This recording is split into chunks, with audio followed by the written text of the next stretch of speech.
All right. Hey, everybody. Welcome on in. And the treasure train was perfectly timed because we just fell below 6,000 subs. Yeah, 5978. Morning, everybody.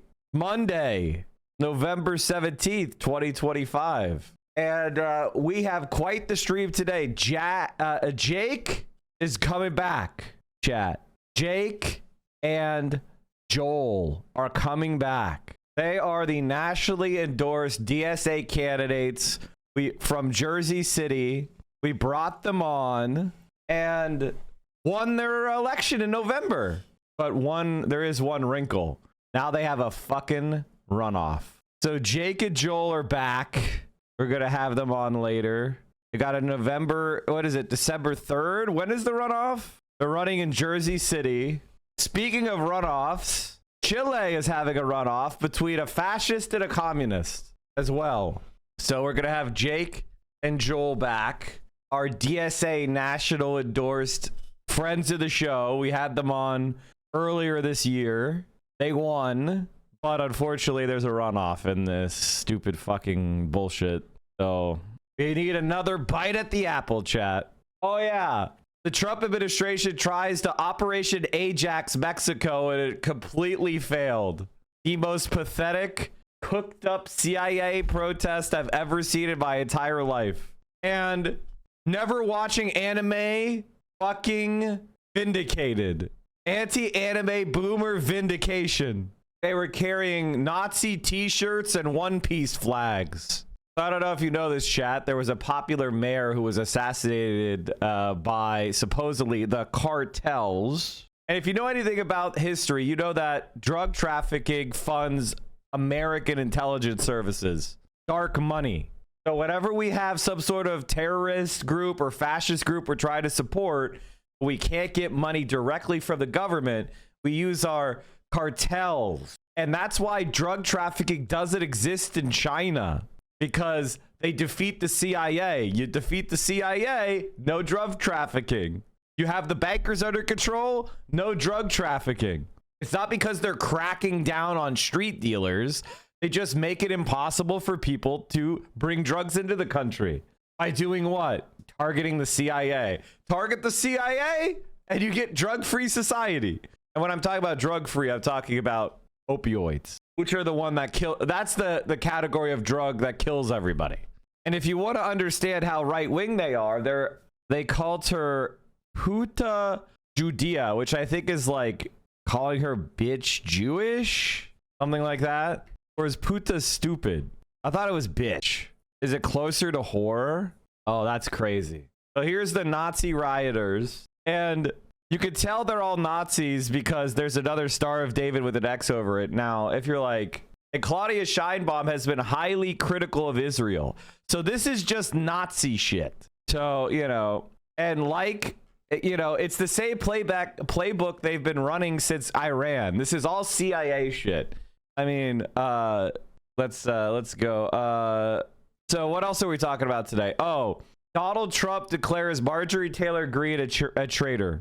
And thank you guys for all the gifty subs. You guys are the best. Clear Games, thank you for the 20. Jules Verne, thank you for the 10. Red Edge Planet, thank you for the 5. Roga Maniac, thank you for the 5. And Harmonious Cacophony, thank you for the 5. And Mr. Good Times, thank you for the 5. And Open Presence, thank you for the 25. Selectively Mute, thank you for the 5. Antifa, thank you for the tier 3.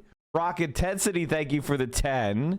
Corrupted Save, thank you for the 5. XD Pad, thank you for the 5. KLK, thank you for the 5. Tatatuva, thank you for the 5. Appreciate you. You guys are the best. And everybody else who resubbed. When the first Gen Z revolution started, I called it being astroturfed and likely a new wave of color revolutions. It seems like I was right because it basically the same that happened in Brazil in 2012 and 2013. Sucks they're using One Piece as a symbol. Yeah.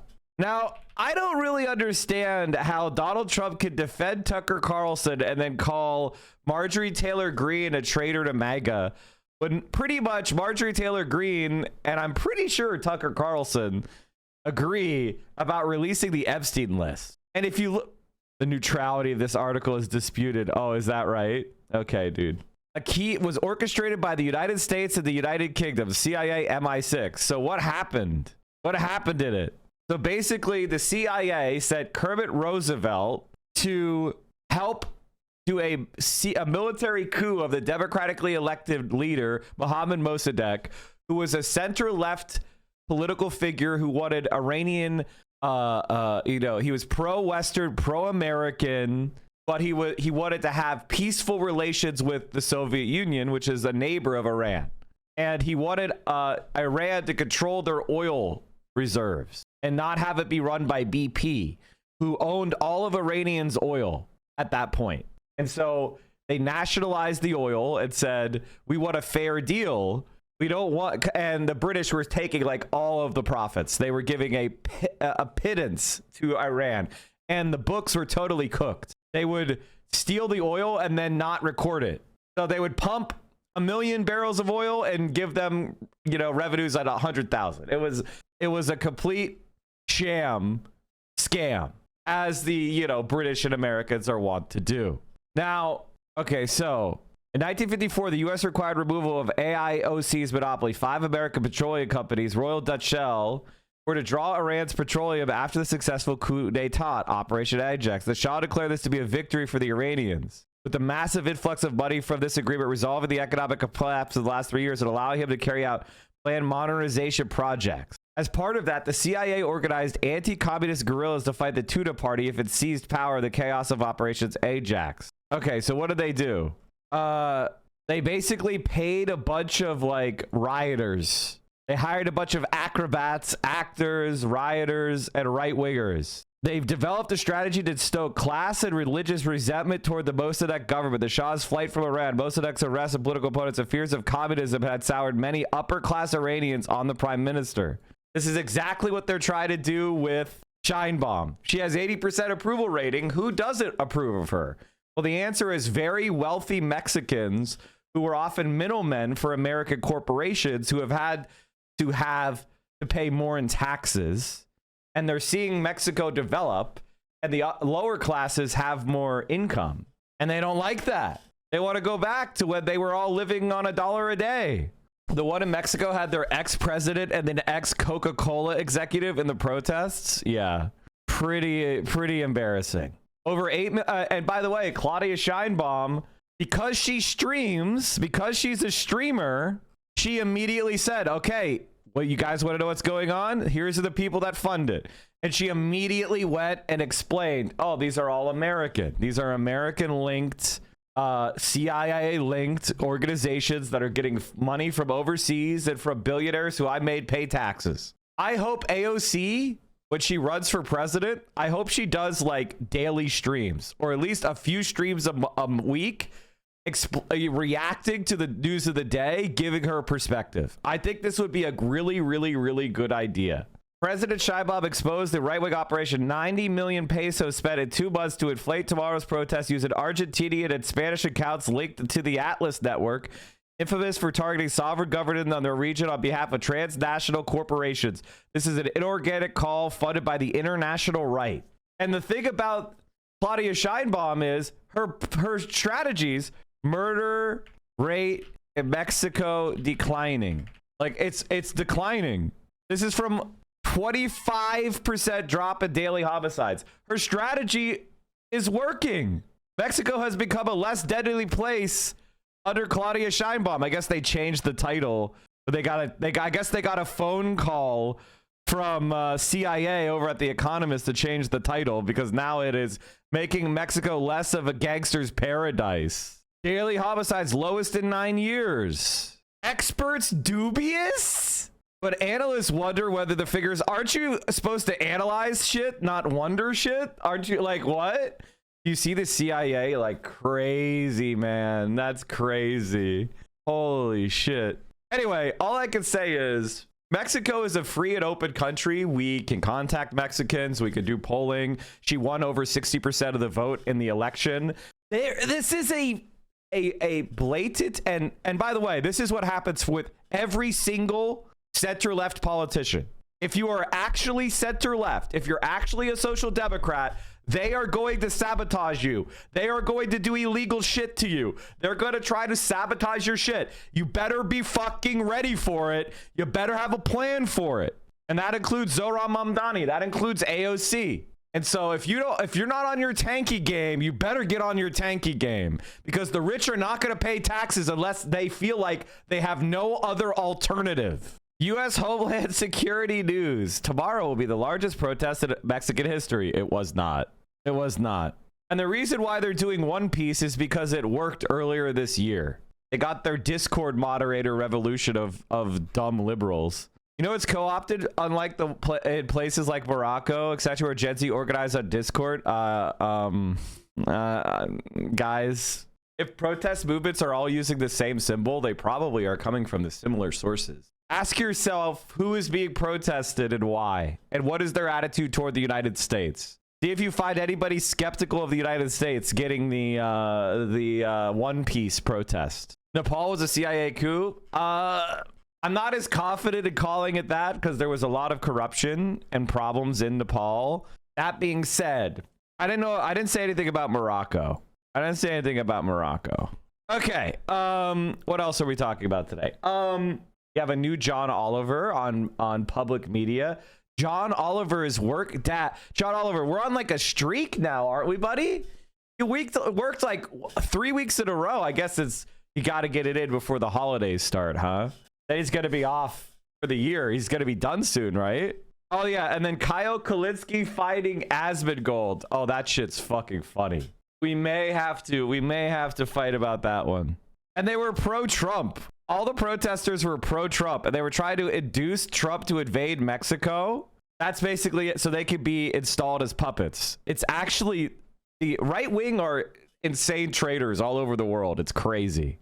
Can I ask what you think about the nearly 80% approval rate of Sheinbaum? No. They bought that. They don't. That is not true. According to El Financiero, it's about 76%. Yeah, but that is not true. No.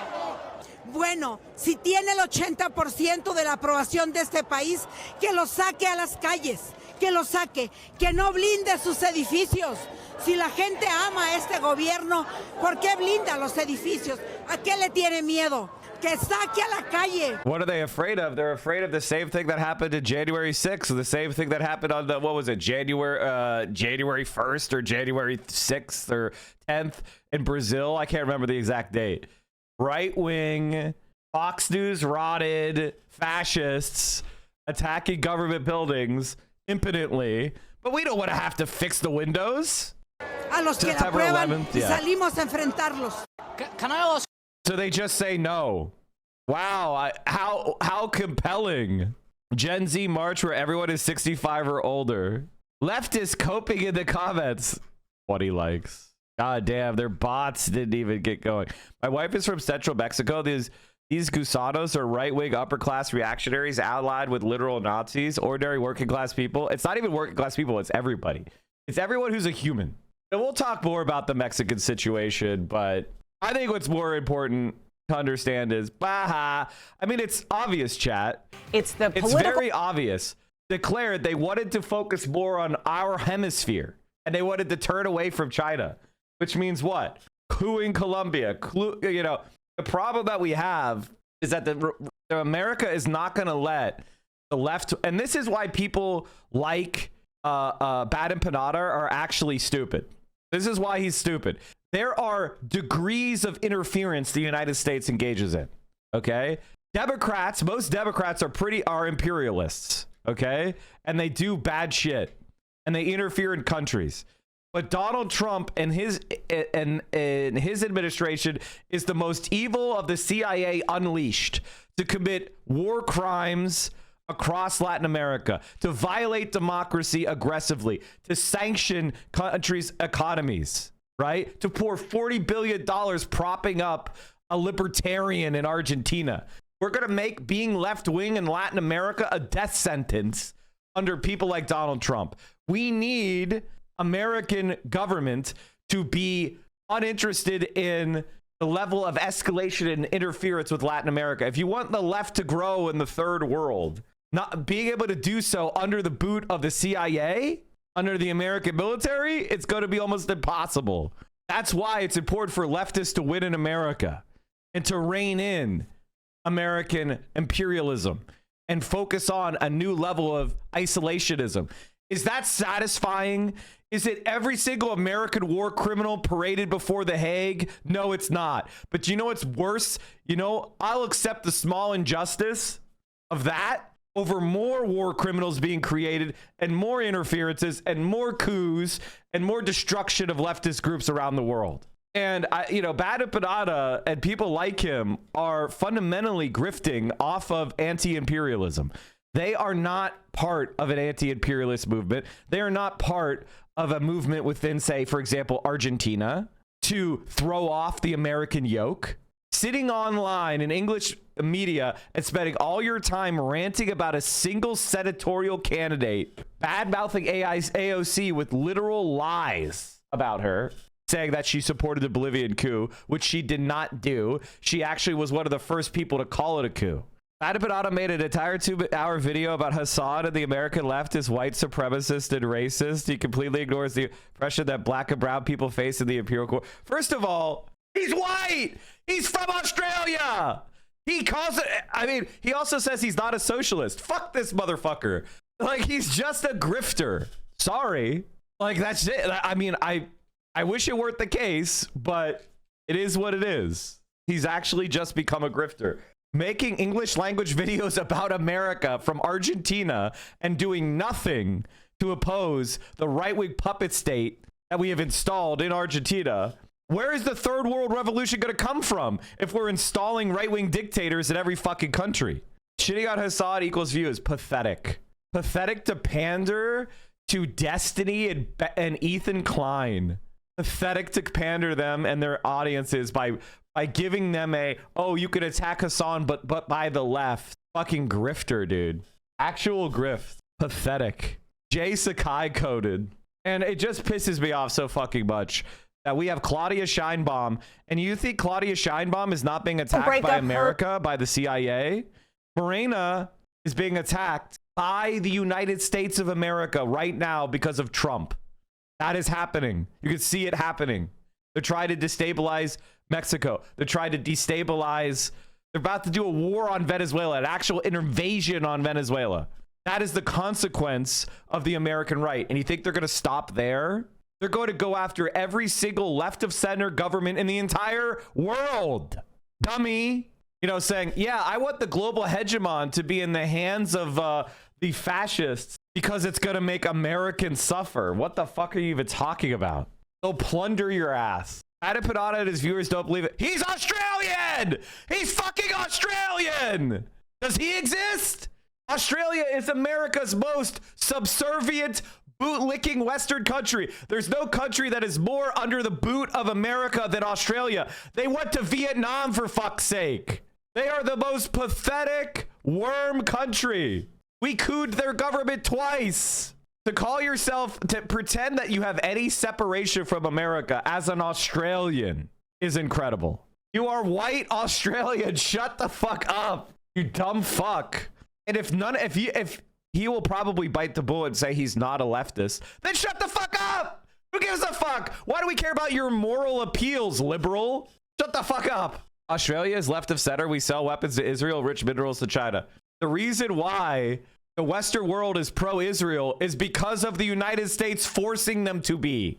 It's a sign of their puppet status. Do you think your politicians are making an independent decision to support Israel? No, they're being pressured and forced to by the United States, which requires it as part of being under the American hegemonic umbrella. I mean, he has baby tier understanding of politics. Do I think Bernie and AOC are anti-imperialist? I think that there is a form of talking about politics that has entered the lexicon. And I think Bad and Panada is a perfect example of it, where they don't understand the concept of a continuum of effects, right? Like, I'll give you an example. America lost in Vietnam because they pulled out, not because the American military was defeated on the battlefield and then the Vietnamese army pushed into Seoul as American troops were retreating. No, It was a slow wind down. It was a political defeat. The United States decided it wasn't worth the cost anymore, and they left. And then the Vietnamese were able to win. But guess what happened to Vietnam? America then put ruinous sanctions on Vietnam for decades. The point I'm trying to make to you is there is a continuum between anti-imperialist and dismantling the American empire root and branch, which is my goal, versus empire maximalism. And everything we could do to pull America toward an isolationist stance, the more we can do to pull America from interfering in other countries is worth doing, because those countries' political ability to operate is heavily constrained by U.S. pressure. Why do you think we have 13 aircraft carrier battle groups? Why do you think China is building aircraft carriers? China's building aircraft carriers to offset American pressure. China wants to have the strategic capability to force aside the United States. That's why they're developing aircraft carriers and a navy, because the United States has aggressively tried to hem them in and threaten their economy. And so they are now building up a military so that they can stand toe to toe with the United States, thereby forcing the United States to acknowledge them as a equal country. Because the United States only understands one thing: coercion. And if you're not able to stand and pressure the United States, if you're not able to stand toe to toe with the United States, if you're not able to extract pain on the United States, you will be dominated. That is the strategic calculus, the realpolitik of America. And I'm trying to rein America in from my side. I want American people to not support the military industrial complex, to not support the wars in the Middle East, to not support a war in Venezuela. And somebody like AOC, when the Bolivian coup happened, AOC came on Twitter and said, this is a coup in Bolivia, the same day. Number one, first person. I tend to think those are the people that are going to rein in American empire. Are they going to dismantle it? Are they going to surround Langley with the 82nd Airborne? That's what I would do. If you made me president, the first thing I would do is pick up the phone. I would get a list of every single anti-Zionist member of the military brass. I'd call up the CIA. I'd get everybody who was skeptical of Israel, and then everybody who was a Zionist official, I would surround them at Langley and arrest them. That is the only way forward that doesn't involve actually destruction of our country from these, quite frankly, ideologues. We cannot have a government that is corrupted. And the empire being dismantled will have to happen in stages. America's not about to collapse. I regret to inform you, but it's not going to collapse. It has the world reserve currency, and it's control of the financial system, the world financial system. It is the world's largest consumer economy by nominal dollars. The United States of America is absolutely chock full of resources. It has a high level of development. It has fine research institutions, educational institutions. It has access to a lot of wealth. It's not going to collapse overnight. Nazi Germany didn't collapse because its ideas were stupid. It had to be invaded by every power at the same time. And it was a tough fight. The United States of America is not going to collapse because of Donald Trump. And I think that people like Bad and Panada, who are not American and do not understand American institutions and have no connection whatsoever and no concept of the scale of power we're talking about, are infantile. And their analysis sucks. Do you think it's all dummies at the Pentagon? You think it's all dummies in Langley? You think it's dummies on Wall Street? They have all the money. They hire every single person who's willing to sell out and is worth selling out. They buy out. Only people that have strong moral convictions, individualist moral convictions, don't sell out in this country. And if you think they're dumb, you're going to be killed. Che Guevara was killed. You think you're smarter than Che Guevara? You think you're a better fighter than Che Guevara? They maneuvered him into a fucking kill zone.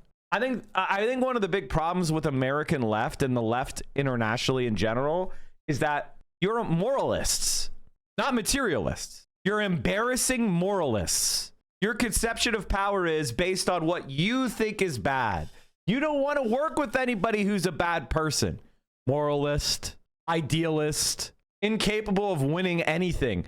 And in fact, you disdain winning. Winning is for the corrupt, you think. That is the way you've been maneuvered. You've been maneuvered into AOC is not good enough for me because a year ago, she said it was war crimes in Israel instead of genocide. She's been saying it's a genocide for over a year. for almost 2 years, but now she's not good enough for you to support. You're going to stand aside and let Nazi Gavin Newsom win, or fucking Tucker Carlson, or Ted Cruz. You're not gonna. There is no socialist thing that's gonna ride to your rescue. I honest to God think most people have never read a single thing about history, not one thing, and they know literally nothing. I used to think that people, I mean, they don't even know about World War II. How the fuck do you not know about World War II? They know basic, like, dickless like factoids that aren't even true. How are you not interested in like Paris being invaded? How are you not interested in like millions of people being killed? How does that not pique your interest?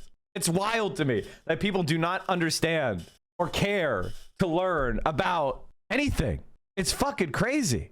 I don't think you know what arrogant means. So just because he criticized USA Left because they're making errors all the time, they did not even achieve the change of the day of the election so everyone could go vote in peace. Are you fucking stupid? There's a process to how elections happen. We can't make the presidential election come 3 years early. We can't make the midterms come a year early. They have set dates. They happen on a schedule. That's the Constitution of the U.S. We can't make shit happen. We also, only 1/3 of senators come up every 2 years. Even if we won every single one with a communist, it wouldn't change overnight. That's just how the processes and institutions work. They exist in the real world. You can't just wave a magic wand and win, dullard. If you call that accurate, take arrogant over stupid. It has a lot to do with liberals co-opting. I mean, we don't like. People want to assume I think I have some knowledge, and you don't have anything. You don't know what you're talking about. Half the people who call themselves more leftist don't have a fucking policy idea, let alone anything about how it could be implemented. You have to have more than strong convictions. You have to have strong ideas and a strong support network. People have convinced, I feel very strongly about this with, I know what I'm talking about. Most history nerds only look at the jangling keys of war, military shit, none of the politics, none of the social, cultural, political, economic stuff. It's not directly in relation to some gun going boom. So true. You're swigging in self-righteous soup, except I'm not. Everything I'm saying is about the institutions of international geopolitics and how the United States is a very important place for struggle on the left. And anybody who is promoting reigning in American empire, substantially advancing the cause of the left worldwide because the US is the global hegemon and an anti-socialist power, and the entire and the institution that propped up apartheid in South Africa. And when it became politically unpopular to support apartheid ended almost overnight. Nelson Mandela waged decades of bloody struggle for the opportunity of watching America withdraw its support from the South African apartheid regime. And Vietnamese communists told American leftists, elect an anti-war president. And you're like, nah, actually, I want Curtis LeMay to win. That'll get America. America will really suffer if Curtis LeMay wins the presidency and he nukes Vietnam. Like, the stupidity of this shit is incredible. And yeah, it's annoying. Yeah, it's frustrating because the American people are starting to wake up. And yeah, they're privileged. Americans are fat and they're privileged and they don't know enough about history. That's true. That's true of all of Europe. That's true of Australia. That's true of every developed power. We're privileged. Why do you think some states are wealthier than others? Exceptionalism. Why do you think there's minimum wages or unions in Europe and not in Africa? That's exceptionalism. It's Western hegemony. That is an expression of it. But American workers did not create that hegemonic structure. International capital did. And because we've managed to tear off a few concessions for the workers in our country does not make us evil. We are the lifeblood of the resistance to capital. We are the source of the fight against capital. We are the places where capitalists lay their heads, where capitalists get their military protection from. Our political struggle is vital if we're going to undermine international capitalism. It's an international system. And not understanding why it's as important of a struggle is shockingly stupid. And in fact, it's liberalism. It is a desire for you to not have to do anything because it doesn't matter. And you can just sit back and wait for America to collapse. You're going to turn into dust before America collapses. And I don't say that because of American, patriotism. I say that because I look at the structures of the world and I analyze them. America has control of the global reserve currency. America produces more oil every day than any other country on earth. America has more farmland. It has more potable water. It has better harbors. It has hundreds of millions of people that are highly educated and skilled. It's not collapsing, guys. It's not collapsing. And that is pathetic copium. And I think a lot of people like fantasizing about collapse because it relieves you of the pressure that you should feel, the pressure that I feel to do something, to stop it, to stop Donald Trump's fascism. You're not going to be rescued by Xi Jinping. You're not going to be rescued by Lula da Silva. You're not going to be rescued by some sort of third worldist revolution that puts the Westerners in their place and creates global communism overnight. It's not happening. And the only power that has risen up in the last century that is a challenge to American power is China. And they did so through grinding, consistent advance and a lot of struggle and a lot of death and a lot of suffering. And they're still not out from under the US's thumb yet. Yeah, don't be jelly, guys. The US is the best by far, will be for a long time. It's not. China is rapidly catching up. And in fact, by all measures that matter, China is now more powerful than the US. But the individual living standards of a average American versus an average Chinese person, average American is still living better. But it's rapidly closing. And there's a hell of a lot more Chinese citizens than there are American citizens. And by the way, I'm not saying this because I like it. A lot of people confuse statements of fact with statements of preference. I am not saying I like that America's the most powerful country in the world. I'm not saying I'm happy that American empire is a lot stronger than it seems when you look at the clowns that are leading it. But these are the real hard material realities. And it's why a strong left-wing movement, an isolationist left, is incredibly important if you believe in international liberation. It's not that not that America's gonna run around, implanting communism everywhere or socialism everywhere. It's just going, if we pull the tent pegs up, if we pull back and rein in empire, if we cut down the Pentagon, if we reduce the size of the US Navy, that's going to allow indigenous movements to liberate themselves. The only way the left has ever worked is when it's an indigenous movement. It is a authentic movement of a community, of a polity, of a nation rising up on its own to seize its own power, to seize its own community from international capital. That's the only time the left ever wins. I'm not saying America's going to go around doing some neo-conservative liberations all over the place. We just need to pull up and end our interventions, end our support, end our imperial bestridings, our 800 military bases. And people like Bad and Panada, they make that less likely. They make American empire stronger. That's just the reality. And I only say that because he doesn't believe in solidarity. He doesn't believe in international cooperation. I can tell you, Lula was meeting with Michael Brooks. Jean-Luc Mélenchon was meeting Hassan and saying, he's the best American, the coolest American I've ever met. Is Mélenchon, I guess Mélenchon's an imperialist? It's just nonsense, okay? It's just nonsense so that he can juice himself in the algorithm shit-talking Hassan. Pathetic, worm, grifter behavior. Don't you think it's a missed opportunity to start an anti-Zionist, anti-imperialist third party? Let me guess. I just wave my magic fucking wand and I create this party. I say, I make AOC and socialism really unpopular. I defeat Mamdani. Let's imagine Bad and Panada got his way, right? We all abandon Mamdani. He loses. Benjamin Netanyahu's pro bono lawyer, Andrew Cuomo, wins. What do you think happens? Do you think socialism looks like it starts growing? Anti-imperialism and anti-Zionism are growing.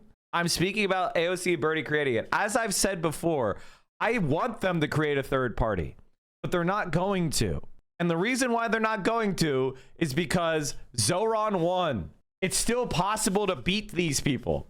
So as far as they're concerned, if I could just win outright, why the fuck should I do all the aggravation of starting a third party when I could just seize the Democrats? That's their attitude. I disagree with them for a variety of reasons, but I'm not AOC or Bernie, so I can't do anything about it. I can only make the best move that's available to me. Many leftists do not like this statement because it upsets their Western perspective. Criticizing the actions of the right winger of capitalism is easy leisure time, except you haven't convinced the vast majority of people in the world that you're right yet. You're saying do leisure time, it's leisure time, but yet you haven't created class conscious politics around the world. So what are you talking about? Things like trying to engage with people with problematic perspectives, trying to help people who don't want your help, and most importantly, ignoring distractions of the media in your own groups because while shiny, they are not helping. I mean, I think you're right. It's very hard to actually organizing is hard work. If you're always having a blast, then you're not doing organizing. That's for sure. I think it's some level of accelerationism. If Americans suffer enough, they will revolt. I think that's his aim, but I really know no, he just literally doesn't. He wants Americans to die. That's it. He's mad that we supported the Israeli genocide, except so did Australia. So why doesn't he reckon with his, he's an Australian man. He's an Australian man. Why? He's white. Why doesn't he realize that he's just as culpable as every American? Why does he get to make the videos excoriating everyone else when he's the same exact guy? Why is he not spending all day whipping himself? I'm sorry for talking about that. Let's watch some like fun political shit. I don't give a shit about Bada Panada anymore. I'm trying to convince people to stop being moralists and stop being worthless. Like the American people, the wine mom is ready for radicalization. American empire is unpopular here, and we have a real chance to rein in American empire. And that's only going to happen is if we have the levers of power to do so. Bro, don't go. Lulu is nice, but he's clearly not the best at international solidarity. I mean, bro, they put him in prison. The CIA put him in prison under Obama. He's pretty clearly trying to survive American imperialism. Now, I have my criticisms with Lula. I'm more of a Shine Bomb enjoyer. But, like, the reason why the solidarity is not, it's not, he's not doing it because he's like, I just hate Venezuela. No, he's under immense pressure from Bolsonaro heads and American CIA, which, of course, for you, it doesn't matter. He should just, like, walk into a machine gun fire because it's the right thing to do or whatever. Anyway, I know you have too much social anxiety to knock doors, but you think everyone else should walk into machine guns. Around the world, President Trump severing ties with at least one of his closest allies, declaring, I am withdrawing my support and endorsement of Congresswoman Marjorie Taylor Greene, even calling for primary challenges against his one-time loyalists and attacking her as, quote, wacky, a ranting lunatic, a rhino, and a traitor. This is days before the House of Representatives is set to vote on releasing the Epstein files. It's a stunning breach between two MAGA leaders, one of whom is here with me now exclusively for her first interview since the president cut ties. Republican Congresswoman Marjorie Taylor Greene of Georgia, thank you so much for being here. As you just heard, and I know you saw, the president says he's withdrawing support for you, encouraging primary challengers. You were one of his biggest She's fucked. I think Marjorie Taylor Greene's fucked, but maybe not. Maybe not. But chat, do you see how this goes? You go from being see, the thing about Marjorie Taylor Greene is she may be stupid and evil and racist and dumb as fuck, but she believed her bullshit. And the thing about fascism is they don't believe in anything. They don't believe in anything. They're pragmatic. What that means is, I mean pragmatic in the truest sense of the word. They support whatever they need to support in the moment to increase their own power. That's how you could predict exactly what the right wing is going to do. A perfect example of this was the Supreme Court judges. When it was an election year, Barack Obama doesn't get to appoint a Supreme Court judge for 330 days. All right. But when it's an election year and it's Trump and they appoint someone 10 days before the election. The point is, when they didn't have the presidency, we should keep it open for as long as possible. When they do have the presidency, we fill it immediately. That to you sounds inconsistent. That to you, it sounds unprincipled. They are pragmatists. They don't care. All right? They don't care. It's good for their power to have more Supreme Court judges. So whatever bullshit they need to spin in order to get more Supreme Court judges is what they support.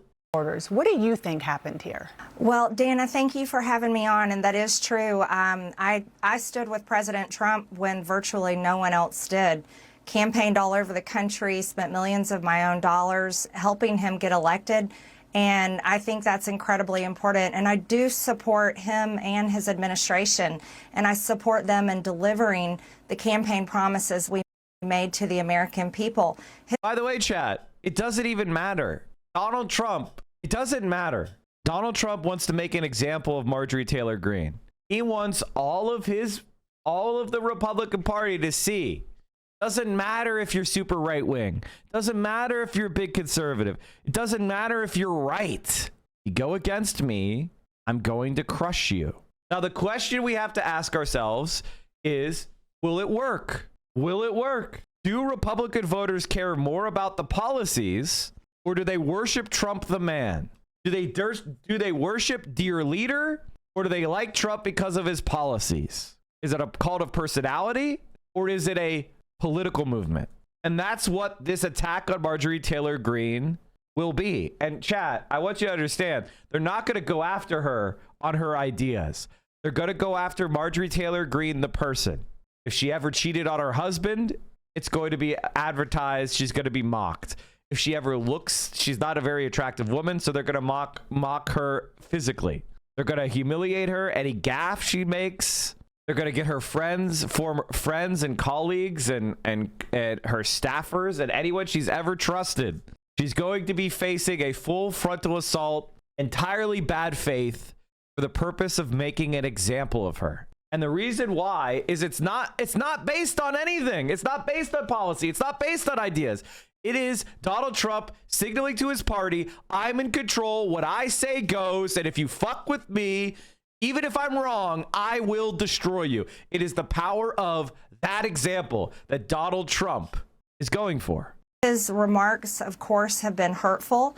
However, I have something in my heart that I think is incredibly important for our country, and that is to end the toxic fighting in politics. And this has been going on for years, and it has divided our country, split up friends and families, neighbors, and it's not solving our problems. The most hurtful thing he said, which is absolutely untrue, is he called me a traitor, and that is so extremely wrong. And those are the types of words used that can radicalize people against me and put my life in danger. What do you think happened? What do you think is the reason for this? Unfortunately, it has all come down to the Epstein files, and that is shocking. And, you know, I stand with these women. I stand with rape victims. I stand with children who are in terrible sex abuse situations. And I stand with survivors of trafficking and those that are trapped in sex trafficking. And I will not apologize for that. I believe the country deserves transparency in these files. And I don't believe that rich, powerful people should be protected if they have done anything wrong. And so I'm standing with the women, and I will continue to do my small part to get the files released. You said on X yesterday, quote, "It's astonishing really how hard he's fighting to stop the Epstein files from coming out, and that it really makes you wonder what is in those files." Are you suggesting there's something in the Epstein files that President Trump does not want Americans to see? Well, I think that's the part that has so many people confused, is that the women themselves that I have talked to have over and over again said that Donald Trump did nothing wrong. Quite a few of them even told me they voted for him. And those are the women I would like to see in the Oval Office with support. I would like to see all of the women there with support. I have no idea what's in the files. I can't even guess, but that is the questions everyone is asking, is why fight this so hard? Before this blow-up, you sort of alluded to this just now. You said you were confident the president wouldn't be implicated. Are you still confident of that? I'm listening to the women. Those are the ones that are saying that he did nothing wrong. Virginia Giuffre even said under oath that Donald Trump did nothing wrong, and she wrote it in her book. So I'm continuing to listen to the women, and I think their voices should be the loudest. The president said the reason that you have been critical of him is not necessarily Epstein, but because he pushed you not to run for the Senate or for governor in Georgia. How and when did he do that? Well, that is absolutely not true. Actually, I never had a conversation at all with the president about running for Senate or running for Georgia. And those were decisions I came to on my own, that I don't want to have anything to do with the Senate. I think the past 2 months of the government shutdown should have shown America exactly why I would never want to be there. I think it's a very broken institution that serves the uniparty and doesn't serve the American people and how they vote. And I decided that I didn't want to run for governor this cycle either. I very much want to do the job that I'm in. Everyone else says I'm running for something, but all I want to do is serve Georgia's 14th district. And I'm very grateful for that opportunity. He said it pretty explicitly. Are you saying he's lying, or did he at least get that message to somebody on your political team instead? I'm not sure. But I don't. That is untrue. What he said. I don't know if he's being fed wrong information. I honestly have no idea in that area, but it is absolutely factually not true. Nor have I called him, and White House logs would prove that. His own cell phone records would prove it. I have not been calling the president, but I did post messages that I had sent to him, and that was to, like, protect, get involved. This is important. The American people want the Epstein files released. And, I've stood with the president. I have disagreed with him at times, Dana, and I'm allowed to do that. I think that's the most important thing we can do as Americans. And I'm urging my party. I've been putting massive pressure on my party and our speaker to pass the agenda that the American people vote for. That's the agenda that I fought for. Those are the campaign promises I made. And I can disagree with the president at times, particularly this past Monday on the Marines' 250th anniversary, when he honored the new Syrian president, who is an al-Qaeda terrorist and was wanted by our government for years with a $10 million bounty up until March of this year. I very much am against that. I think that was very hurtful to the great men and women who served over in the Middle East and were sent there, and many of them that were killed and injured and live with PTSD to this day from fighting al-Qaeda. So there's things I disagree with, and I'm allowed to do so. Well, you mentioned the Syrian leader at the White House. You've also been critical of President Trump over foreign entanglements, H-1B visas. Now he's moving military assets towards Venezuela. I do want to play something that he said this week. Don't forget, MAGA was my idea. MAGA was nobody else's idea. I know what MAGA wants better than anybody else, and MAGA wants to see our country thrive. Do you agree? Think he represents the MAGA movement as he once did? Well, what the American people voted for with MAGA was to put the American people first and stop sending foreign aid. So basically, Donald Trump, and this is a very, very, very, very, very useful point, is that exactly supports what I was saying earlier. Donald Trump is basically saying MAGA is whatever I say it is. Today it's black, tomorrow it is white. Today it's up, tomorrow it's down. MAGA is what Trump says MAGA is. And stop being involved in foreign war. Marjorie Taylor Greene is trying to do a reverse Kamala, and the liberals will not accept her. I have no idea what the fuck you're talking about. I legitimately don't know. I legitimately don't know what the fuck you're talking about. You wanted me to read that. What the fuck is a Kamala? What the fuck is a reverse Kamala? Are you saying she's trying to tack to the center? She's going to the left by tacking to the center?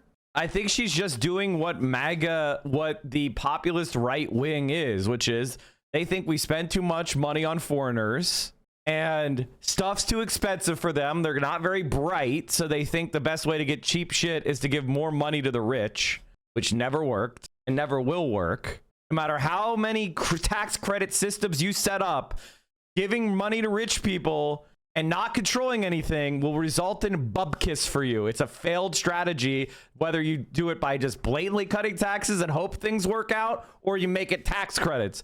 They will game the system. They'll take the money and you'll be left with dog shit. Anyway, sorry for ranting about that. She's not tacking to the center. She's holding her same positions. But for Donald Trump, the Epstein files are bad because he's in them, because he's a pedophile. So she's just saying, I thought MAGA was getting rid of all the deep state pedophiles, and now Donald Trump is stopping us from getting the information we wanted. So she's just continued to support her old positions. But Donald Trump is now, he knows he's in the Epstein files because he's a rapist pedophile and he's guilty and he was close friends with Jeffrey Epstein. So if the files come out, he's all over the fucking files. So it was fun when QAnon was saying he was going to get rid of all the pedophile Democrat elites and the deep state. It was all fun and games.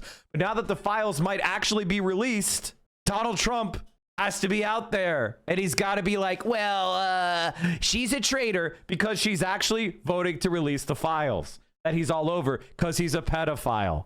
And everybody knows it. Every Trump supporter knows it. They also know he sucked Clinton's dick. They know it's true. They listened to him. They saw him in drag. They saw him listening to show tunes. He loves cats. He sucked Bubba off. We know it's true. Everybody knows it's true. MAGA knows it's true. We all know it's true. Donald Trump probably believes that if you swallow someone's cum, you get their like life essence or some shit. This is the same guy who believes if you only have so many heartbeats in your life, and if you work out, it makes your heart rate go up, which shortens your life. Of course, he probably thinks he sucked some sort of energy from Bill Clinton. And honestly, Bill Clinton looks like he's been dried out. Everybody knows this is true. So Donald Trump can't have those Epstein files come out. The Epstein files come out, he'll be exposed. So Marjorie Taylor Greene goes right under the bus. And she's just not that bright, so she doesn't get it. She's like, why won't Donald Trump support the Epstein file? Because he's all in there. He's a fucking pedophile, Marjorie. And all the Republicans know it. And there's a civil war in the Republican Party right now. There's the Zionist pro-Trump people, and they want the Epstein files hidden because Epstein was a spy for Israel. He was an Israeli agent. And they know if all the files come out, Israel will look really bad. So all the Zionist conservatives are trying to cover up the Epstein files. And then there are the conservatives who maybe they're Epstein in their political views, but they're not true believers. And they think the files are going to get out eventually, so they might as well get on the right side of history because it's bad. And as far as the rank and file Republican, they don't like Israel. They like Israel because it pisses off the left. But they don't actually like it. And if you told them about the hundreds of billions of dollars that we were giving to Israel, if you showed them the atrocities, which Fox News makes sure not to show them ever, they would drop Israel like a fucking rock. And how do I know that? Look at the young Republicans. The number one rising person on the right is Nick Fuentes because he's the only, and it is Candace Owens, and Tucker Carlson sees it, and so he's copying their game. And what is their game? Being anti-Israel. And why is being anti-Israel popular among the young? Because they saw the same atrocities on TikTok. And they're like, fuck Israel. Why are we paying for that shit? That's the reality. They very much deserve to be put first. Cost of living is far too high. Health insurance is completely out of control. And those are two issues I've been very vocal on for months and months now, long before Republicans were shocked when those big losses came on this past Tuesday's election. So I think that the American people deserve to be put first. That's what Make America Great Again. I think right-wingers believe in racial tribalism. And so right-wingers believe that there is a Zionist tribalism. If you watch and read a lot of Republicans, they're very focused on tribalism. And I don't know if you guys saw the Nick Fuentes speech. It was played on Hassan's stream. Has anybody got that video of that with the N-word bleeped? Because I don't want to play the N-word on my stream. Hassan can get away with it. I can't. But basically, he was just arguing that there is racial tribalism in America. And the only people that are exempted from criticism are Jewish people. And for right-wingers, that's gonna hit home. Meant to me. And I think that President Trump can do that if he refocuses his effort. And I think that's what I want to see. I think that's what the country wants to see. Even if he's attacking me, I do want him to be successful for the American people. So sounds like you're saying that he is not representing the MAGA movement that he started right now. I can say that promoting H-1B visas to replace American jobs, bringing in 600,000 Chinese students to replace American students' opportunities in American colleges and universities, those are not America First positions. And continuing to really travel all over the world doesn't help Americans back at home. I really, and I said this to him, and I will say it out loud, I would love to see Air Force One be parked and stay home, and there be nothing but a constant focus in the White House on a domestic agenda that helps the American people once and for all. Congresswoman, you posted on X that President Trump is, with his comments, fueling a, quote, hotbed of threats against you. Obviously, any threats to your safety are completely unacceptable. But we have seen these kinds of attacks or criticism from the president at other people. It's not new. And with respect, I haven't heard you speak out about it until it was directed. Dana, I think that's fair criticism. And I would like to say humbly, I'm sorry for taking part in the toxic politics. It's very bad for our country. And it's been something I've thought about a lot, especially since Charlie Kirk was assassinated, is that I'm only responsible for myself and my own words and actions. And I am committed, and I've been working on this a lot lately, to put down the knives in politics. I really just want to see people be kind to one another. And we need to figure out a new path forward that is focused on the American people, because as Americans, no matter what side of the aisle we're on, we have far more in common than we have differences. Yeah. And we need to be able to respect each other with our disagreements. So just to put a button on this, you regret the things that you have said and posted in the past, the Facebook post that was taken down of you in 2020 holding a gun alongside the squad, encouraging people to go on the offense against the socialists, liking a tweet of somebody calling for the execution of Nancy Pelosi and former President Obama. Just examples. Well, Dana, as you know, and many people know, I addressed that back in 2021. And of course, I never want to cause any harm or anything bad for anyone. So that was addressed back then, and okay. I very much stand by my words I said then, and I stand by my words today. I think America needs to come together and end all the toxic, dangerous rhetoric and divide. And I'm leading the way with my own example, and I hope that President Trump can do the same. Okay, so on that, I do want to ask you about something you posted just yesterday on X. You questioned who and what country is putting so much pressure on Trump to keep the Epstein files hidden. The answer, Marjorie Taylor Greene is right. It is Israel. Jeffrey Epstein was an Israeli spy. Ghislaine Maxwell's father was one of Israel's most highly decorated agents, and he got a funeral when he fell off his yacht that was personally attended by the president of Israel, the 6 leaders of Mossad. It was the eulogy was given by the president of Israel. Jeffrey Epstein is an Israeli agent. It is not hard. It's not complicated. Talked about it on Friday in my published VOD. You can go look. Jeffrey Epstein led a pedophile blackmail ring for Israel.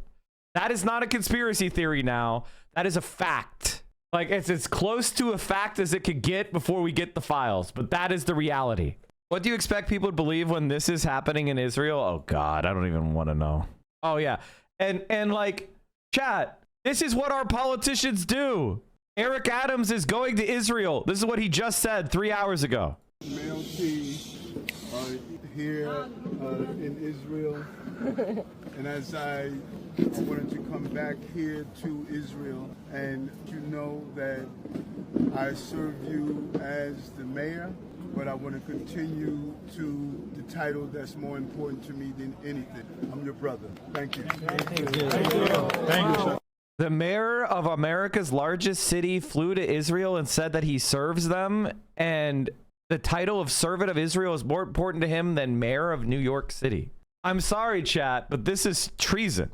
An ally, there's no such thing as permanent alliances. You have loyalty to your country and your country alone legally. To say I am a public servant, but then fly to a foreign country and say you serve them. You serve the voters, the citizens of the city you're from. And maybe that would mean you have an alliance or friendship with a foreign city. But this is treasonous behavior. And this is him saying, keep bribing me. Can you imagine someone flying to Rome and saying that to the Pope? Can you imagine someone flying to London and saying that to the Queen? It's nonsensical. It's batshit. And you included a picture about donations from pro-Israel lobbying group AIPAC. What are you trying to say there? Well, I think it's the question that many Americans are asking, especially when we saw information recently come out in these emails that the Oversight Committee that I serve on has released. And we saw Jeffrey Epstein with ties to Ehud Barak. We saw him making business deals with them, also business deals that involved the Israeli government, and seems to have led into their intel agencies. And I think the right question is to ask is, was Jeffrey Epstein working for Israel? And I'm proud to say I don't take money from AIPAC. I don't take money from any special group of people. I'm just representing my district and the American people. And so that's what I was referring to. I just want to be clear. Are you saying Israel is pushing the president of the United States to cover up the Epstein files? And what evidence do you have? By the way, Chad, Dana Bash is an Israeli agent. So you have an Israeli agent on CNN interrogating her about another Israeli agent. That is the case. I simply just asked out loud, is there a foreign government? It could be any foreign government, but is a foreign government pushing to keep this covered up? Because people just don't understand. Listen to Hassan Piker? That's a very weird way of phrasing it. Do you speak English as your first language? What country would you say? Would you say you're from Northern Europe and you're an Asmongold fan? Does that, am I getting close? Am I getting close? I can just sense it. Okay, so you follow Hasanabi Waiting Room and me, but no one else? New account?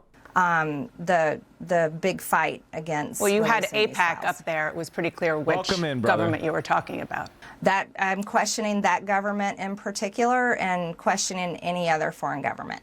Okay, when you're talking about lowering the rhetoric, which is important for everybody to hear from you and all of our elected officials, but there is some concern, a lot of concern among Republicans about the rise of anti-Semitic hard-right figures in your movement, especially after Tucker Carlson hosted white nationalist Nick Fuentes on his podcast, didn't question Fuentes about his vile language or views. You did speak at a conference hosted by Fuentes back in 2022. You were criticized and you said... By the way, and here's the thing. She did a convention with a Holocaust denier and Republicans never bring it up. They don't give a fuck, right? Like Nick Fuentes denied the Holocaust. He made jokes about the Holocaust, 6 million cookies or whatever the fuck. You know, basically he was trying to do Holocaust denial, saying that the crematoriums didn't have the capacity to burn 6 million bodies or whatever the fuck, right? You know, he's making some sort of hackneyed Holocaust denial argument, which if you study the Holocaust for 5 minutes, you'll encounter the reality of mass graves, mass burnings, specialized crematoria that were constructed that did more than one body at once. All sorts, you know, the fact that millions were killed in gassing buses and things like that. At the end of the day, very, very, very basic historical illiteracy, but Holocaust denial trope. And that doesn't bother the right. Like, that doesn't bother Zionists either, by the way. Zionists are not bothered by the Holocaust being used as a punchline by the right winger. The only thing they care about is, are you a threat to Israel? Do you support Israel? You can do anything else. As long as you say you support Israel, they don't give a shit. Said then that you didn't know about his views. Well, Fuentes talked to Carlson about that in the interview. Listen to what he said. Well, again, with Marjorie, I was a friend of hers, and she spoke at my conference, and then the day after, she pretended like she didn't know me. She pretended like she didn't know me and lied and said I had no idea the conference I was speaking at. She knew exactly what it was. What do you say to that? Well, first of all, I defend every single person's free speech rights. I think that's incredibly important. So I don't apologize for that, and I don't believe in canceling people. And I think it's important for people like Tucker Carlson and yourself to interview everyone. I don't believe in trying to cancel someone by refusing to interview them and question them. And I am being canceled by CNN. They are not trying to interview me. I am being canceled by Dana Bash. I'm being canceled by Tucker Carlson. I've been canceled by the Pod Save America bros. They have not interviewed me. I mean, I'm bigger now than Fuentes was when he did this conference. I'm being canceled. I did speak at his conference back in 2022. However, I don't know Nick Fuentes. He's someone I've never exchanged text messages with or phone calls, but I did speak at his conference. That was the first time I had met him that day, and that was it. But I did watch the interview. I watched the full interview with Tucker, and I admire him interviewing many people as well as exposing a lot of powerful information. I hear what that you're he saying. Does on his show. I hear what you're saying about free speech. I mean, count me as guilty as a proponent of free speech. There's free speech, and then there is hate speech. And this is a man. I mean, ladies and gentlemen, boys and girls, Dana Bash is saying we should regulate hate speech. The only time she would ever say that is if you were criticizing Israel. Like that. She doesn't give a shit if you say all sorts of Islamophobic shit about Mamdani or Ilhan Omar or Rashida Tlaib, right? She doesn't give a shit if you call black people, if you make fun of George Zimmerman, or sorry, you make fun of the murder of George Floyd by Eric Chauvin, or Trayvon Martin, thank you, chat, murdered by George Zimmerman. She doesn't give a shit about that. There's no hate speech. That's freedom of speech. You may not like it, but the moment you say Israel is starving 2 million civilians, well, now you're doing hate speech. And that, ladies and gentlemen, is why anti-Semitism is succeeding on the right wing. Because they can see somebody like myself or Hassan being called anti-Semitic, and they know we've been fighting against them for a decade. We've been fighting against Nazism. We've been fighting against anti-Semitism. We've been woke. We've had struggle sessions over whether or not you should play if you support the Harry Potter video game, are you supporting its transphobic author? Okay. We've had ruptures over, whether or not we should be canceling Stavros because he said bee breaking, right? Like this is something where everybody understands that Mike and Hassan do not have a racist or anti-Semitic or transphobic bone in our body, but they're very comfortable with calling us anti-Semites. They're very comfortable with calling us racist. They're very comfortable with these ideas and spreading it on mainstream news. But now suddenly hate speech is a real thing. Invited on a really prominent conservative show who said even during that interview, he had a problem with, quote, organized Jewry, and he wasn't challenged on it. In the past, he has denied the Holocaust, called Adolf Hitler effing cool, talked about the fact that Jim Crow was just fine, and on and on. So again, there's free speech, and then there's just hateful language and sentiments. Well, Dana, again, I told you on this interview that I'm committed to ending the toxic politics. And I think I don't want to have anything to do with it.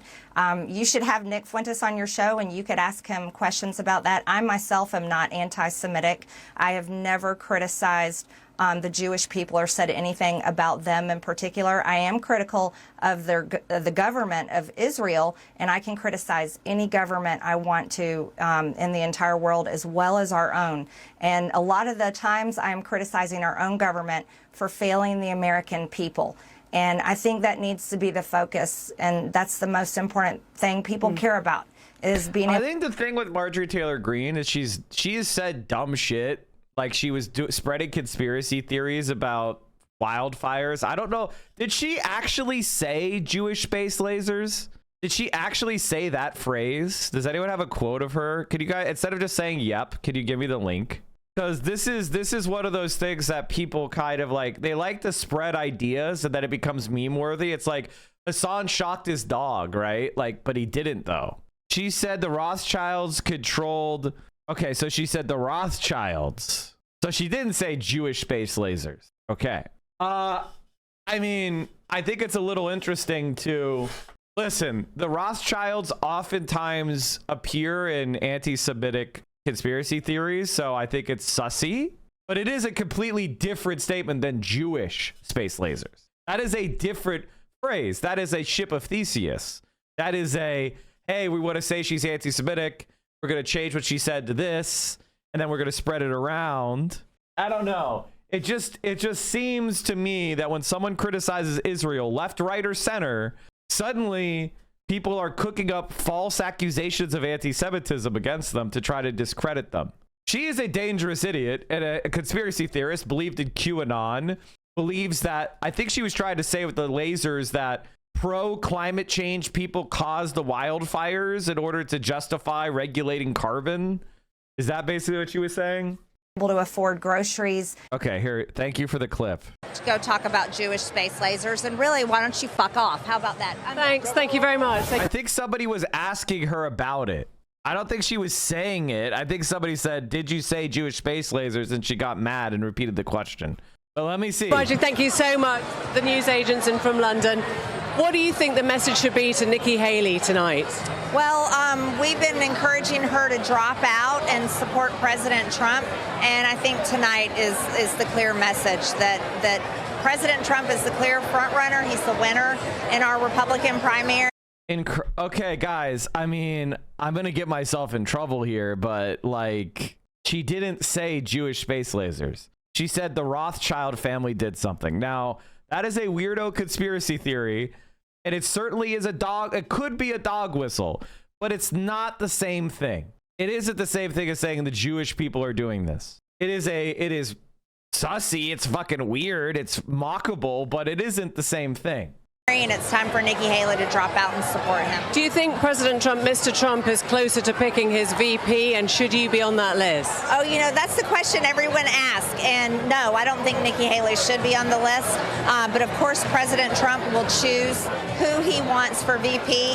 Would you like to be on that list? He's got a long list. I support President Trump in any way he'd ask me. But I can assure you it won't be Nikki Haley. And can you tell me why so many people that support Donald Trump love conspiracy theories, including yourself? He seems to attract lots of conspiracy theorists. Well, let me tell you, you're a conspiracy theorist, and the left and the media spreads more conspiracy theories. We like the truth. We like supporting our Constitution, our freedoms, and America first. So, what about Jewish space lasers? Tell us about Jewish space lasers. No, why don't you go talk about Jewish space lasers? And really, why don't you fuck off? How about that? Thanks. Thank you very much. Thank you. The news agents. Okay, so guys, I'm sorry, but she wasn't asserting Jewish space lasers there. I'm sorry, but she wasn't. Like, it is what it is. But you know, maybe you think I'm being too fair to her. Fine, but like, she's a racist. She's a piece of shit. I hate Marjorie Taylor Greene. But if she's criticizing Israel, I'm not gonna let myself be used as anytime someone criticizes Israel, everyone calls them anti-Semitic. I have no interest in that, and I'm not going to be doing it. You know, like, you know who's an anti-Semite? Nick Fuentes. He's a fucking anti-Semite. He criticizes Israel, but he's also an anti-Semite. I'm not going to just I'm not going to just spread, you know, ship of Theseus style implications to target somebody who is probably racist, probably, you know, like, you know what I mean? It's just, I'm not going to let myself be used in that way by Israel. Housing, health insurance, and having a good quality of life. Yeah, and I hear you saying you're not anti-Semitic, and you've said it before, and you know some of the posts that you timed out for calling out the neo-Nazis succeeding Nick Fuentes' sinking ship, which is because you were saying to watch where to find a fascist streamer. Are you okay? You think you could advertise where to find fascist streamers in my Twitch chat? You have chatters in here saying they love her. Guys, there are 4,000 people here. Occasional chuds or dumbasses saying a single thing is not, I'm not responsible to police I'm not going to time out every single thing I disagree with. I don't know what streamers. I mean, I guess if you're a streamer with 100 views and no one ever chats, you're going to time out every single post you disagree with. But in a large stream, we don't time out every single post that I disagree with. Nobody here likes Marjorie Taylor Greene. I don't know what fucked up, dumbass fucking like woke scold stream you went to that got you thinking stupid, but that's not how chats work. Jesus Christ. I'm sorry for being harsh, but like, come on, guys. Get your shit together, okay? We are not responsible for every... Now, if somebody posts something racist, if somebody posts something anti-Semitic, if somebody posts something transphobic, if somebody violates the rules, they're going to be timed out. Them saying something I don't like is not going to get them timed out. And I'm not judged what some individual says in my chat one time. That's not my... I'm sorry. Shut the fuck up, all right? If somebody is like saying something against TOS and I don't time it out, you could draw my attention to it. But Christ almighty, Jesus, what is going on here? Which you have apologized for, certainly have tropes. You know what my rule for getting timed out is? You do anything bigoted, you get timed out. You're an insulting and an asshole, I could decide to time you out. And then there's the third rule. Whatever Mike feels like, he will do. Why is that the rule? Because I'm not here to be tied up by some fucking chat rules. I have ultimate discretion because I want my vibes to be good. So if you are ruining the vibes, I reserve the right to time you out. Or as you would say at your favorite local restaurant, we reserve the right to refuse service to anyone. Them that have been used historically against Jews. But I do want to end this conversation with a question to you.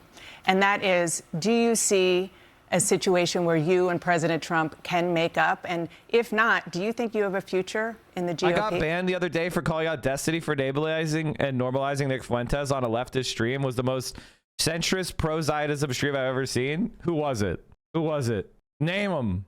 Name him. Name him. Whose emote is this? Oh yeah, I'm really important is not a leftist. I'm really important is a Destiny orbiter. Anyway, Marjorie Taylor Greene sucks. Well, I certainly hope that we can make up. And there's, you know, again, I can only speak for myself. I'm a Christian, and one of the most important parts of our faith is forgiveness. And that's something I'm committed to. That's why I can easily come on your show that is watched all over the world, and I can say things I'm sorry for, and I can try to set an example of how I think we should move forward as Americans. And so, of course, on my end, I believe in that, and I certainly hope to see that happen. Congresswoman Marjorie Taylor Greene, I appreciate you coming on this morning. Thank you so much. Thank you, Dana. So Donald Trump is apparently he's flip-flopping on the Epstein files. 20 past the hour, we're going to get to the latest on the Epstein files right now. But first, just to put a pin in the conversation. They've officially abandoned MSNBC and they are now MS Now. The NBC branding is gone. We were just having. We had the reporter on from the New York Times a while back. This extensive investigation into the conditions at CICOT, the prison in El Salvador, where all these people were just disappeared off the street, chained, shaved, and sent there. And that report found that half of those people had not committed any crimes. And the stories of torture and sexual abuse that has come out of what happened to these people, this is what our government did to people in this country. And again, this administration glosses over it as much as they gloss over January 6th. Something to think about. And this is what Americans accept. Certain Americans accept. That's where we are. But less so on the Epstein files. President Trump is now calling on House Republicans to support the release of the Jeffrey Epstein. This is the new website. It looks like, honest to God, it looks like it was a website made 10 years ago. Oh man, that channel is fucked. In case files. He made that request, which is a very sudden reversal from his previous position on social media last night, exactly, writing that Republicans should vote to release the files because, quote, we have nothing to hide, and it's time to move on from this Democrat hoax perpetrated by radical left lunatics. Have I talked about Ramsey Robinson? I'm still figuring out. I mean, the primaries are not for a while. I'm still figuring out my positioning in California. Let me get back to you on that. Force from the president comes ahead of tomorrow's expected vote on the House floor, aimed at forcing the Justice Department to release all of the files.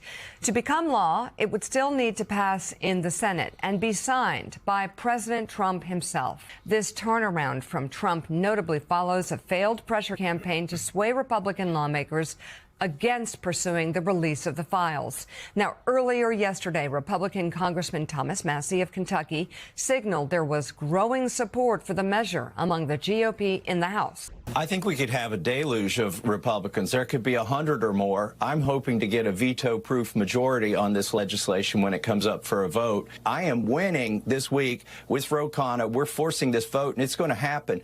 I would remind my Republican colleagues who are deciding how to vote, Donald Trump can protect you in red districts right now by giving you an endorsement, but in 2030, he's not going to be the president, and you will have voted to protect pedophiles if you don't vote to release these files, and the president can't protect you then. This vote, the record of this vote, will last longer than Donald Trump's presidency. And there's no way Republicans could have voted no on this. There's so many Republicans that would have found themselves on the wrong side of their MAGA base, let alone everybody else. And, you know, we'd said last week, everybody that was saying, oh, this is dead in the Senate. Really? Now, if you're up for election in 2026, Donald Trump had to know they're not going to want to vote against. Like, are they really going to cover up releasing files about a predator?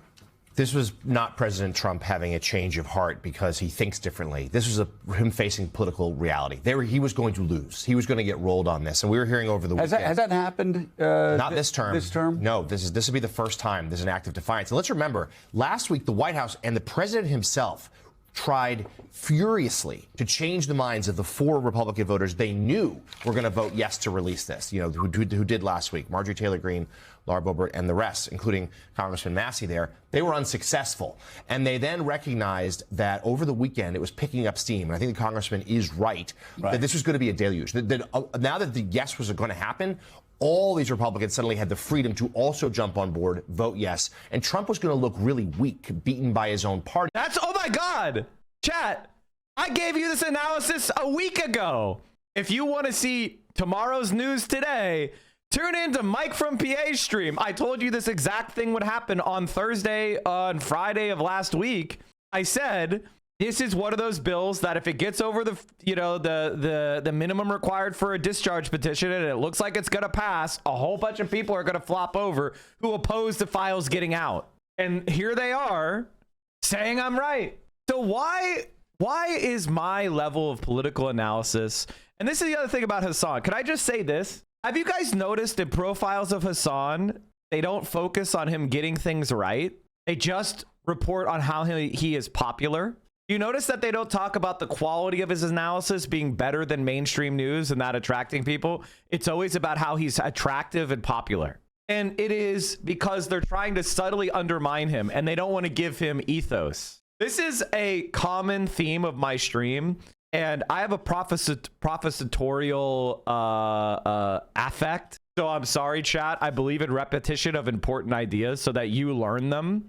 This is not just entertainment. I want you guys to learn some things. So I'm going to repeat some ideas. In the study of rhetoric, that is the skills of persuasion, it is divided into 3 general forms of an argument: ethos, logos, or pathos. When you have a figure that is speaking in front of you, why the fuck should you trust them?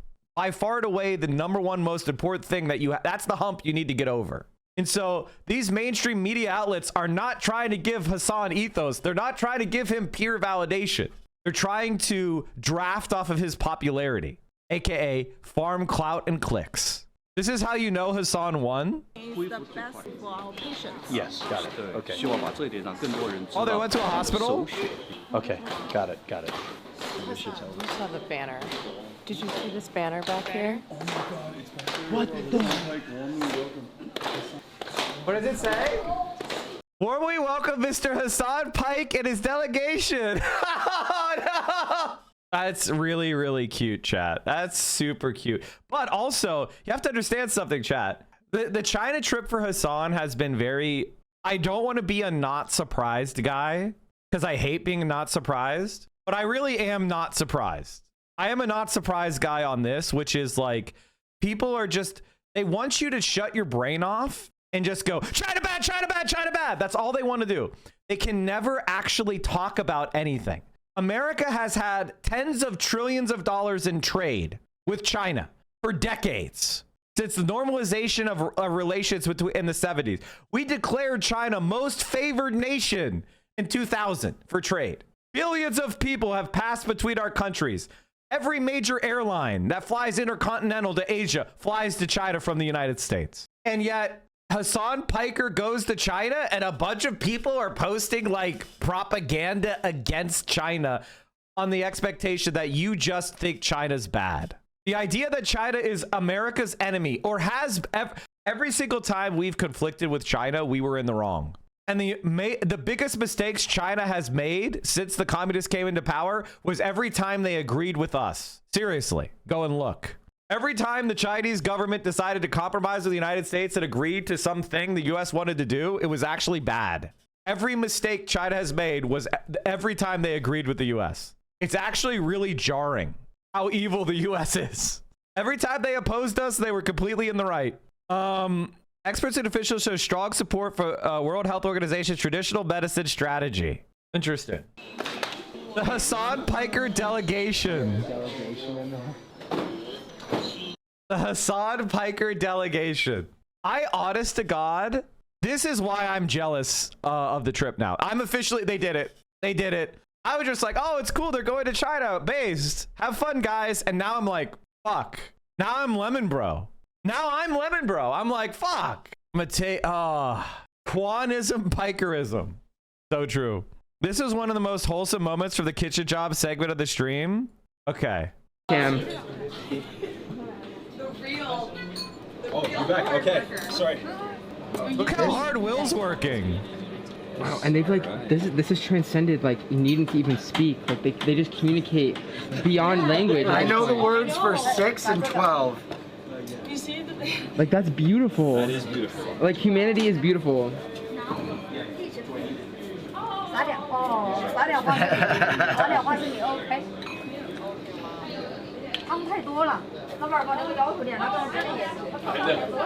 They overfilled a bowl a little bit.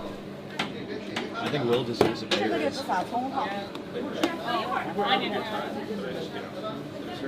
Oh, that's gonna be a spicy dumpling. Hell yeah, go heavy with the spices. Notice that she's not telling him to slow down because in other countries they have flavor on their food. Will was locked in the moment he got into the kitchen. He's gonna eat, but he'll stay on the camera. Oh. By the way, look at how they're like, all right, make all these Westerners wear face masks. They're gonna spread. They're gonna cough on the food. Another order. Oh, good. Oh, great. Oh, good. Another order. Oh. Oh. Yeah. Oh, you're eating. When we finish the job. Oh, so nice of you to have some food. Well, you made it and it's delicious, okay? Oh, look. Another order. Oh, bro. They're like, okay, Will, you're gonna go on vacation and you're gonna have to just work at a Chinese restaurant. Fuck, that's a good vacation, man. We're on the yacht here in Shanghai. We've been China maxing all day. Mm-hmm. Feeling like a shoo-shoo. You know what I mean? You're a shoo-shoo. 不好意思. Excuse me. Yes. China maxing over here. Didn't mean it.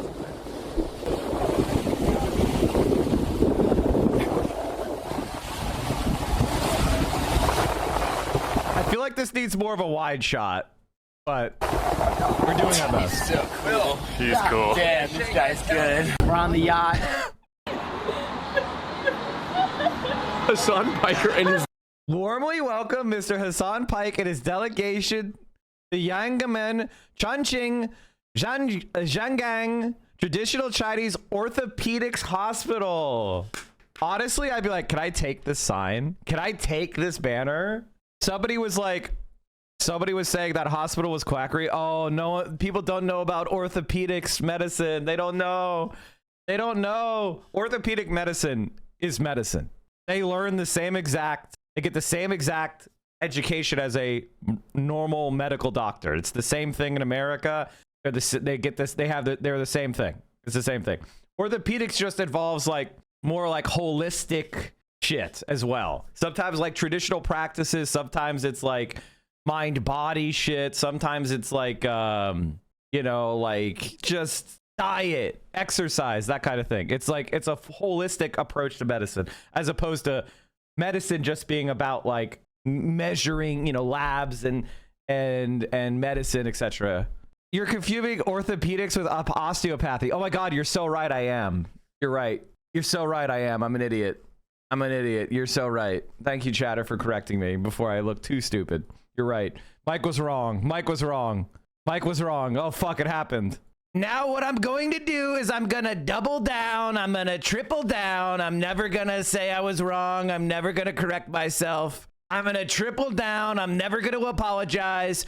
I don't care if I lose 1,000 followers. I'm never wrong. I'll never apologize. What? You're calling me misogynistic? Misogyny's good now. No, I'm kidding. I'm kidding. I'm kidding. I'm kidding. I'm kidding. as soon as I realize you're right. I'm an idiot. I did mean osteopathy as opposed to orthopedics. Orthopedics are muscles and joints and bones. Darvlo and cynicism. They're never wrong. They never apologize. Hassan Piker and his delegation. Hassan Pike and his delegation. You guys are in Hassan's delegation now. Amazing. That is so funny. Chat, we need to... every single person in that stream, we need to be calling... We are honored to meet a member of the Hassan Pike delegation. I kind of want to... I'm going to like text Austin and Caroline to be like, I am honored to be a friend of a member of the Hassan Pike delegation. Alright,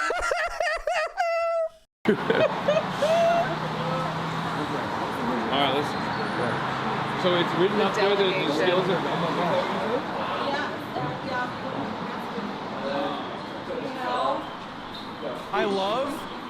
I love that Hassan is like being treated with respect in China. Isn't that interesting? Isn't that interesting how Hassan is being treated with respect in China? And it's because the way that he's slighted and attacked in America is because they hate the idea of you having free college or a house to live in or health care. So his ideas in America represent a threat to the status quo. Caroline got a realignment.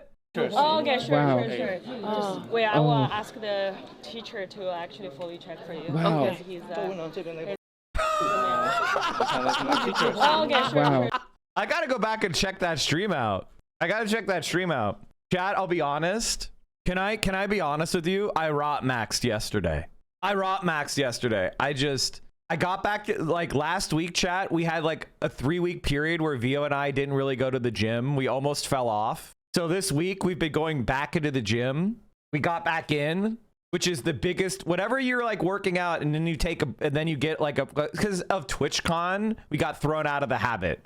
So now we're climbing back into the habit and we went back to the gym and you know how you're supposed to deload like 10% for every week you were gone or something. And I was like, fuck that shit. I ain't deloading 30%. Fuck that shit. So I didn't, I deloaded a little bit, like 15%. So we're a little sore. We're a little bit sore. But, I made sure that we hit our form. I haven't been in years, so 100% deload. Honestly, however strong you think you are not. If you do not go and if you're not regularly working out, you're not strong. Now, before we end the Hassan segment, train. I love these clips. Get the shot. Get that shot. All right. Now, zoom. Out. Out. Yes. Yes. Yes. Keep getting the shot, Christian. You're missing the rest of the train.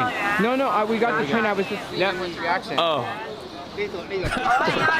One of you guys got to try to do the famous like. Amazing. All right, let's go back to Trump. The like Epstein this. files. So that's why the sudden about face last night after his return from Mar-a-Lago this weekend. And Jim Van Dyke, this follows up on what you wrote about yesterday, and that is this MAGA split.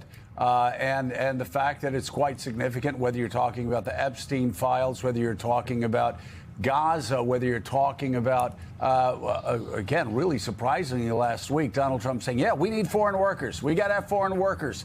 I mean, the split was wide and growing. And then, of course, the Tucker Carlson dust up, also splitting the MAGA movement in half. Yeah, I mean, 6 months ago, if you thought about MAGA, it was by far and away the most ascendant, powerful part of the media ecosystem. And it really is a metastasizing hot mess right now. Almost all the leading figures in MAGA that have big followings on YouTube, podcasts, online, are at war with each other. They're at war over things like anti-Semitism, nativism, misogynism, racism. They're trying to play out their rivalries in public. They're trying to bury their enemies within MAGA.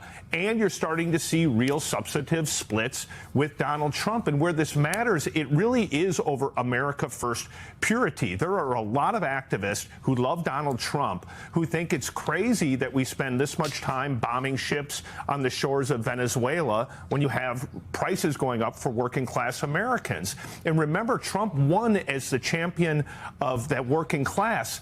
The truth is he's a creature of the upperest of the upper class, right? He loves to hang out with moguls and rich people and CEOs and gild the office and take his golden bar from the Swiss as they try to get their tariffs lowered. And this is starting to cause real angst. And it might not topple Trump. I think the Epstein thing, it's one of the, like, how could you possibly be against voting for it, right? Like, sometimes these things you can squint and you can understand both sides. On this one, you can't. You're going to be what? You're going to be for pedophiles and anti-sex trafficking and sexual exploitation of women and young women. That's kind of a nutty place to be in American politics or morally.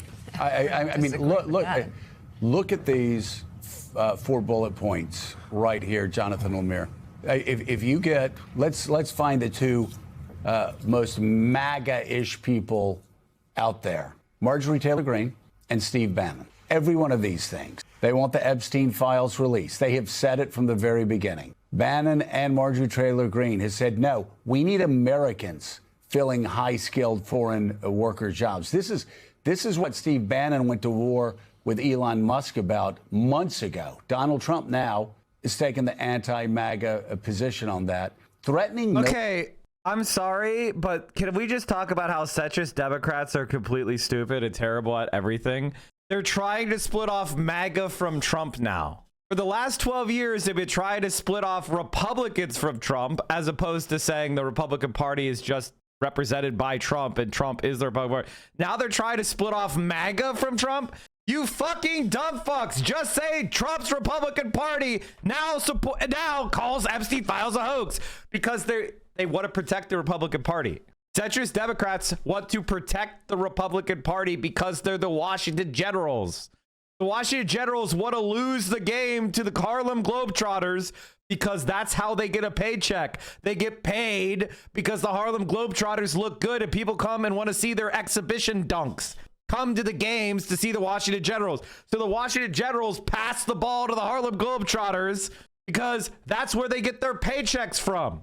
And it's the same way the Democrats work. Centrist Democrats have the same donors as the Republican Party does. That's why Trump endorsed Cuomo, because the mask was off. When an actual progressive won the Democratic Party nomination, the Republican donors, they stepped up and they supported Cuomo. Why? Because Cuomo was always their guy. And when he was defeated, they didn't want to, they're not like, well, we got to support democracy. There's a reason why they give billions of dollars to these politicians. It's because they hate democracy. They don't want you to vote for what the American people want. They want to make it so if you support their positions, you get bribes. And you get propaganda. Military interventions in Venezuela and now Nigeria. People's heads have to be spinning. The whole Fortress America, America First. After, of course, everything that's happened with Israel in Gaza. And then denying that there's an affordability crisis, which is hitting a lot of people in red state America the hardest. Yeah, this is the first moment where it feels like Republicans, and particularly those in the MAGA movement, are starting to look past Donald Trump. They're trying to say, like, okay, what's next? Yeah. What comes next? Who is going to be the heir to this obviously extraordinarily powerful political base here? That, like, you know, we're seeing some jockeying. I mean, what does MAGA really mean? And you're right. There's the Marjorie Taylor Greene and Steve Bannon side. We see J.D. Vance trying to quietly make some moves as well. We have others who are trying to come on the other side of it. Like, the Republicans are starting to look at each other and say, this is going to be a little different. How do we embrace it? And right now, we keep saying this first 6, 7, 8 months of the president's term, Republicans largely in lockstep. But here, because he has gone against sort of the MAGA creed in many ways, we're seeing some in the Republican Party feel like I have a little freedom to disagree. Right. And so far, they haven't really paid a price. Well, you look at Thomas Massey, he hasn't paid a price. We'll see what happens with Marjorie Taylor Greene. I doubt she'll pay a price. I mean, there's always the argument, if you go after Republican presidents from the right, you're safe. Here, these people that are going after Donald Trump are going after him, you know, from the more MAGA-ish base. Right. It's not like they're saying, hey, you should actually pay attention to what Jesus says on immigration. No, they're not doing that. They're saying release the Epstein files and stop talking about going to war in Venezuela or Nigeria. So I want to talk about Marjorie Taylor Greene in just a moment, but on releasing the Epstein files, 2 questions for you, David Rode. First of all, it seems Pam Bondi does exactly what the president tells her to do, and this issue is no different. But also, why couldn't, since she does, and you can tell us more about that, why doesn't he just tell her to release them? That's the question, and it's such an obvious thing. It's so easy. Yes, and it's if you just look back months, it's extraordinary how this has been mishandled by this administration. Why has it? Because I think Donald Trump himself is afraid of what's going to be released. And and to be fair, and we'll talk about this more, but there was a statement way back in July where Pam Bondi and Kash Patel and career FBI people said, we've gone through these papers. There isn't enough evidence to criminally prosecute anyone. But there's a ton of embarrassing material, I'm sure, and that's what Trump is afraid of. But from her saying, oh, I've got the client list on my desk, to Friday, the president posted on Truth Social he wanted these Democrats. What is 6-7? The 6-7 meme is the crystallization of Generation Alpha brain rot and the total social media panopticon that we live in.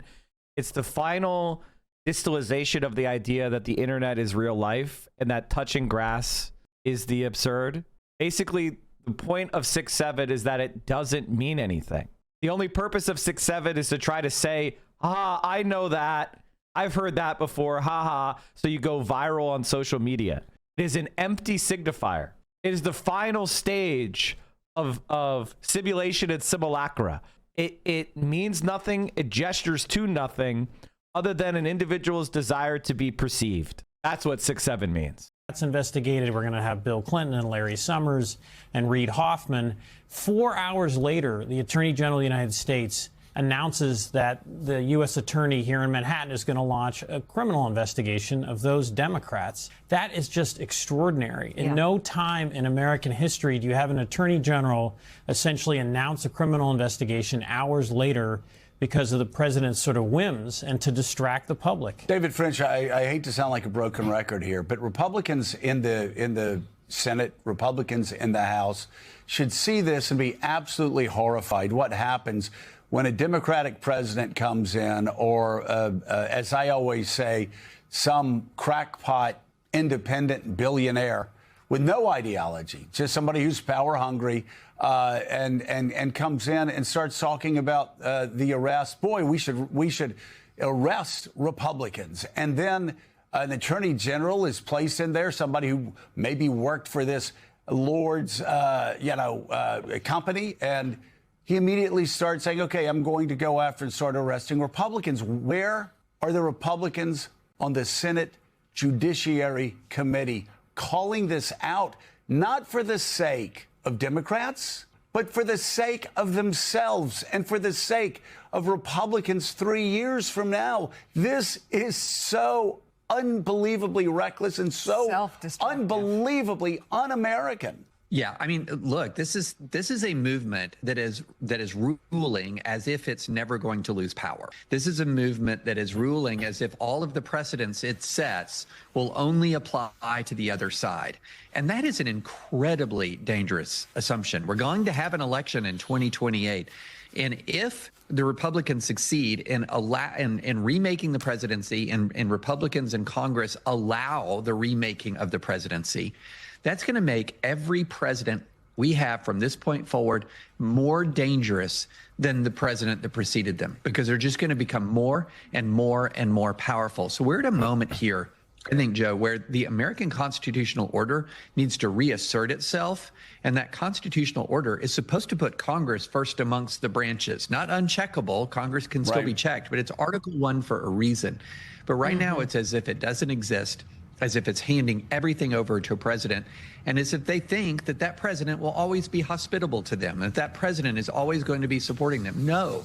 When you set these precedents, when you allow a president to get this powerful, you can't control what comes after. It is so. By the way, chat, this is another way of the centrists are saying to the right, you gotta rein in Trump or else AOC is gonna raise your taxes and give them health care. Oh no!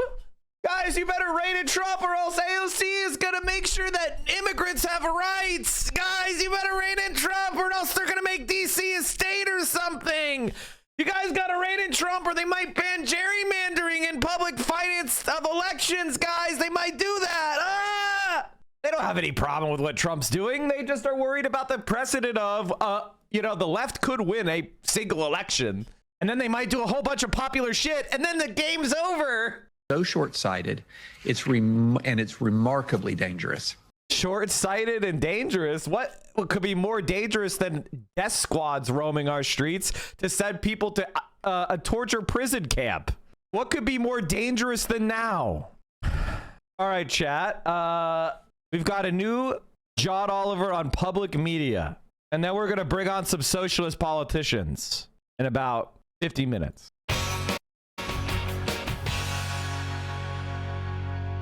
We're going to be covering the Claudia. We're going to be covering Mexico stuff this week, chat. The drummer from Rat. So are the Tectone files canceled? Is that not happening anymore? Oh, I need to urgent Arthur pushes the limits of social realism in children's TV, acknowledging that gay couples, that's how it goes. You only get shows like this from support of viewers like you. You want left-wing content? Capitalists don't like it. You want content that's free of commercial consideration? Capitalists don't like it. They want the broadest, most inoffensive slop that they can get as many pigs to feed on. If you have any kind of social, political, interesting element, they're not gonna support it. And if it gets through, they snuck it through. Sir, I think you might need some help. And this is, ladies and gentlemen, what has been destroyed by our changing culture of media consumption. Want them to? Do we really want our high school sports to be turned into another gambling venture like fucking college sports has? Do we want money to corrupt high school sports? Do we want to get rid of any element of health and sportsmanship and fair competition and have money corrupt it even more than it almost made it without a furry fucking joke? We almost made it. But John Oliver, stay horny for furries. We're sus of this motherfucker. God, dude, that's such a good prop, but I can't justify 5 figures. All right, chat. We are about to have. Okay, hold on. We got an audible. We got an audible. We are about to bring on friends of the show, John and Joel. Jake and Joel. Okay. Sorry, chat. I really need to make sure I don't have my private details leaked, because I was clicking on if you want to know what was happening, I clicked on ActBlue and it had my entire credit card information and my name, home address, and email.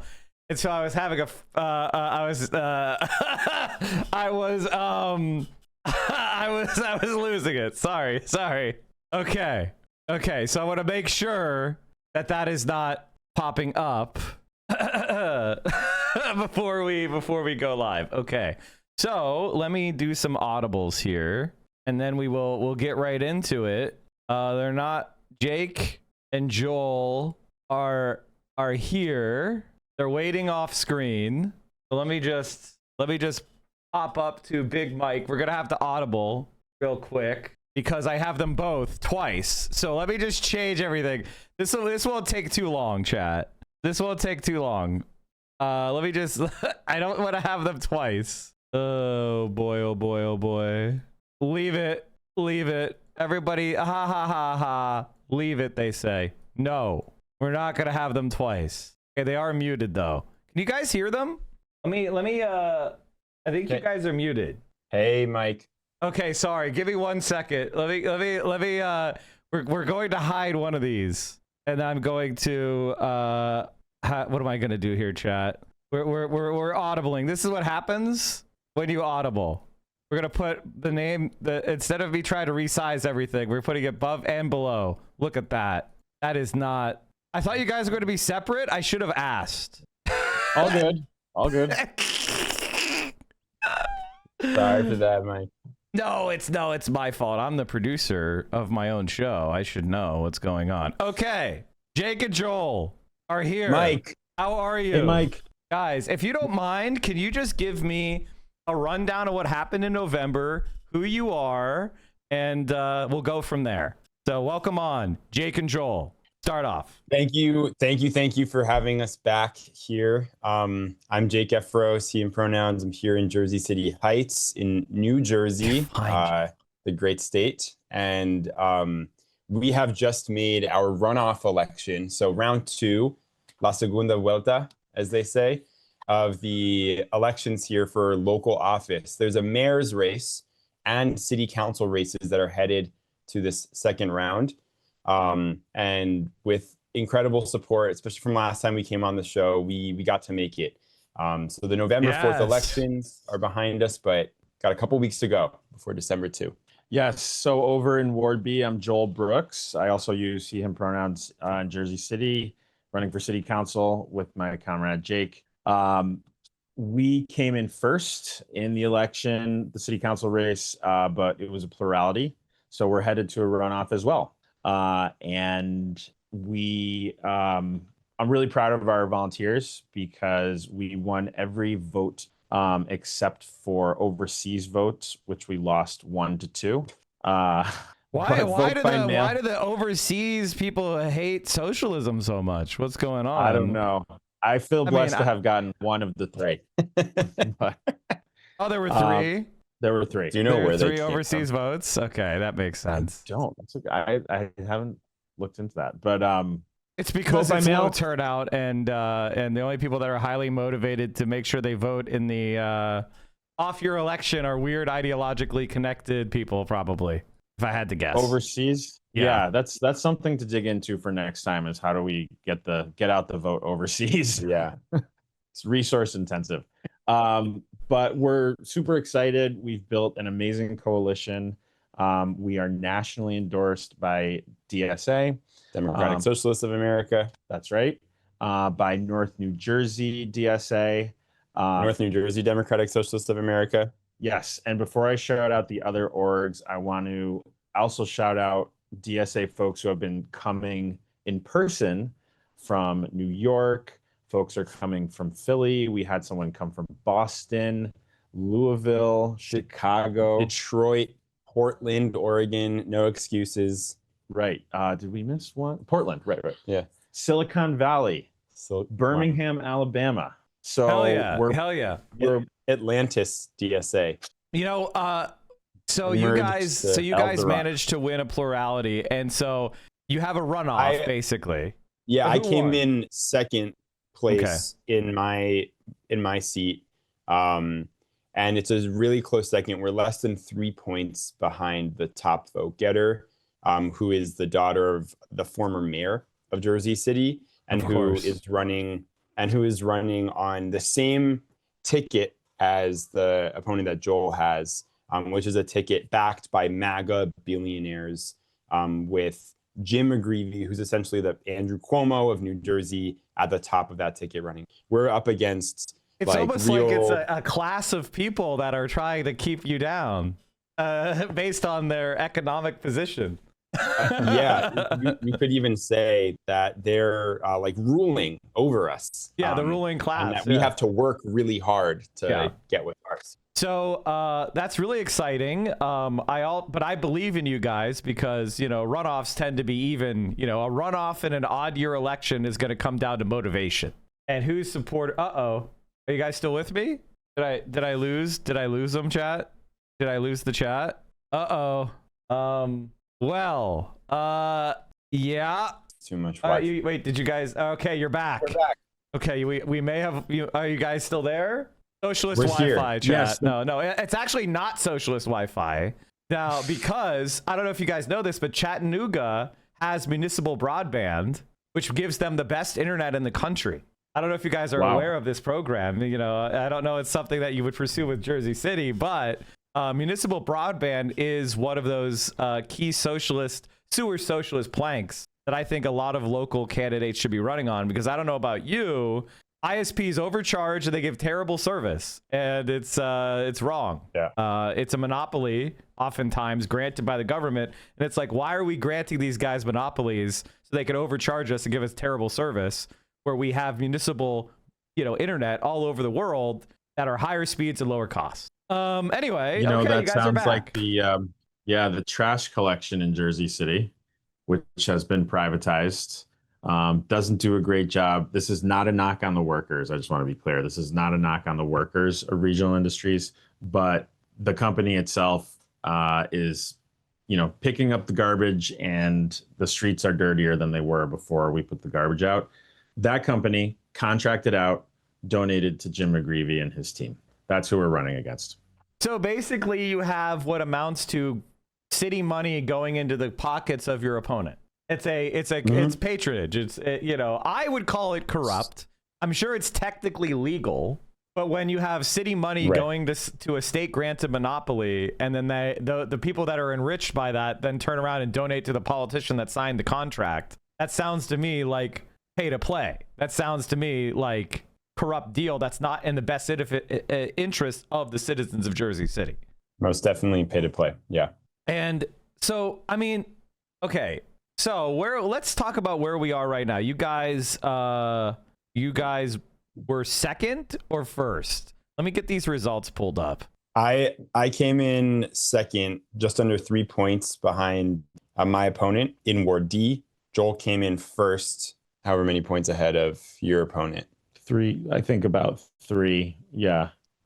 So that as the top two vote getters in each of these runoffs are the ones who are advanced the December 2nd. Yeah. For context, there are 6 wards, and 4 of the wards are going to a runoff. In 2 of the wards, there were decisive winners, 50% plus 1. Gotcha. But 4 wards in Jersey City will go to a runoff, as will the mayor and council at, which is 3 spots covering the whole city. Gotcha. Okay, beautiful. So in other words, this is who can get their, as I was saying before you guys went, this is a runoff election on an odd year, which is always going to be a struggle with turnout. Do you feel like you guys have motivated followers that are going to show up, and what are you doing to make sure that happens? Yeah, I can go first. I mean, the night of the election and the day after just got an outpouring of support from folks saying, we voted for you, we're here for you in the runoff. So that's our core, right? And what we've been doing through same stuff we were doing before, door knocking, phone calls, texting, is trying to first let people know there is a runoff, because it's not, put yourself in the regular working class person's shoes in Jersey City. They were the governor, that was a big race, voting against Trump to some extent in New Jersey. But a runoff election, it's not at the forefront of most people's minds. And so we are, I know for us, and I'm sure for Jake, we are the campaign that's letting people know that there is a runoff. Right. And then talking to them about why we are the best choice. Yeah, 100%. So what's the voting? It's just like a typical in-person election, or is it going like, how does that work? Is there vote by mail? Is it absentee with excuse? Like, how does that look? Sorry to ask you these questions because I'm just curious myself. No, totally. People can vote by mail.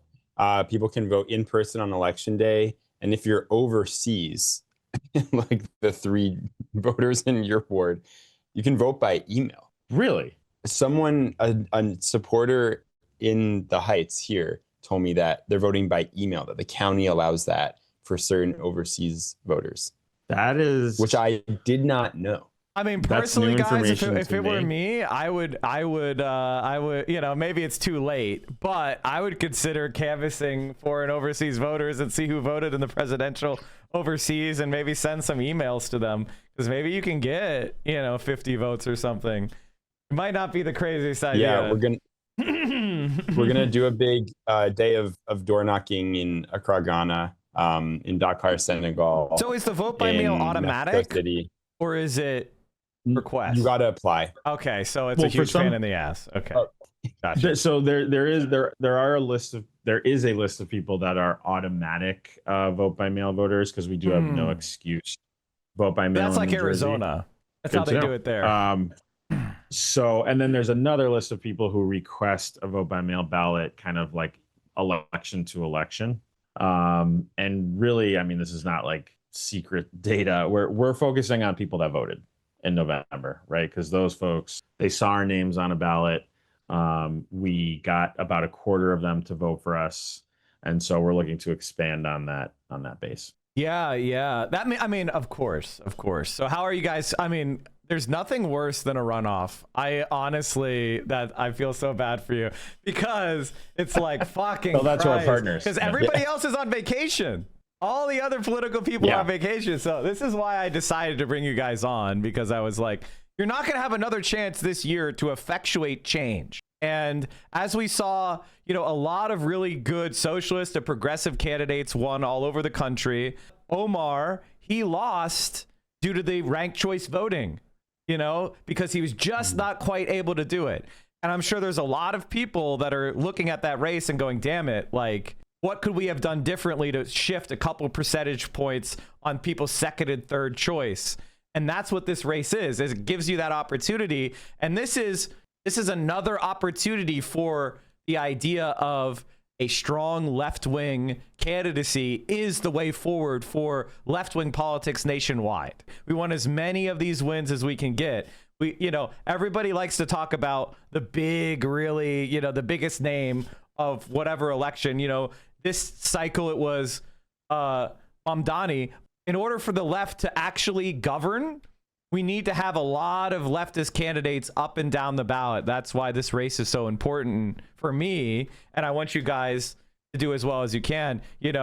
We've been supportive of local and state politicians in the DSA for years. I don't know if you guys watched or are aware of this, but we helped, a group of socialists in Milwaukee, and now they're putting together a run for governor with Francesca Hong as her name. And we had her, on my stream. I think we were one of the first media appearances she did. And, she's now like one of the front runners for Wisconsin governor. And having a open socialist in a swing state is one of those things that I think even a lot of leftists are scared to dream about that. They kind of think like, oh, we should stick to these deep blue districts. And I want to be the person that breaks people out of that mind prison of like, we were going to be a junior coalition member to liberals, as opposed to we need to have the confidence that we have majoritarian positions. Maybe the title of socialist is still a lift for some people, but our ideas aren't. Yeah, if I can speak to that. Yeah, the runoff system, I agree, in some ways just sucks, because we got to do this all for another month. People are really tired. They are tired of us knocking on their door and giving them phone calls. People are exhausted. Our team is, on the other hand, not exhausted at all, entirely energized, ready to go. But what it does is it gives us legitimacy by having made it to the second round. Where definitely, Joel ran one time before. I'm a first-time candidate, And, I did not have name recognition before this. And here I am running as a Democratic Socialist as a first-time candidate, independent from, any kind of party machine or anything. And a lot of people, as you just said, liked some of the ideas, but was like, this guy doesn't have a snowball's chance in hell at actually making the election.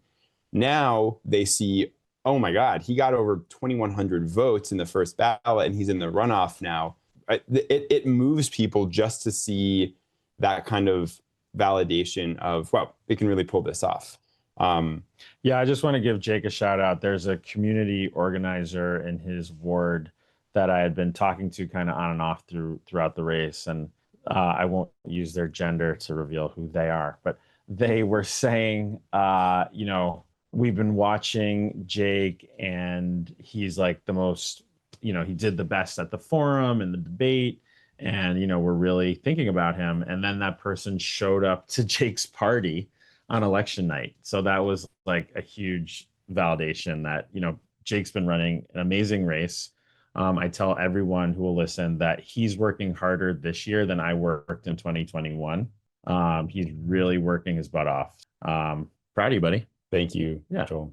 Thanks. Well, here's the thing, as somebody who's been in your guys' shoes, I always think of elections, if I could give you any advice, because I've been doing it for over 10 years from the far left, which is unusual to say the least. Every election is just a marketing opportunity for your ideas, right? So you sometimes will not win the first time, but then the next time, and then the next time, and then the next time.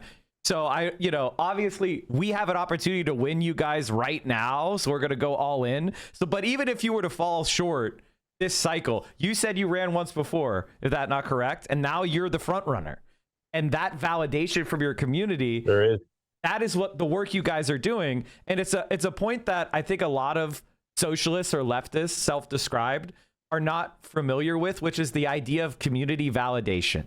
Like, it's one thing if I agree with your ideas, but a lot of people think, well, I agree with you, but my neighbor doesn't, right? And they kind of, let their horizon shrink because they think there's only so much good that can go around, right? Like, you guys are saying all this really good stuff, but I don't know, like, other people might not agree, and I need to pick somebody who's going to win. I want to be on the side of somebody who has a chance of winning. I want to be pragmatic. And I think what you guys are doing is showing is that socialism is pragmatic. Socialism is about delivering real material returns. It's actually the neoliberals that are the bullshitters. They're the ones who promise nothing, and they deliver nothing. And you are the guys that are talking about cleaning up the streets and fixing the potholes, as well as some of the bigger ideas about our society and the way that, workers should be prioritized instead of left behind. Sorry to rant at you, but I want to say, I'm saying this to you guys. I know you guys know this, but because you're doing it, I'm saying it to my audience to encourage them to support you, show up, volunteer. And if you guys have a couple bucks, please consider throwing it. We need it. You need it. Yes. I'm sure like something like a mailer or, phone calls or something would really go a long way in boosting your turnout for the runoff. For sure. And to give a sense of the stakes here, McGreevy, which is, he's running for mayor and heads up the ticket that we're running against. He raised at or over $5 million mayor's race in Jersey City to come in New second. Jersey, to come in second place. Right.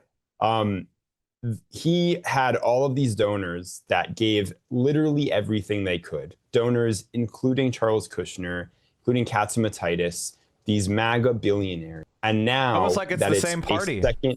It's almost like that.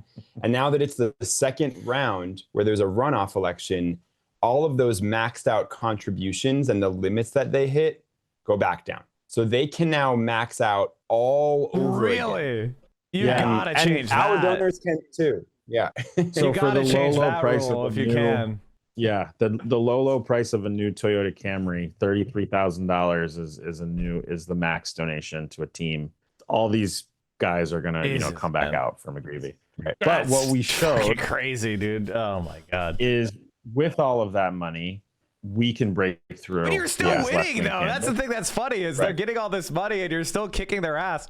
which is fucking hilarious, and it shows just how unpopular they are. And they are really reptilian. Can I just say this about centrists in general, is they are the people that skeeve you out. They are the people that, like, when you talk to them, you're like, no, this person is from the planet Xenon. Like, they are not with us. They do not consider me a fellow human being. They have cold blood. Like, you get it. The vibes are off. The vibes are off is another way of saying it. And my friend in the neighborhood said that she was just in the neighborhood. She was eating dinner with her mom at a bar, and Jim McGreevey came into the bar to schmooze and, talk people up and shake hands with everyone. And he just came and schmoozed with them and just started eating her mom's French fries right off the table. He's like, can I have one of these? And then starts eating the fries. So this is, he's on another level of like outgoing, which is like kind of, it's alien. like without shame. Yeah. I mean, this is a story I haven't told publicly, but there was a memorial for someone who was killed in a traffic fatality. And the family was placing the wreath. And as they were doing it, McGreevey like slid in with the family for the photo. I was like, what is this guy doing? This is like a very private moment. And this guy is like, I'm running for mayor, so I need to be right next to you. It was so gross. Yeah. I mean, and people in Jersey City have a lot of stories like these. Yeah. So. Yeah, well, hopefully Donald Trump can endorse him, just, and make it as clear as possible. I do think that, I am of the opinion that we should go after these people aggressively for the bribes they're taking, and we should make it, part of the campaign is the fact that they're not talking about the fact that people are being overcharged for trash, which is their job. They're taking bribes from Trump billionaires, and this is a blue city. This is a Democratic city. It's another way of saying it's a working class city, and these people and that's who runs it. And, one of the things I showed to my audience is Mamdani won the financial district in Manhattan. And he didn't win because the bankers were voting for him. He won because the people that live in that community, right, who are the janitors and the baristas and the bartenders and the secretaries and the people that live where they work, they voted for Mamdani. And so that is the majority. Like, if they can't even hold Wall Street, they have no people power. And so I'm really excited for you guys. I believe you're going to pull it out because I'm sure your followers are as passionate as you are, and their voters are the people that they're going to have to pay to make them show up. But I guess if they have 5 million, maybe they will. I don't know. Why did you just pay more in taxes, bro, and let us fix the parks? Like, what is this? They're spending that much. It's more than they'd have to pay in taxes. Like, what the fuck is this? Well, here's for some context. I mean, so we've had the same mayor in Jersey City for 3 terms, and he did not run for re-election. The mayoralty of Jersey City is up for grabs, and that is a major kind of position of influence within Hudson County, which is of itself a major power seat in New Jersey. Of course. And so, which is a state in the United States of America. Yes, thank you, Jake. Yeah. Which has some power in the United States. Yeah. Yeah. So, kind of the 3D chess factions that are backing McGreevey is, okay, well, now we can kind of take control over Jersey. And so they can counter progressive that's part stuff of the story too. Statewide. Right. New Jersey, I come from Pennsylvania, and so I have a lot of contact and familiarity with New Jersey from across the river. And I could just say that it's a machine state where the Republican Party has largely been rendered as a rump. And so if you're a right-wing person, you don't run as a Republican. You run as a centrist Democrat. And the Democratic Party Josh Gottheimer. Exactly, Josh Gottheimer. And they accept that billionaire right-wing money in order to push the Democratic Party of New Jersey as far to the right as they can. And that's the machine. It is taking right-wing money, laundering it through the Democratic Party to create as far, as a conservative a Democratic Party as they can. And that is, that's the program that works all over the country. Centrists are allied with Republican donors. And I think a lot of voters don't know that. They think of the Democratic Party as opposition to the Republican Party, when in reality, most of the institutions are actually set up as kind of a complementary disciplining of the Democratic base, where you guys represent breaking out of that paradigm and pushing a politics that will actually help regular people. So just to remind my audience, what are some of the ideas that you guys are really focusing your campaign on, and what resonated with, you know, the voters so that you did so well in the first round? Giving out free stuff. Free stuff. I'm in favor. What? Like what? Like what is your favorite free stuff? Taco Tuesday. Taco Tuesday. Yeah, Taco okay. Tuesday and free pizza Friday. Right. No, in all seriousness, so we are a majority renter city. I'm not sure about the electorate, but just raw population, we're a majority renter. Jake was a leader and organizer on the Tenants' Right to Counsel campaign, which helped pass the city ordinance giving tenants the right to legal counsel when they're going to court for eviction.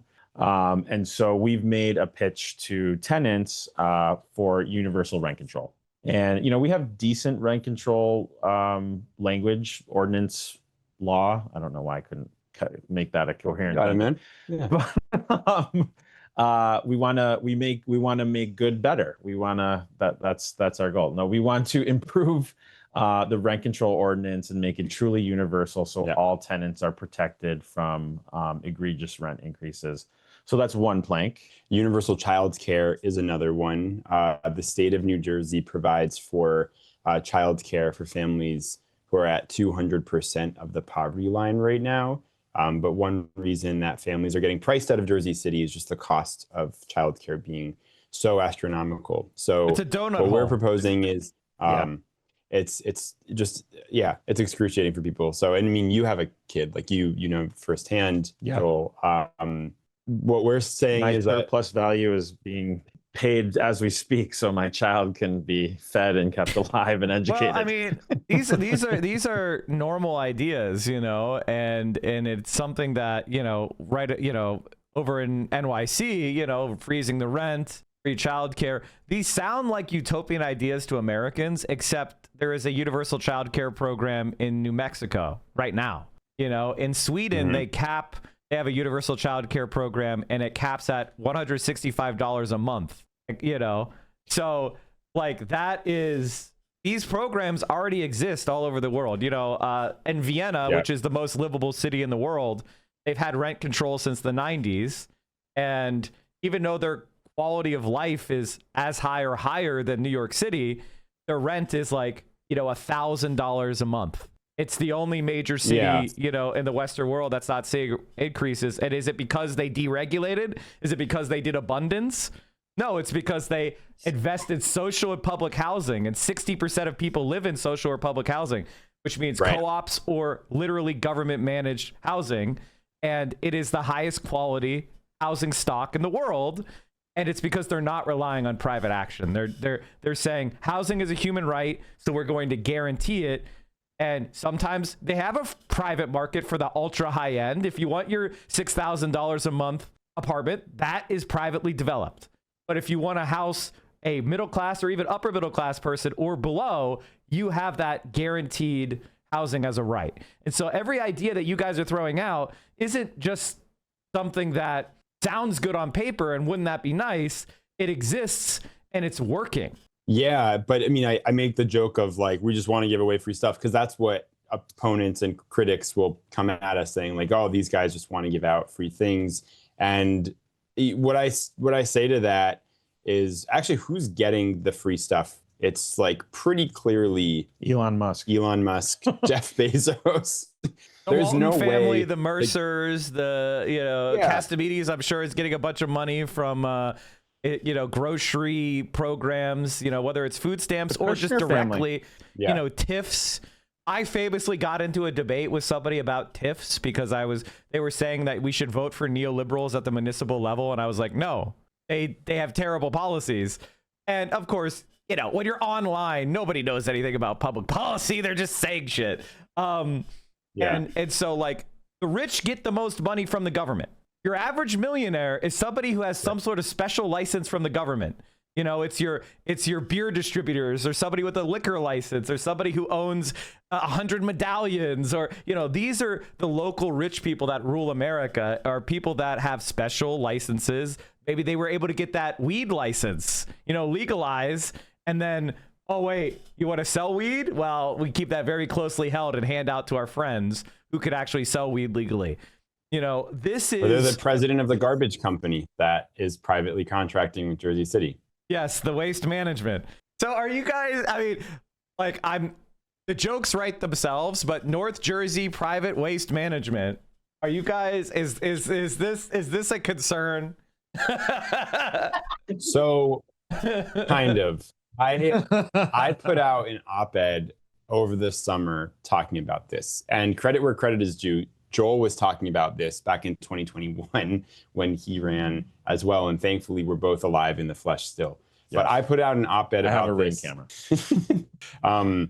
And there was one day where I was in my campaign office here, and I was finishing up a phone call in the back. There's some other folks in the office, and the door opens up, and like a middle-aged New Jersey guy just walks in and starts asking for me.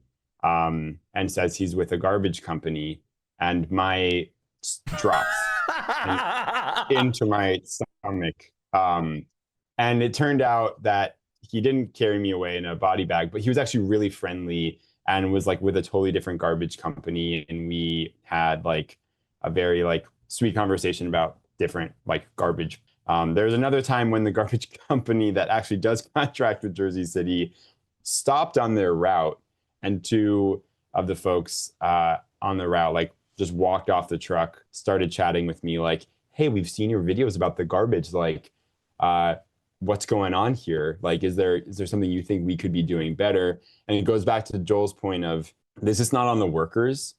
This is on the company setting certain expectations and standards that just are not below par. At all. Are they saving money since they privatized it? Is it actually cheaper? Are they seeing a lot of gains for the budget? I don't think Jersey City could tell you. I mean, I just think that Steve Phillip has gotten a free ride with some of the stuff he's done. I mean, you know, the sanitation has been privatized, and on the other hand, there was a backdoor with the water bill that waste collection. Do you guys own your water, or has it been privatized too? I'm sorry to ask. Privatized as well. Yeah. Veolia. Did you guys have a nursing home and they sold that too, or do you not have one? I'm just curious. This is all local government shit chat, where basically most of the Northeast, all the cities used to have these incredibly valuable assets that were all owned by the cities. Yeah. And variously, like, I don't, you know, I'm a public policy demon, so I've been in this fight to stop privatization so long and so many different things. And every city that didn't privatize is so much better off than those that did. The privatization is terrible. It doesn't help you. And in fact, it puts them in huge debt. Yeah. You don't, do you have a nursing home or no? Or the county does? Private nursing homes. Private. I don't know if I don't think the city ever owned a hospital, but we might be checked by Jersey City. The county has a hospital, Meadowview, a psychiatric hospital, which is still public, but I think they're trying to sell it. Privatized. The healthcare provision at the county jail has been privatized. Jesus. Yeah, I don't know. I mean, that's tough work. Not sure why we're trying to get the lowest bidder to do it. Well, I mean, it's not even really about the lowest bidder. It's about connected companies rigging bids, and then they just, you know, oftentimes when it's publicly provided, you have a strong union, so the workers are making good money, and so, you know, it's a very easy thing to just say, okay, we'll pay the workers half as much, get rid of their pension, and then, you know, we promise to make it 5% cheaper. That you could show some one-time savings, and then the change orders come in and the prices go up, and then, you know, the city no longer has the ability to negotiate, really. And are you going to throw out the trash and hire a new trash? That's incredibly risky for you guys, right? So, like, because if it doesn't go well, immediately people are going to be raising hell. So it's like, you know, poor government. That's why our country's falling apart. Is like, you guys are fighting against the forces that are literally making our country not work, because everything is privatized. Everything's for the highest, you know, the lowest bidder, or in other words, for corporations to make a buck instead of providing services. Right. And thankfully, I mean, there's so much of that exact tragedy going on in every part of every nook and cranny of our society. There are some places where I feel like we can push in the opposite direction, not only on the defensive, but on the offensive. So remunicipalizing our trash service being one, and a bigger hurdle even being it's a long story, but to keep it short, there is a hospital in this neighborhood that has been shut down essentially by a private company. And this is the nth private company to take over the hospital and fail it over the past decades. Of course. And essentially, this is like, they're real estate. They're just real estate guys who saw this as a land grab. They took it and they're crying poverty. They're crying, boohoo, the state didn't help us when we asked for state help, even though they promised that they would be able to operate the hospital. Well, yeah, exactly. So they're saying we tried to save this hospital and it didn't go as planned, and now the state won't help us save it. So we're going to shut everything down, fire hundreds of union workers, hundreds of non-union workers. It's unclear, whether they're all or most going to get jobs at commensurate salaries in other of the facilities. But this is an opportunity, the way I see it, is to actually demand that a public takeover happen of that hospital. Of course. When we've seen company after company fail it, it's like, let's use the state, let's use the county, let's use the city, and use those resources to make it actually run, and come to terms with the fact that healthcare shouldn't be about profiting.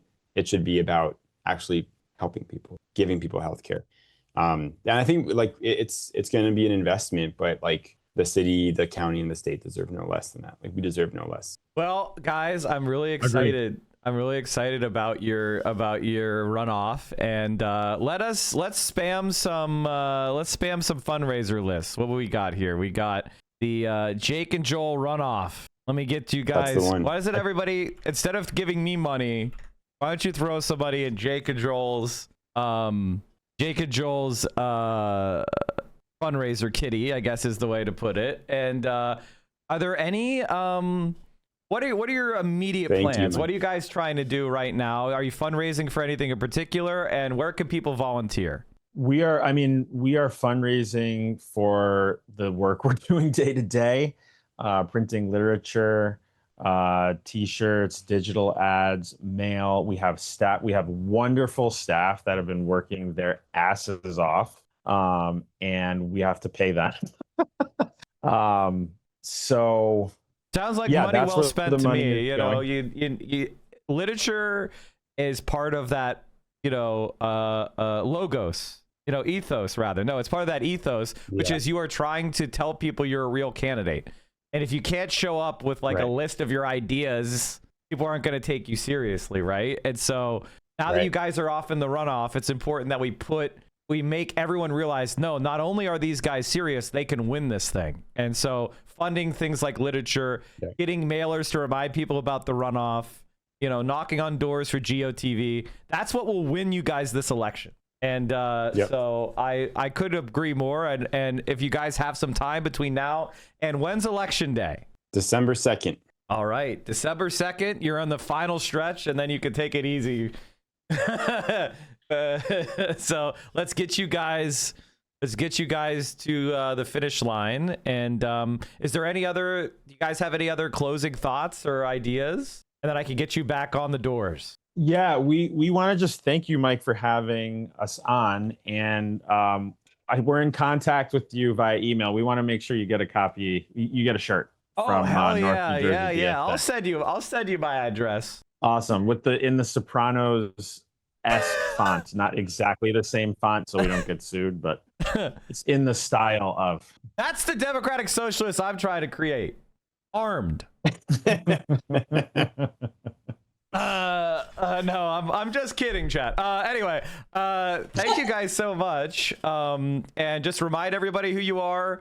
Make one more call to action, and then I'll get you guys out of here. Go to joel4jc.com/volunteer to volunteer. If you live not in New Jersey, you can sign up to Phone Bank. That's incredibly effective. We use a dialer, so we can make a lot of calls in a short amount of time. If you are local, come and knock on doors. And Jake, what's your link? Jake4jc.com. So easy to remember, just J, 4-letter names. And yeah, we're both running in Jersey City for city council. And we are this close to making history in New Jersey. So thank you all so much. Thank you, Mike. Really appreciate it. Thank you guys so much for coming on. And if you're selling that shirt, that might be a good thing. You might be able to get some extra dollars if you could throw something up. I can sell it for you this week if you have anything. If you have any way that I could do that. On our we have shirts for our respective campaigns on our website. The DSA shirt is for our chapter, which we can send you the link to that as well. Yeah. Beautiful. That won't directly benefit our campaigns, but it will benefit comrades who have been working their butts off. Yeah. Well, good luck, guys. Break a leg. Shirts. Break a leg. Thank you. Hopefully everybody donates some money. All right. Thank you so much and good luck. And you're almost there. Wear out the bottom of those shoes. Thanks. All right, guys. Thanks for coming on. Love ya. Thanks, Mike. Bye, Mike. Yeah, Thank you. All right, chat. Hold on. Let me just this. That's great. We are back. Make sure. Let's get one last spam. One last spam for them. I'm sorry to ask you guys to donate so much, but this will be huge for us. It'll be huge for our community. If we're able to get another win, notch another win, that's what we're here for. I know it's not a typical news day in Jersey City. Hey Mike, what are the requirements or process for getting candidates on my DSA chapter as someone who just made the ballot for city council? You just asked me. Just message the mods. And we will do that. All right, chat. Let's move on to our regular internet politics.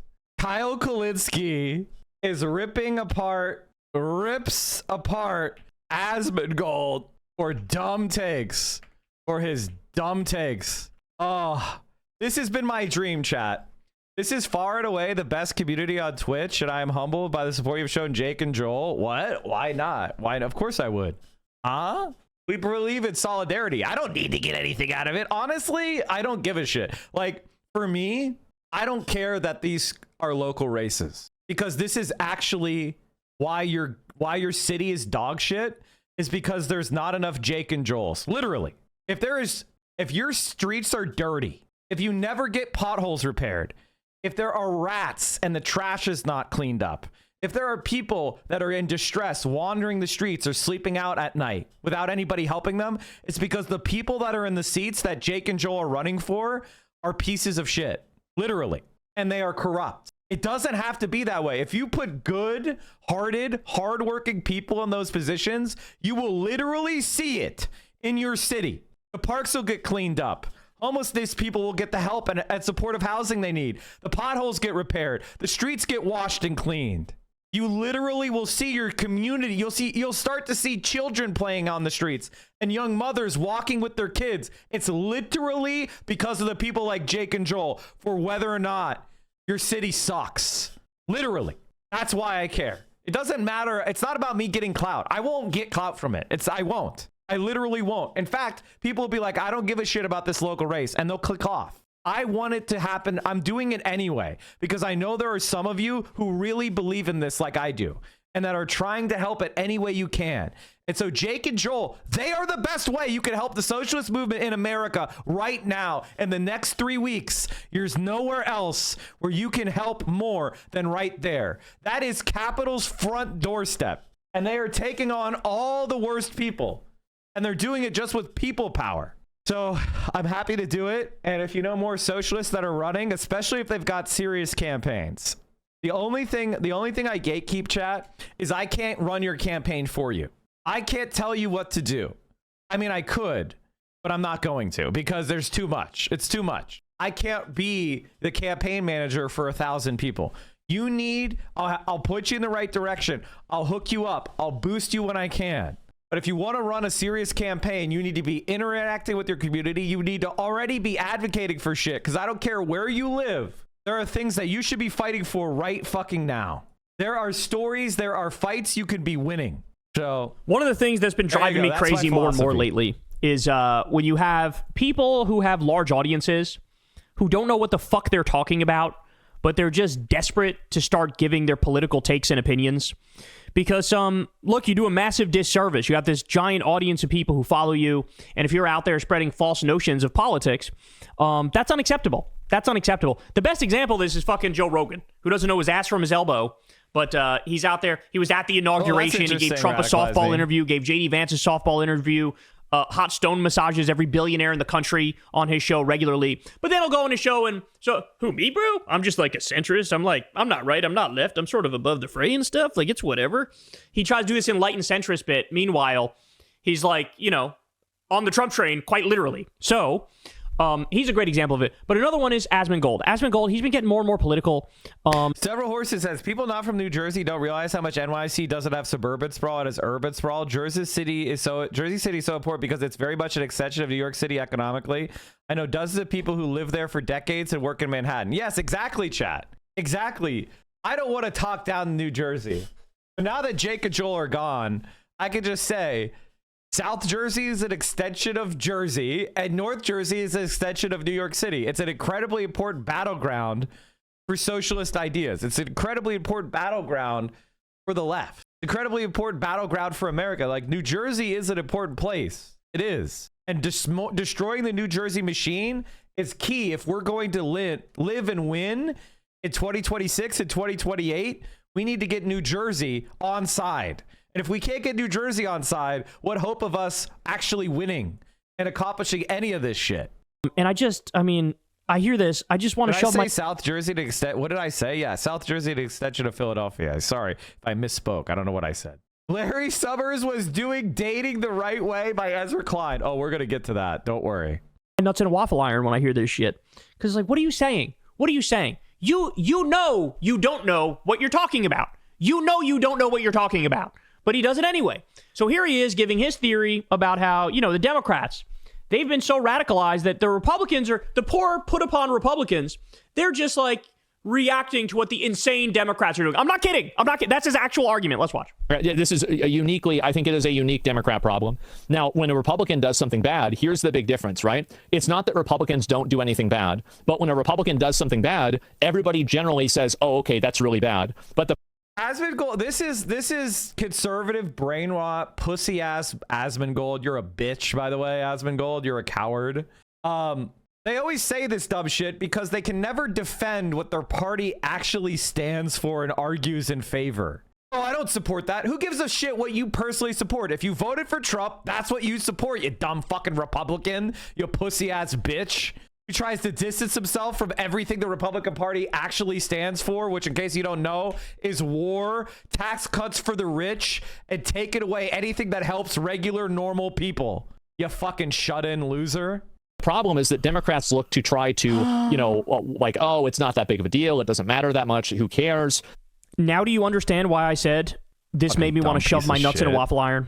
Yeah. Homie literally said, when a Republican does something bad, other Republicans could be like, yeah, that's bad. That might actually be the least true thing I've ever heard in my life. That is somehow the most false thing I've ever heard in my entire life.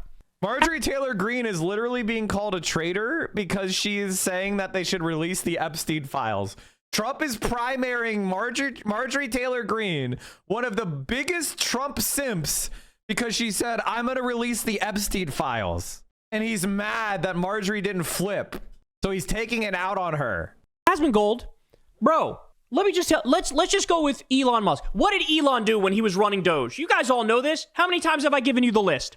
He cut pediatric cancer research. Not a single Republican came out. Yeah, by the way, Asmongold is one of the dumb fucks because they said, like, they were doing Doge cuts and somebody said, they cut funding for trans mice. And it wasn't transgender mice. It was transgenic mice. Transgenetic mice. So what does that mean? Transgenic mice are mice that are modified, genetically engineered, so they have human DNA, so we could test drugs on them for treating things like cancer. That's why they're called transgenetic. So they just searched trans. They searched for trans and then cut all the programs that had trans in it without even reading what they were. That's the government run by Asmongold. They cut funding for a program to create, these mice already exist and are used test drugs so that we could develop more cancer drugs. Didn't Asmongold's dad just die of cancer? Well, the Trump administration just cut funding for one of the most important cancer research vectors for testing medicine. And this guy doesn't care. He doesn't care that other families are now going to die of cancer because the cancer treatment was not able to be tested on these mice because he thought he was pissing off the libs.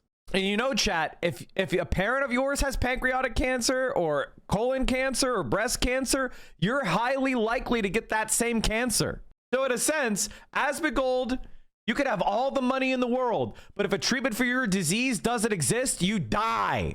Doesn't matter how many bricks of cash you surround yourself with. You fucking dead. And nothing spends when you're dead. Single fucking Republican came out and criticized him for cutting child cancer research. By the way, there was one of those things was literally a cure that worked. I'm not kidding. It was a gene editing thing that they used to stop leukemia. They tried it on somebody. It worked. He cut the fucking funding. He cut the National Weather Service, which literally led to deaths. It led to deaths. There was a late warning that went out because he cut the National Weather Service, and you Bunch have of girls these drowned. kids at a Christian sleepaway camp who died. He cut Meals on Wheels. He cut the Consumer Financial Protection Bureau, which is the anti-scam police. No Republicans criticized any of these things. None of them. He fired 83,000 veterans. Nobody criticized it. He fired 250,000 government workers overall. Nobody fucking criticized it. When he cut USAID, cutting off malaria medication from going to people who need it, HIV medication. People have been dying in droves. They didn't fucking criticize it. Are you out of your minds? And that's just Elon. I didn't even mention Trump. Trump has been bombing random dinghy fishing boats with innocent people in them, and nobody. Asmon dad is a Hassan fan. Unfortunately, he was a Hassan fan. See, the thing is, Asmongold was raised by his mother, who apparently, according to him, was a right-winger, which is very funny because, as far as I understand, weren't they receiving a lot of government benefits? Like, isn't that their, like, I mean, like, she's one of those keep your government off my Medicare people? Is that what she is? They got SNAP? You know how poor you have to be to get SNAP? You have to make less than like $25,000 a year or something to get SNAP. But Asmongold will do this cope bullshit where he'll be like, well, I support it. Like that matters. I want to clue you guys in on a fact about politics that Asmongold will never tell you. It doesn't matter what you personally believe in your head. It is what you support politically creates policy. If you supported Donald Trump, you supported genocide in Israel. You supported getting rid of all this shit we're listing, including SNAP. Stop distancing yourself from it. That's what you did, bitch. That's what you did. That's what you support. Don't try to be like, well, I support Medicare for all, or I support, what does he say? UBI. Trump doesn't. So if your political advocacy was for those, was for Trump, you were working against Medicare for all. You were working against food stamps. You were working against all these programs. You fucking dumb rat. Don't try to distance yourself from your own beliefs. On the right has been criticizing it at all. They've all been lying and pretending these are narco-terrorists and Trump is killing the right people and stuff. This is insane. This is insane. Even if they were, trafficking narcotics, the penalty is not instant death. Are you ridiculous? Oh my God. We're only 24 seconds into a 2-minute clip. I don't know if I can fucking get through this thing, bro. I don't know if I might like fucking have an aneurysm on air. Like, oh, it's not that big of a deal. It doesn't matter that much. Who cares? And I think that has radicalized a lot of people. And I'll view that and we can. By the way, chat, this is the other cowardly thing he does. Asmongold is Asmon Coward. Is the thing that he does is he will never actually state. This is something he learned from Destiny, which is he doesn't actually have a take. He doesn't actually support a policy that he believes should be enacted. He's 100% socially oriented. This is why they're grifters. They just go, well, other people are saying, or they attack somebody else's idea, right? Because it's very easy to attack something that's not currently in power.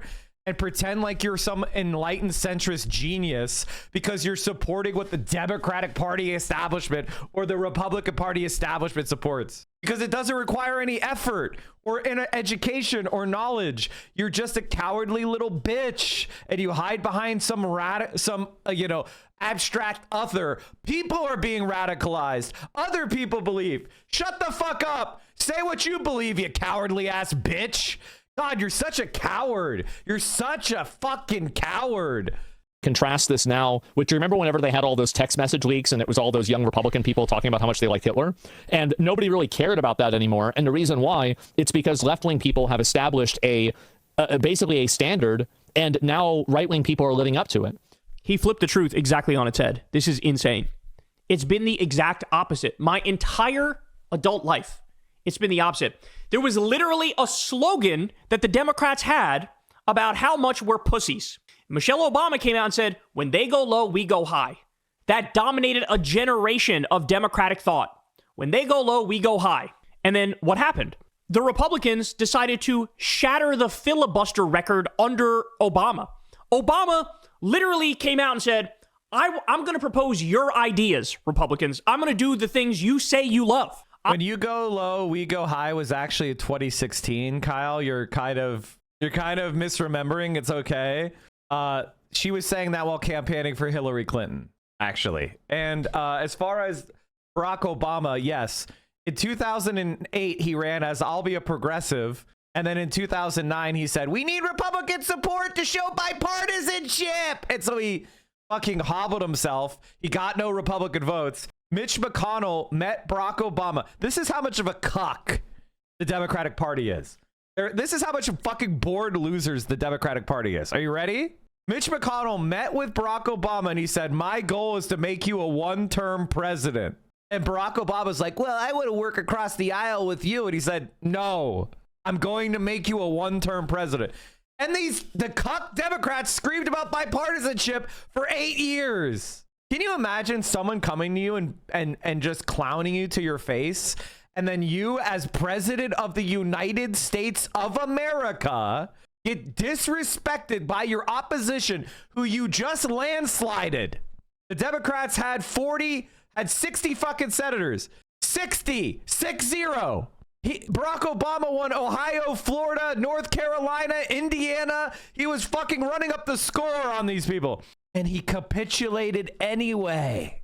Barack Obama, like, if we're being completely honest, chat, until the Democratic Party can move beyond Barack Obama and everything he stood for in his entire administration, we're fucked. All influence Barack Obama has on our party is going to be malign. And it's not because I don't like Barack Obama's speaking style, or I wasn't hopeful that he would be changed. It's because he has done everything he can to stop the left and support people like Hillary Clinton, Kamala Harris, and Joe Biden.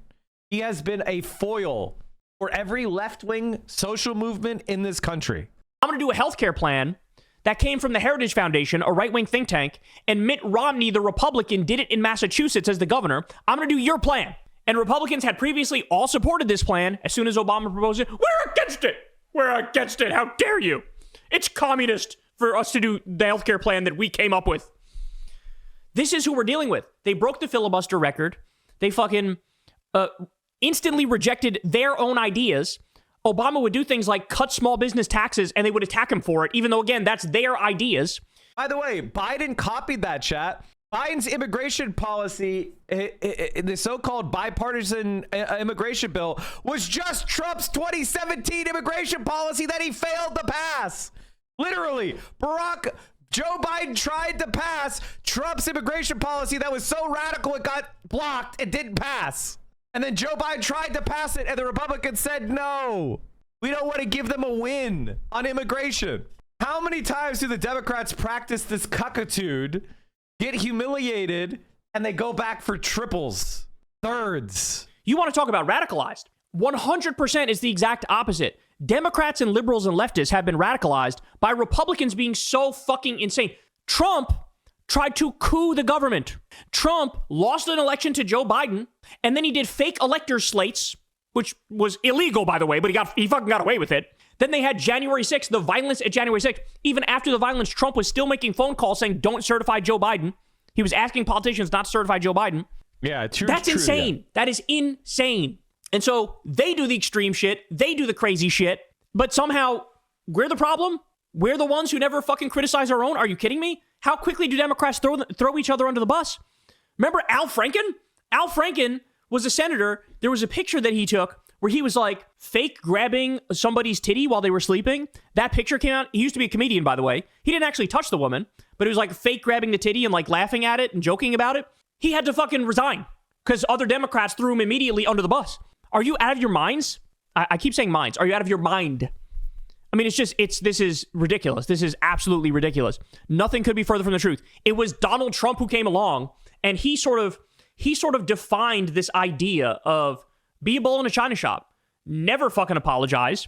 Always plow through. And then eventually people just move on and you're good. So he started that.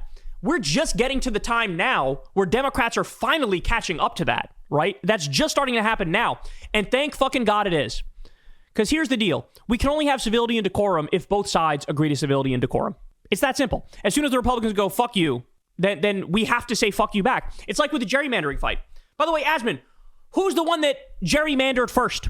It was Texas and the Republicans that said, we're just going to gerrymander and steal a bunch of Democratic seats and turn them Republican. Greg Abbott did that because Trump told him to do that. And then that had to happen before fucking you had Newsom step up and say, all right, if you're going to do that, then we're going to counter gerrymander in California. Newsom didn't start that. The Democrats didn't start that. Republicans started that. We responded in kind. Democrats and liberals and leftists responded in kind. So he has it exactly wrong. He has it exactly backwards. These motherfuckers are unhinged and out of control and radical. And because of that, we have been dragged into having to do the same to keep things even Stevens. Because if they're going to gerrymander, we say we're not going to do it on principle, then they just win everything, period, as far as the eye can see. In a very weird way, once the other side starts cheating, in order to make it more fair, you also have to start cheating. Once they start being insane, to keep it fair, you also have to be equally insane in the opposite direction. Like, it's the only way to do it. And again, he flips it and pretends like it's the Democrats who are totally unhinged, and that made the Republicans radicalized. Get the fuck out of here. Also, making it seem like... Also, what is Asmongold complaining about? During the entire woke period, he was streaming happily video games. No one was banning him. No one was silencing him. No one was deplatforming him. No one was going after his sponsors. That was a big creator. What the fuck is he even talking about? Him and Destiny are the cancelers. They're trying to cancel us. I mean, the only thing that they successfully canceled, by the way, are small creators who talk about politics. Big creators like myself or Hassan or Denims, we're fucking fine. You know what I mean? Like, I make a ton of money from my subs. I don't need to run ads. You know what I mean? Like, it's okay. I could run some ads and it's a little bonus. I used to run 4 minutes of ads an hour for some extra money, but who gives a fuck? I mean, ultimately it doesn't matter. I'm doing great. Like, it is the small creators that maybe had 500 or 1,000 subs who were getting $500, $1,000 a month from ads. That really kind of made it possible to maybe make it full time. Those people are the people that are fucked over. It's not me or Hassan or Denims. We're fine. All you did is officially make the website worse. You got a whole bunch of this is what Asmongold is really about. Like, he always says that he is no man, I just want to let people have free speech. What he's effectively done is and everything these fucking incel complainers have done is make Twitch worse. The more rules they put on the website, the more content tags, the more complaining they do, the less money is here in the platform for creators and creatives support themselves with. They've made this site more irrelevant. They've made it smaller. They've made it more annoying. And that's it. They're the real woke scolds. Fucking complainers, man. Like, Republicans are put upon to have to condemn a Republican group chat where they were loving Hitler. Like, that should be easy. That should be a low fucking bar, bro. But to them, it's not. You have all these conservatives. By the way, the reason why we want you to condemn Hitler is because, Hitler destroyed Germany, right? Like, that's what is fucking awesome about the right wingers liking Hitler is so funny because they loved it. It's the same reason that they like the Confederacy. They got fucking smoked at the end of the Confederacy, which was built on the idea of white supremacy. There were black soldiers marching through Richmond. You guys got fucking owned. White supremacy got fucking destroyed. You guys got proven wrong. You had to surrender. You had to beg for mercy. Hitler had to shoot himself in a bunker. Communists flew a red flag over the capital of the Nazi Germany. You fucking losers lost. White supremacy was wrong. Aryan supremacy was wrong. You were defeated. You were crawling on your knees, pathetically begging for mercy. And the left gave it to you. We showed mercy to the German population. We showed mercy to the Southern whites that eventually resulted in Asmongold. You guys create these fantasy ego stroke ideas about how you're superior. I don't know how Asmongold and Tectone can look at themselves and think they're superior. It's fucking incredible. Okay. And then you get fucking slapped across the face and fucking owned. And by the way, Japanese empire was the same idea. They're superior. They're going to dominate. They're so superior. And they got fucking owned. They're still a puppet state to this day.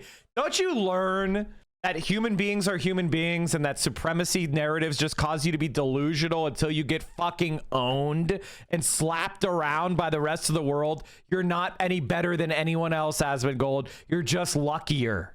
That are saying this crazy stuff, and there's never a point of moral authority that, you know, any liberal can have when you're the one justifying. Moral authority a liberal could have. I don't give a fuck about moral authority. I don't give a shit if you agree with me or not. I don't give a fuck if you think that I'm right or wrong. That's not what the left is about. The left is about material reality, and we're a Marxist, so we believe in winning. We believe in training up and exerting our power as a class. That there is society is made up of two broad categories: those that work and those that don't. I am against the people that don't work. Now, I'm not talking about children. I'm not talking about disabled people. I'm not talking about our elders. These are workers to be, people that can't work because of of disability. And then there are our elders who have worked their entire lives and now deserve rest. Okay? They're workers too. I'm talking about people that just own shit and sit on their fat fucking ass. I'm talking about capitalists. You are the people that we're coming for. And we're going to reorganize society so that it cares about working class people and not the rich. Okay? We're not talking about people becoming rich because they own something. That's going to go away. You're not going to be able to become rich because you own shit anymore. That is the society I want to live in. Justifying, you know, shutting down a college, or you're the one justifying being violent to an officer, or you're the one justifying, you know, destroying property, somebody's car, something like that. They all got black. They destroyed every single person's property in Gaza. They blew up every house, every college, every greenhouse, every farmer's field, every car they could. They demolished nearly everything. Over 90% of homes are either destroyed or heavily damaged. They starved men, women, and children, and you supported that. You said they deserved it because they had an inferior culture. You know nothing about Palestinians, but you said it was okay that every man, woman, and child's property was destroyed.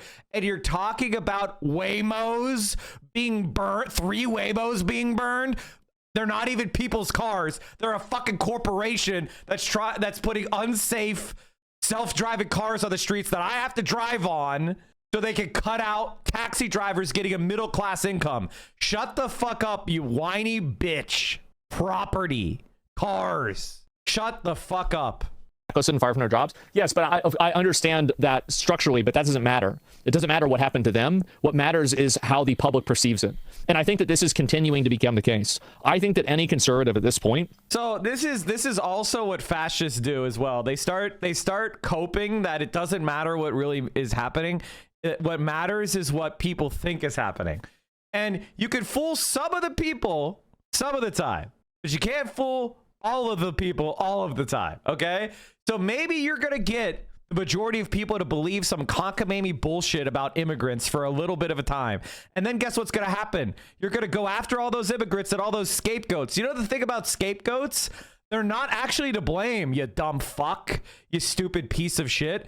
Immigrants are not actually to blame for high prices and lack of housing, you dumb fuck. They're not to blame for why you can never get a girlfriend, dumbass. They're not to blame for climate change. They're not to blame for all the actual problems, you stupid slime. You stupid fuckhead. You could bully them all you want, but it's not gonna fix society, you stupid piece of shit. We're not gonna solve homelessness by bullying people, you dumbass fuck. And your audience, they're gonna get wise to it because their lives suck. Now I know that you live on a bubble of fame that was gifted you by dumb chance and luck. Go back to doing your dress up streams on World of Warcraft. You are a straight man's dress to impress. You are a fucking joke. Jesus Christ, I saw his Battlefield gameplay and it was amazing. He couldn't shoot the broadside of a barn and he plays video games all day for 40 fucking years and he can't shoot anything. Jesus Christ, I would. Never mind, I'm not going to say what I would do. The scapegoats aren't actually to blame, dumbass. It's the capitalist class you defend with Donald Trump. The reason why our streets suck is because we're not fixing the streets by hiring road repair crews and buying the fucking asphalt and doing the public works of fixing their shit. The reason why our subways and our public transit are filthy is because we're not spending the money to fix it. The reason why there's so much traffic is because driving is the only way to get around. People don't feel safe and they don't feel like they can get from point A to point B on public transit efficiently and cheaply, so they're forced to drive, so everybody's on the fucking road, except we're not building enough infrastructure to support all that traffic, so we're all stuck in traffic all the time. You fucking idiot. You could go after 1 million immigrants. That's barely scratching the surface. If we want housing to get cheaper, we have to build housing. If we want our schools to get better, we have to actually fund our schools. If we want our streets to get clean, we actually have to clean our streets. If we want homeless people to get off the streets, we have to actually give them mental health treatment, job training, and a house to live in. And it's a lot fucking cheaper than what you're spending on rich tax cuts for the rich and wars in Venezuela, you dumb fuck. God, that's the thing that's so embarrassing about these fucking idiots. And don't worry, Asmongold will eventually abandon Trump, just like he abandons everybody else who ever trusted him, because sentiment's gonna swing against Trump.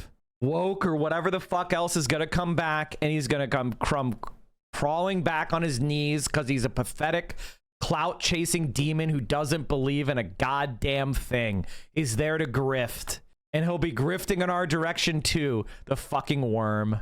Should totally stop purity testing, because left-wing people don't purity test themselves. And if oh my God. The extent to which this guy has no fucking idea what he's talking about, it's like he just got into politics 7 seconds ago. Like literally just 7 seconds ago, he was like, politics, what's that? I have opinions on it. What is this?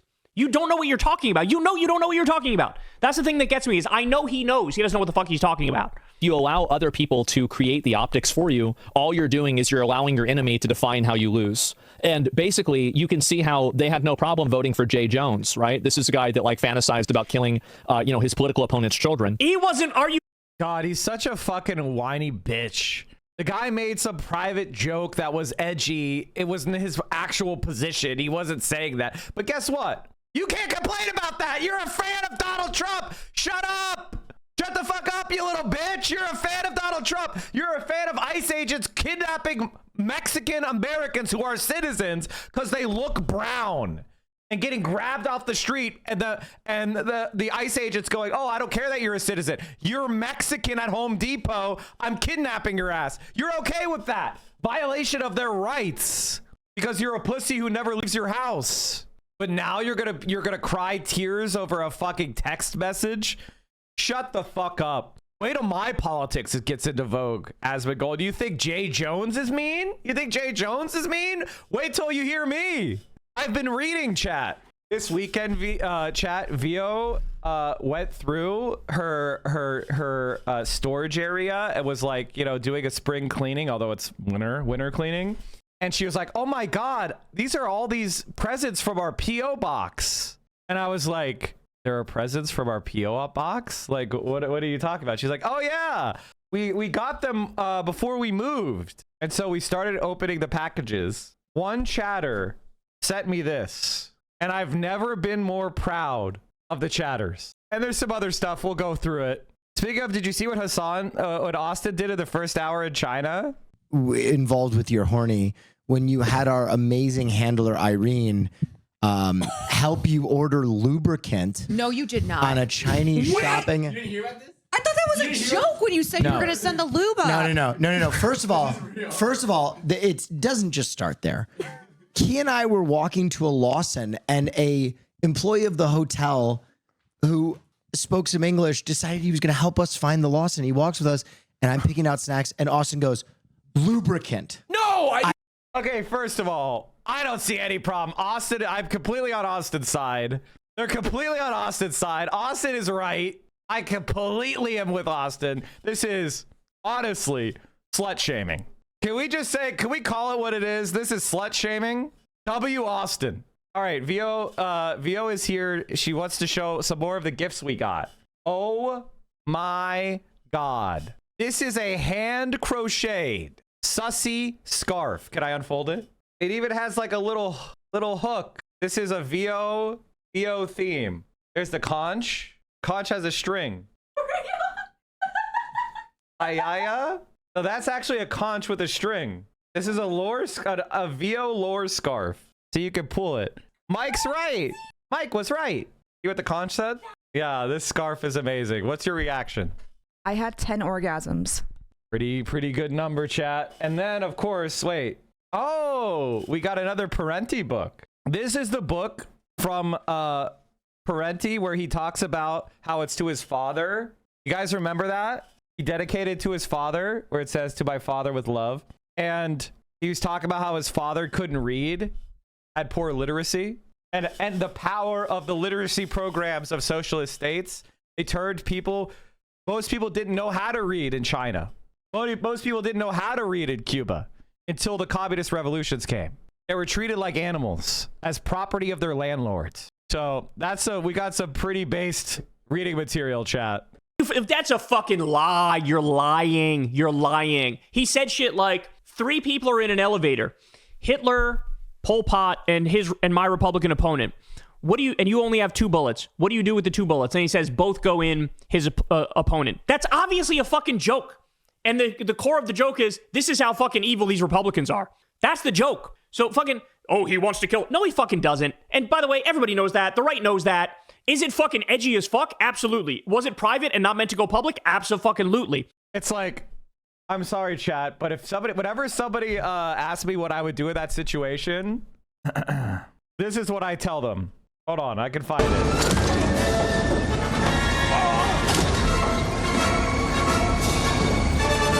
Wait, what? No. Why is it showing me this one? Oh, this is not going great, chat. Oh, there it is.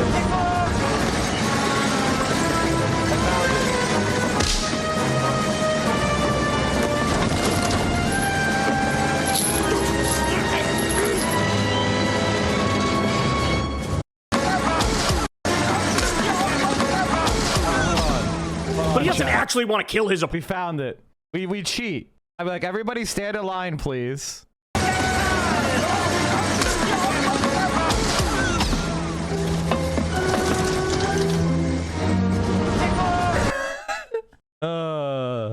This is what American was. This is what, when I was growing up, this is what we thought of Nazis. Triple gut shot Nazis is lighthearted. Listen to the music.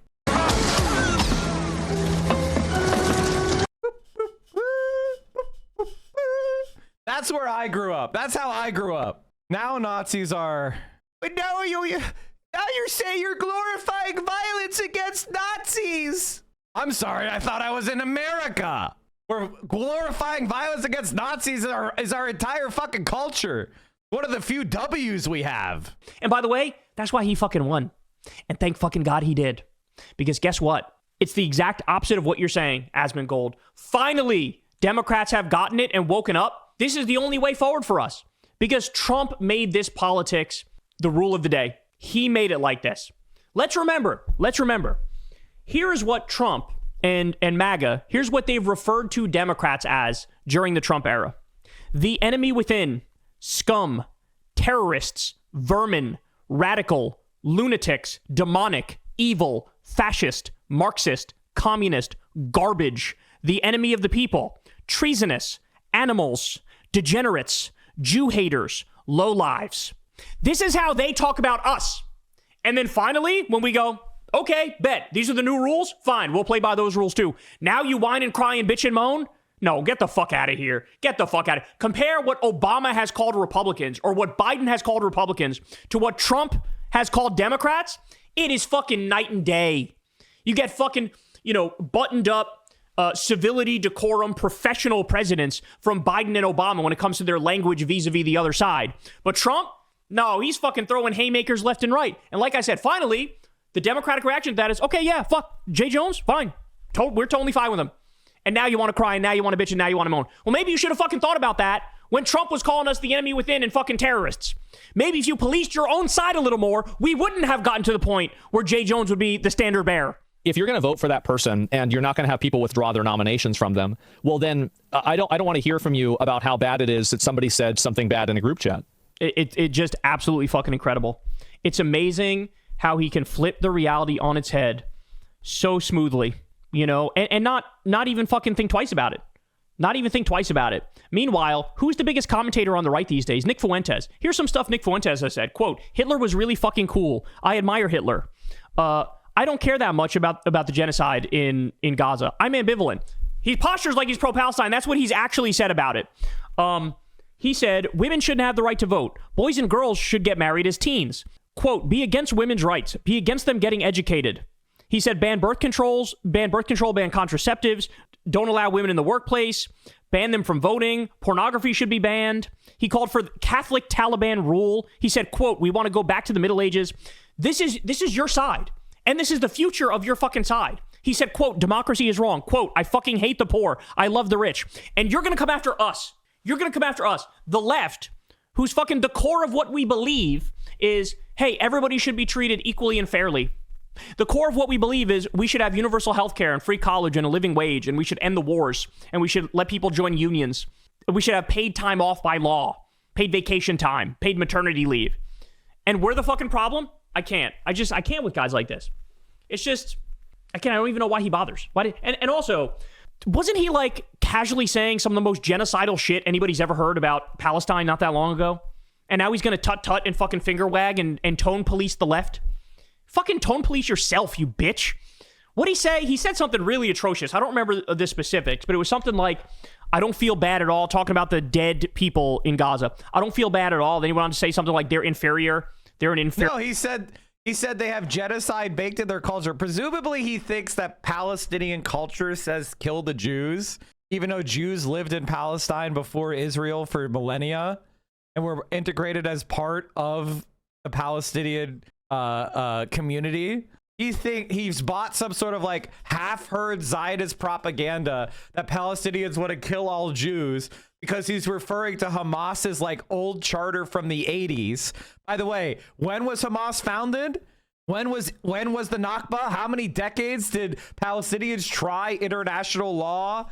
Right? Like, how many times did they appeal to the better angels of our nature to give them a fair settlement and the right to return to their homes? And then they were murdered. But see, Asmongold is too stupid and he wants to trade off of lazy Islamophobia.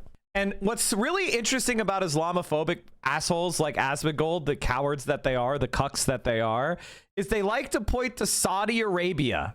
They like to point to Saudi Arabia and go like, oh, look at how backwards Saudi Arabia is. Saudi Arabia was created by the United States of America. The entire country of Saudi Arabia exists to service American oil companies and oil interests.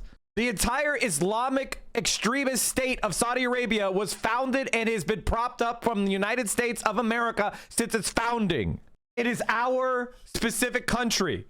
We promoted it. Now, why did we promote such a politics in Saudi Arabia? Because we wanted to have stability for our international corporations, and we wanted to step on any kind of secular left-wing movement. Why?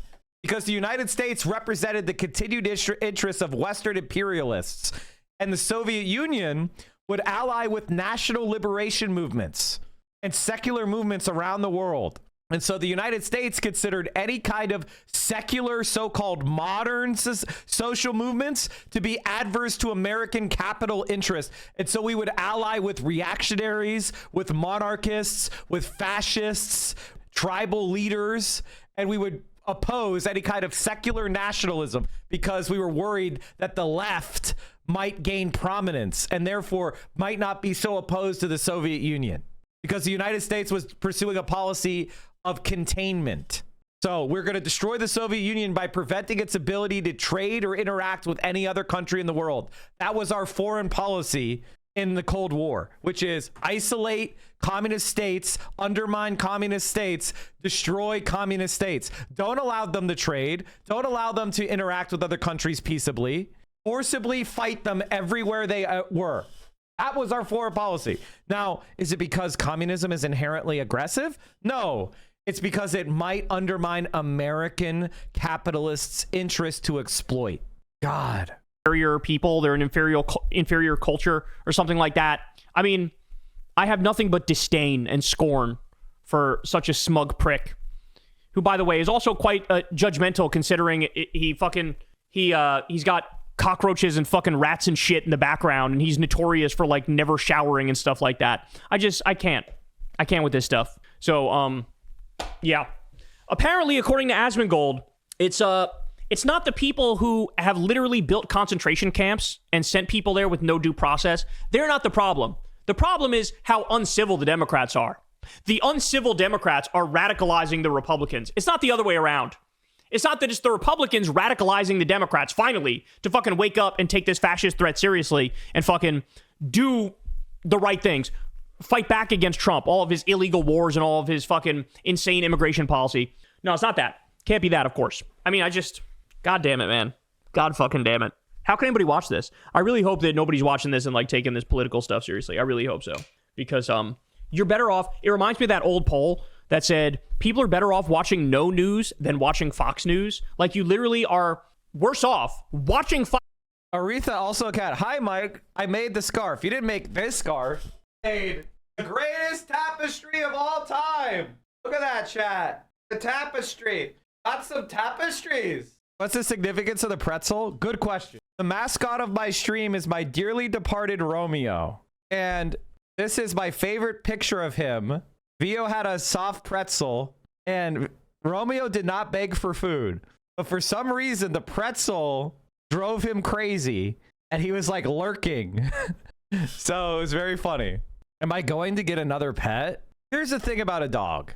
A dog is a 12-year commitment to a personality, minimum.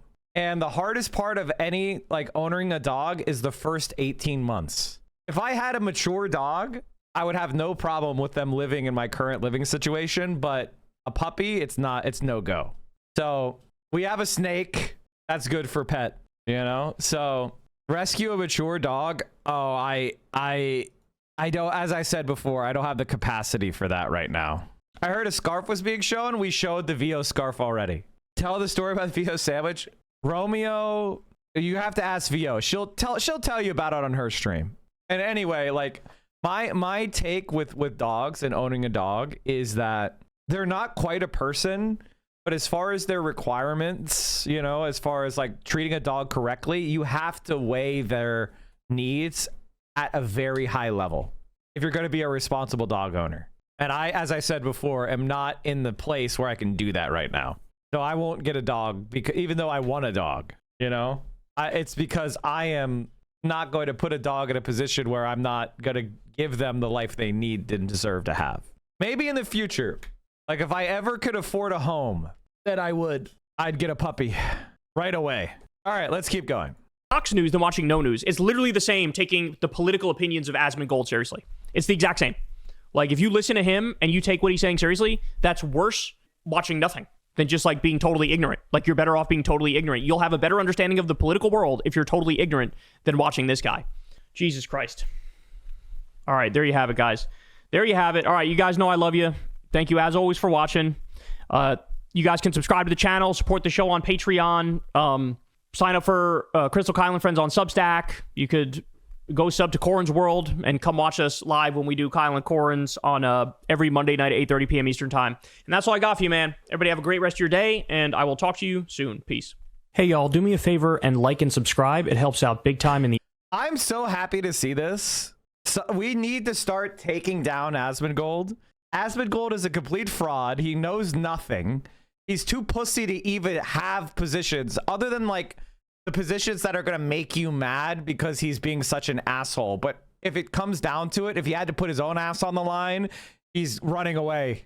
It's why he was like, Hassan never goes to protests. And then Hassan's out of protest. Hassan never goes to the front line. And then Hassan goes to the front line.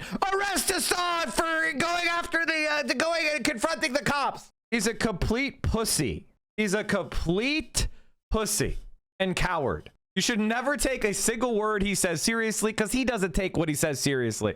And anybody who watches Asmongold is seriously fucked up. It's a cry for help, honestly. I would love a study of everyone's audience. Like, I want a representative sample of Hassan's audience. I want a representative sample of Asmongold's audience, Tectone's audience, my audience, Denham's audience.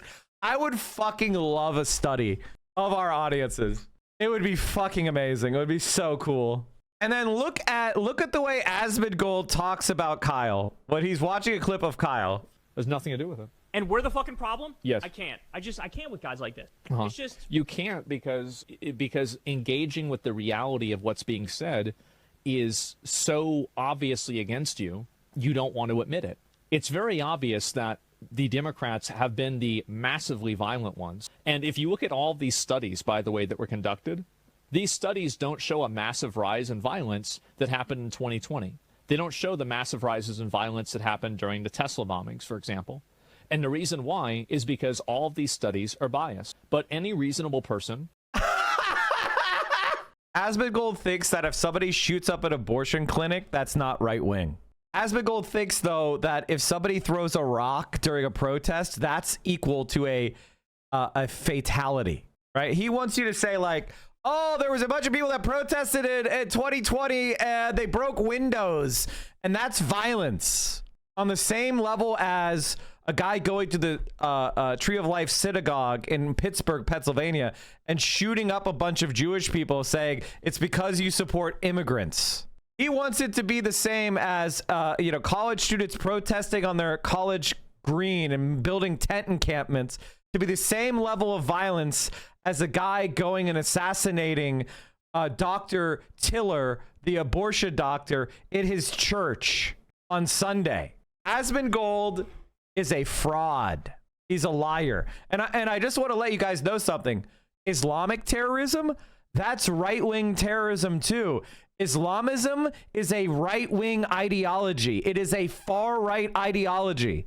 The only difference between the Taliban and Nick Fuentes is the culture, but their position on the political spectrum is identical. So any study that breaks out Muslim or Islamist violence from the right wing, that's biased in favor of the right. That's a right-wing version of violence, dumb fuck. They're fundamentalists. They're conservatives. They want to put women back into the home and wear burqas. You want to put women back in the home and have them wear poodle skirts or whatever the fuck. It's the same political goals, just slight cultural variation. It's like the difference between vanilla ice cream and French vanilla ice cream. You're the same fucking shit. Just looks at the news, can clearly see that every single time that there is anything violent, besides maybe January 6th and maybe one or two other times, the majority of mass violence and mass hysteria is done by Democrats. It is. It's done by leftist people, whether it is the Tesla attacks, BLM, or these ICE protests. He's saying attacks where somebody burned a car is the same as right-wing terrorists shooting up a fucking abortion clinic. He thinks that somebody protesting, and again, breaking some windows is equivalent to the El Paso Walmart because immigrants are there, or the Buffalo, New York grocery store to shoot black people because they're racially inferior, or the Christchurch shooter putting right-wing memes and shooting up a mosque. Or here's some right-wing terrorism that you support, Asmongold. When Anders Breivik shot up a summer camp and planted bombs in Oslo because he said the kids were socialists. Again, notice how I can name off the top of my head so many different instances of right-wing political violence without even straining. And if you want to know why Asmongold supported that, he named his WoW character after Andrew Breivik's WoW character. Anders Nordic, or whatever the fuck. These are all left-wing things that are happening across the entire country, and they are justified, rationalized, and considered okay by so many liberals, and that's a huge problem. Antifa, yeah, it's another one. Or the assassin. Marjorie Taylor Greene goes against the left for years and makes fun of school shootings, and Trump denounces her and calls her a traitor, and bam, death threats and needs extra security. Yeah, of course. The right wing is always more violent.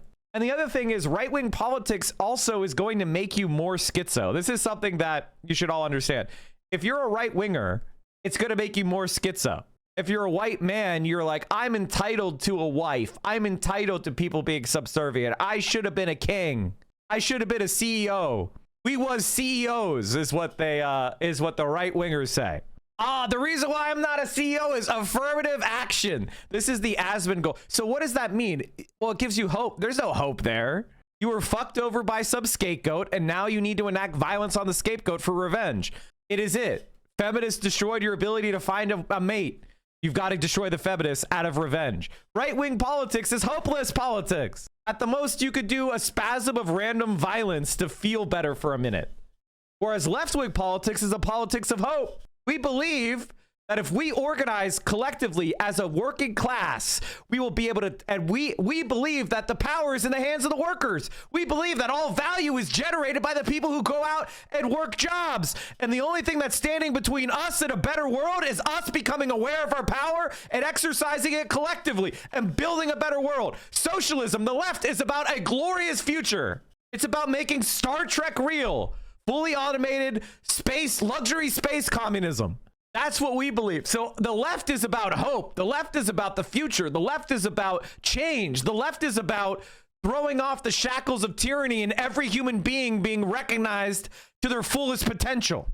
And that every human life having value. That's the value of the left. The right is these people are subhuman and need to be destroyed. So, of course, the more you become a right-wing schizo, the more unhappy you are. The more you're closer to shooting yourself or committing a random act of violence. Because the more you lean into right-wing politics, the more paranoid you get, the more violent you get. You're buying guns.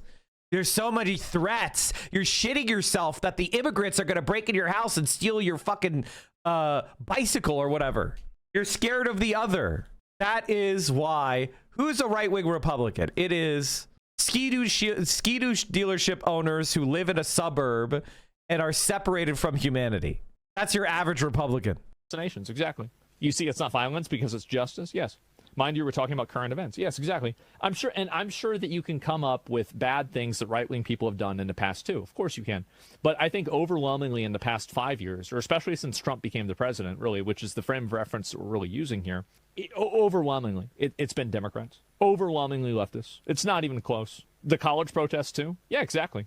Yeah, I forgot all about college protests. Guys, a bunch of protesters sat on their greens, on their common area and put tents up and said, stop giving our college money to Israel. And Asmongold calls this violence because the state went in to evict them from their own college because they were saying shit Donald Trump and Joe Biden didn't want them to say. Free speech, by the way. Fucking bitch. Notice that Joe Biden and Donald Trump agree on Israel, you fucking rat coward. You pussy. They're also including right-wing violence in prisons. And again, these studies are biased. They're biased. If you have a neo-Nazi, I mean, I'm not even sure this is true, but if you have a neo-Nazi gang and they say we're doing violence because we're supporting the political revival of the Nazi movement and we want white supremacy, and they start murdering people to advance that goal, that's right-wing violence, you fucking dumbass. And they are conducted in ways that are misleading. And anybody who knows anything about statistics would know that, because left-wing people don't purity test themselves. And if he's so mad. Okay, all right, let's hear it. Okay, here we go. Oh my God. Let's go. The extent to which this guy has no fucking idea what he's talking about, it's like he just Okay, I get it. I don't know what I'm talking about. I'm an idiot. I'm a big stupid. Okay, let's hear why. got into politics 7 seconds ago. Okay. Like literally just 7 seconds ago, he was like, politics, what's that? I have opinions on it. Great. Let's hear yours. You don't know what you're talking about. You don't know what you're talking about. That's the thing that gets me. Here's what I think is very interesting. The reason why we all laughed is if you spent any time in politics, like literally 5 seconds, you understand that the biggest meme on the left is that all the left does is yell at the left, that we're constantly splitting into our own factions. We're all yelling over the one point that we disagree. We're purity testing everybody on everything. People call me transphobic because I said 4 years ago that Hassan's idea that there should be a fundraiser for trans lifeline on the release of the Harry Potter game so we could pie in the face J.K. Rowling. When that game was coming out, we all knew it was going to be a bestseller game, and it ended up being a bestseller. And instead of like us ignoring it and boycotting it and failing and looking weak, we should do the opposite, which is get a bunch of pro-trans streamers together to play the game and raise money for trans issues and trans lifeline. I said that was a good idea. I didn't say buy the game. I didn't say that J.K. Rowling is okay. I didn't say any of those shit. I just said, oh, that Hassan's idea is a good idea. And people say I'm transphobic for that. People will say Mike is transphobic. That's what the Mike is transphobic thing comes from. So the idea that the left is a purity testing is insane. And so the fact that you say the left does a purity test is funny because actually it is the right that does a purity test. In fact, no enemies to our right is literally from Ronald Reagan, you dumb fuck. They've been saying they don't do any infighting on the right for decades. It is the left that is constantly engaging in infighting. Even using his own argumentation, doesn't that make him look kind of stupid? Is that even from somebody who's been involved in politics for 17 seconds, even they can tell that there's obviously a massive discrepancy here. There's obviously a huge double standard that's at play. And I think the whole country can see it. So maybe you're too involved. Maybe you're in too deep and you're not able to just see the reality of it. And in case you're wondering, this idea is so old. It's called the 11th commandment. The 11th commandment was a phrase used by President of the United States, Ronald Reagan, during his 1966 campaign for governor of California. The commandment reads, "Thou shalt not speak ill of any fellow Republican." Like, you are a dumb fuck. You're stupid. You're a dumb piece of shit. You don't know what you're talking about. My favorite part of this is, if you don't look at the studies and the objective data, I'm right and Kyle's wrong. Add Democrat derangement syndrome to his other well-known ailment of shower derangement syndrome. There's nothing The to do thing with it. about Asmongold is you have to understand, he doesn't believe in anything. He doesn't talk about politics because he believes in it. He saw that there was a market niche, politics streamer on the right. And then he just kind of aped it. He doesn't believe in anything. And most right-wing streamers and political creators, they want to be buddy-buddy after they're done making their content. They think they're just grifters. And they try to be like, well, it's all in the game, right, guys? We all do a little bit of grifting. And it's like, no, we don't, you dumb fuck. You're an evil piece of shit. Fuck you. That's why they want to hang out with Hassan whenever they do a debate. That's why Tim Pool offered Emma Vigeland sushi and what the fuck else? He offered her sushi and hangouts or whatever the fuck. Poker with the boys? Like, no, Tim, I don't want to hang out, man. God, he's such a dumb piece of shit. And I'm glad that Kyle Kulinski is finally going after this dumb fuck. Get the dead rat out? I don't need to anymore. It doesn't smell bad. The thing is, I used to use a dead rat as an alarm clock, actually, for my stream. Because basically what happened was, whenever the sun would come up, it would start cooking the corpse of the rat, and then it would start smelling again, and then the smell would wake me up. So I would use the rat effectively as an alarm clock, and as soon as it got hot enough, it would wake me up, and then I would know, oh shit, it's time to stream. Get the dead. Uh-oh, chat. Uh-oh, Spaghetti-O. Dow is having a little bit of a bad day. The VIX is growing again. The big losers today, Dell, Coinbase, Hewlett-Packard. I guess Nvidia is not having a good one either. How's crypto doing? Wait a minute. Crypto's declining? I thought it was like gold. I thought it was like gold. How's gold doing? Gold is still above 4,000 an ounce, which is a little bit fucking nuts. I feel like China is buying gold. That must be what's happening. Gold prices ticked down on Monday, pressured by a stronger dollar or reduced expectations of a U.S. interest rate cut next month as investors awaited delayed economic data this week that could offer clues on the Federal Reserve's policy path. Interesting. Gold is a safe haven asset when the U.S. dollar is losing value. Yeah. Tim Pool inviting Emma to poker reminds me when Charlie Kirk went to dap up Hassan at the DNC. They show how much of a grift they are on when they act all buddy-buddy behind the scenes. Yeah. I mean, I come from a different school. There's two schools of thought, chat. There's the school of Mario and there's the school of Luigi. I come from the school of Luigi. Now, what does that mean? The school of Mario is the older brother that would always play as Mario. The older brother who grabbed the controller and used the fact that he was bigger in order to get more time on the console. That's the school of Mario. The school of Mario is, I'm bigger, might makes right, I'm player one. The school of Luigi, that's the school I come from, which is I liked helping my younger siblings learn how to play video games. I liked having that hobby. I liked mentoring them. I liked giving them player one controller. Because I, as an older brother, saw it as my job to be kind to my younger siblings and to mentor my younger siblings. So I've always been the school of Luigi. That's why if you look at Big Mike, I have all these Luigi plushes because I'm in the school of Luigi.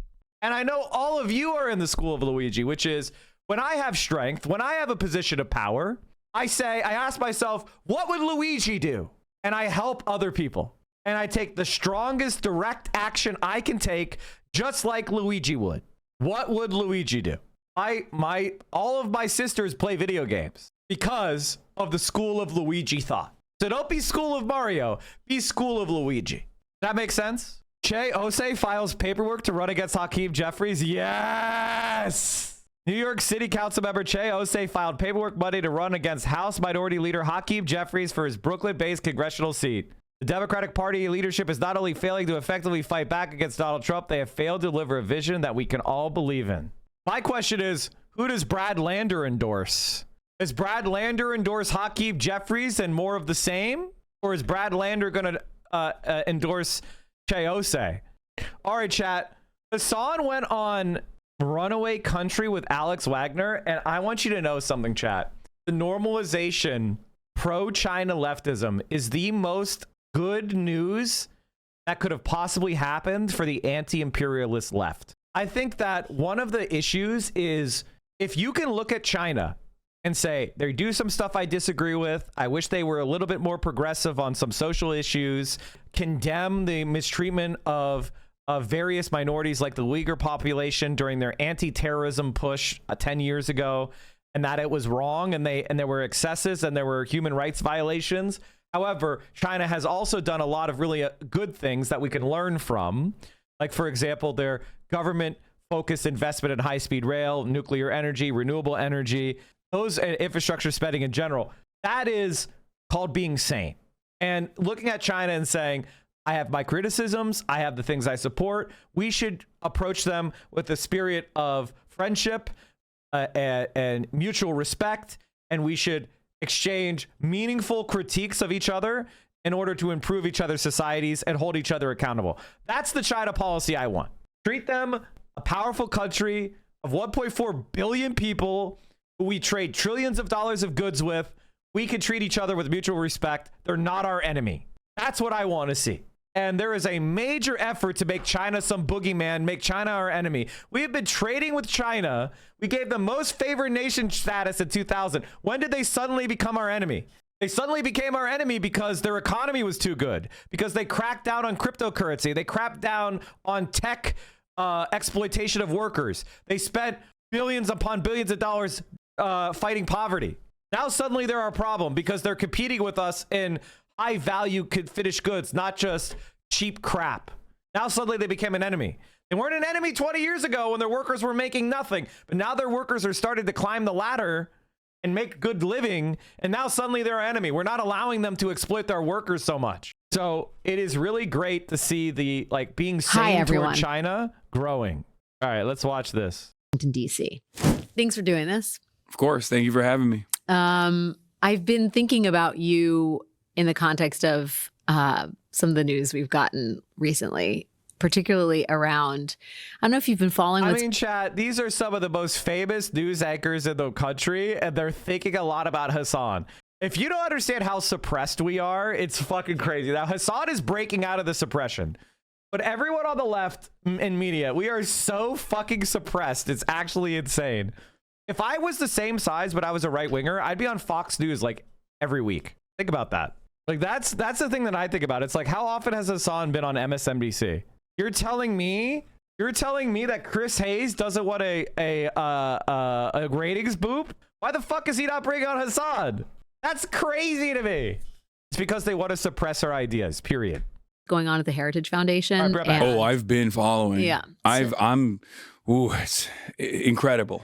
Yeah. I love right-wing infighting. This is the most dangerous type of right-wing infighting, though, because it does seem like it's the inevitable forces of anti-Semitism are winning. Yeah. But I'm still going to let them fight position right now. Seems bad. Let's let them stay at it. Yeah, good. Keep having these arguments. You were on NPR talking about just how much Nazism and anti-Semitism is legitimately sort of like organizing principle on the far right with younger white conservatives. And I kind of wonder, between what's happening at Heritage, the text messages between young Republican leaders talking about Hitler, Trump's nominee saying he has, Nazi tendencies.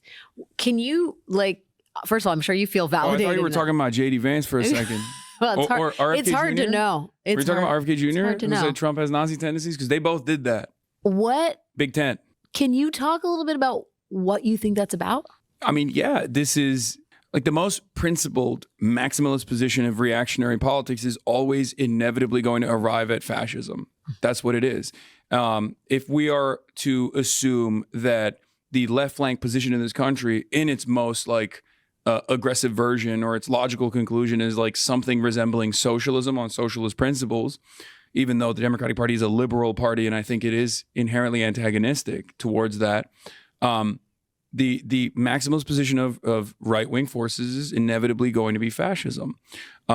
Fascism restores stability and order without actually harming the material pecking order in terms of the class structure that exists under capitalism. The wealthy continue to retain their wealth, of course, as long as they don't end up in this expansionist, endless militarism, and then they end up failing by force, as we've seen. But that is at the heart of fascism.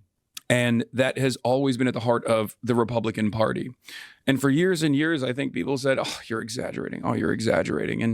And the reality of the matter is that that is its most that is the fundamental organizing principle of white supremacy, and that has played a major role in the Republican Party. So it was an inevitability that we would arrive at this moment, and so that's where we're at now.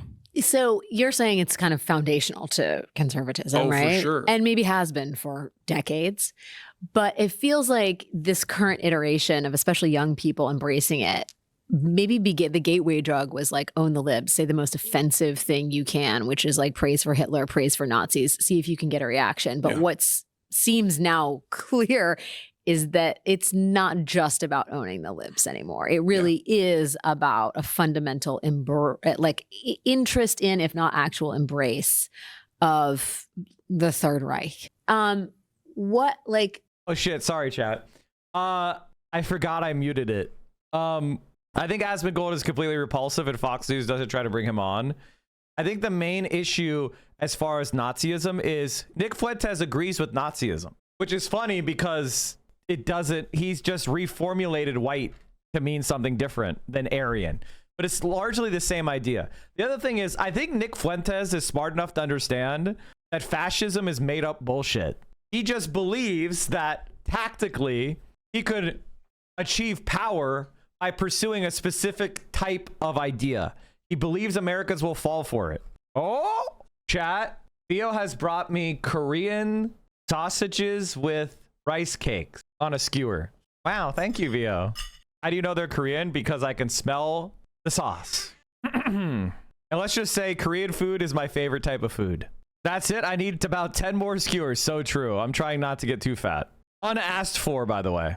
First of all, what do you think the conversation around that should be from progressives and Democrats who are, I think, rightfully alarmed about a sizable portion of the Republican Party being enamored of Hitler? Yeah. So this is something I've been ringing the alarm bells on for quite a while. I think my thing was like any Republican staffer under the age of 35 is usually going to be a groyper, or going to have at least like some kind of sympathies towards like historical fascist movements, right? And we saw that with like the Ron DeSantis campaign, for example. Like Ron DeSantis was supposed to be the establishment By the way, they often like people that are smarter than Nick Fuentes, they don't say Hitler. They don't say Hitler. They wish they could say Mussolini, but Mussolini is too closely associated with Hitler, is the guy who came up with the idea of fascism in general. They wish they could say Mussolini. In Italy, they say Mussolini because the fascists there still like him. But usually if they're smart, they say Pinochet. Or Americans are really dumb, so they can get away with saying Franco from Spain. That's what the most right-wingers do. That's why they're oftentimes Catholic, because they're just LARPing Spanish fascism or Chilean fascism. So the smart right-wingers will say Franco. They won't say Hitler. Republican answer to Donald Trump and Trumpism in general. They were fearful that he was causing there to be some electoral defeats when he was on the ticket, right? Or at least was like associated with a ticket. And the Koch brother, and the rest of the establishment on the Republican side tried to find an answer in Ron DeSantis. It was a failure, but even then, his campaign was staffed with young Republicans were putting the Sonnenrad on the black sun, which is Nazi symbolism, on the background of his campaign material. It was insane, right? So they've been actively trying to do subtle nods and gestures in that direction for quite a while, but now there's like an open embrace of it, and I think part of that is because of Israel, for sure. And the other reason why there's an open embrace of it is because if your movement revolves around constantly saying the most heinous thing you could possibly say, and that's your ideological movement, right? Mm-hmm. That's at the heart of your ideological movement, whether it be black people, brown people. Why did anybody think that like Jews would be spared in that situation? Like, of course, they're going to inevitably tackle that aspect of it as well, which is why I've always been shocked by the likes of Mark Levin, David Horowitz, Ben Shapiro, conservative Jews that have been at the heart of this movement, or even like the entirety of the neocon class, that if they just hyper focused on Islamophobia and justify the war on terror by doing that no one would actually ever turn around and be like, hold on, you're also not like a white Christian. Exactly. Especially because it's the oldest version of bigotry. It's the most resilient, most successful version of bigotry that it always blew my mind. I don't agree with this. I don't agree. I don't agree. I think this is not true. I think the most successful version of bigotry is anti-blackness, not anti-Semitism. Like anti-blackness is so much more integrated, and it spread so much further than anti-Semitism. There's anti-blackness in like Africa. There's anti-blackness in Japan. Like, I'm sorry, and more crimes were done to black people that are like slavery. Chattel slavery was there for centuries. And yes, anti-Semitism has been there for centuries, but it waxed and waned. Okay. And yes, there were horrible pogroms, and the Holocaust was a terrible genocide. And, the way it was done, and I'm not denying any of that. It's horrible. Anti-Semitism is terrible. But to say it's the most successful, resilient form of bigotry in America, no, it's anti-blackness. Anti-blackness is way, way, way, way more part of America than anti-Semitism ever was. Not to say anti-Semitism doesn't exist in the U.S. It does. But like, come on. I just feel like it's wrong to do this thing where you like say that anti-Semitism is the worst form of bigotry in a climate like that where we're in, where first of all, it's not even true. Islamophobia right now is so intense. It's insane. We're literally supporting a genocide, and the defenders of that genocide say it's because they're fighting anti-Semitism. Let's calm down. The reason why I bring up Mark Levin is because Nick Fuentes did the Tucker Carlson interview. Yeah. And I think that's more so just a signal that this is... Someone said biphobia. I think I would say that anti-Semitism is probably a more pervasive issue in America than biphobia, but I understand where you're coming from. Republican Party basically heading in that direction. This is their version of populism. Like right now, in my chat, leftists are laughing at the idea of biphobia.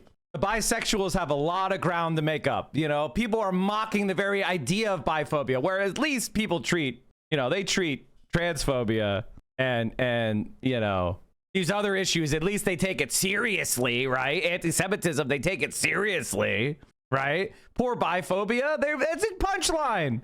Next, people are going to tell me Italiaphobia is not real. And in that interview, Nick Fuentes actually said, I learned about the Great Replacement from Mark Levin. Yeah. And it's like, who do you think the Nazis blamed for that?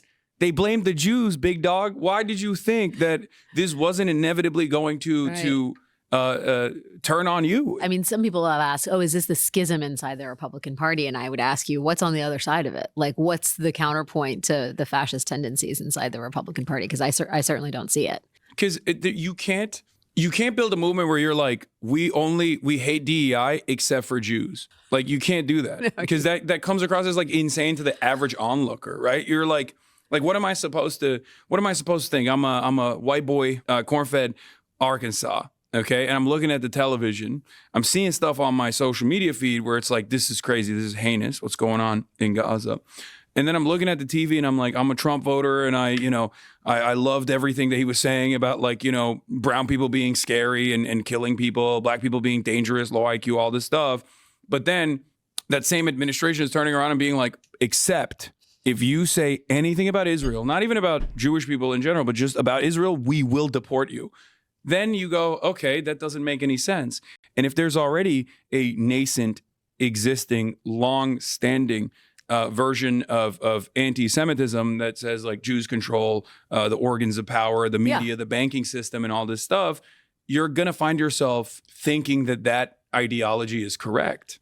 We've pushed people basically to this position with the way that we have refused to acknowledge some of these issues.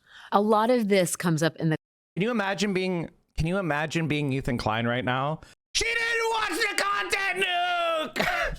Why doesn't nobody... I'm sorry to bring him up, but it popped into my head because it's so fucking funny. Think about how mad they are. Hassan is with an MSNBC anchor and they're just having a conversation about how you can't... The reason why anti-Semitism is growing is because you're not allowed to criticize Israel. Oh my God, Ethan Klein. Oh no, Ethan Klein. The context of young white men being very, embracing of fascism. And we talk about the manosphere as like kind of a separate realm, but I wonder if you see like a handshake between the kind of like masculinity that is championed on the right and like whether there's a cross-pollination with like fascist tendencies or how you see that. Like, what is it about Nazism or fascism that is so attractive to men who seem lost and in need of like identity? I mean, I guess I'm answering, I actually feel like I know what the answer to this is, but like, can you separate the two? Can there be like, I mean, because you talk a lot about masculinity and people look to you towards like an alternative form of masculinity that doesn't play footsie with fascism. Yeah. And I kind of wonder like, okay, so unwind that a little bit for me. And like, how do you kind of be relevant in the manosphere and reject those tenets? I think it stems from insecurity. Yeah.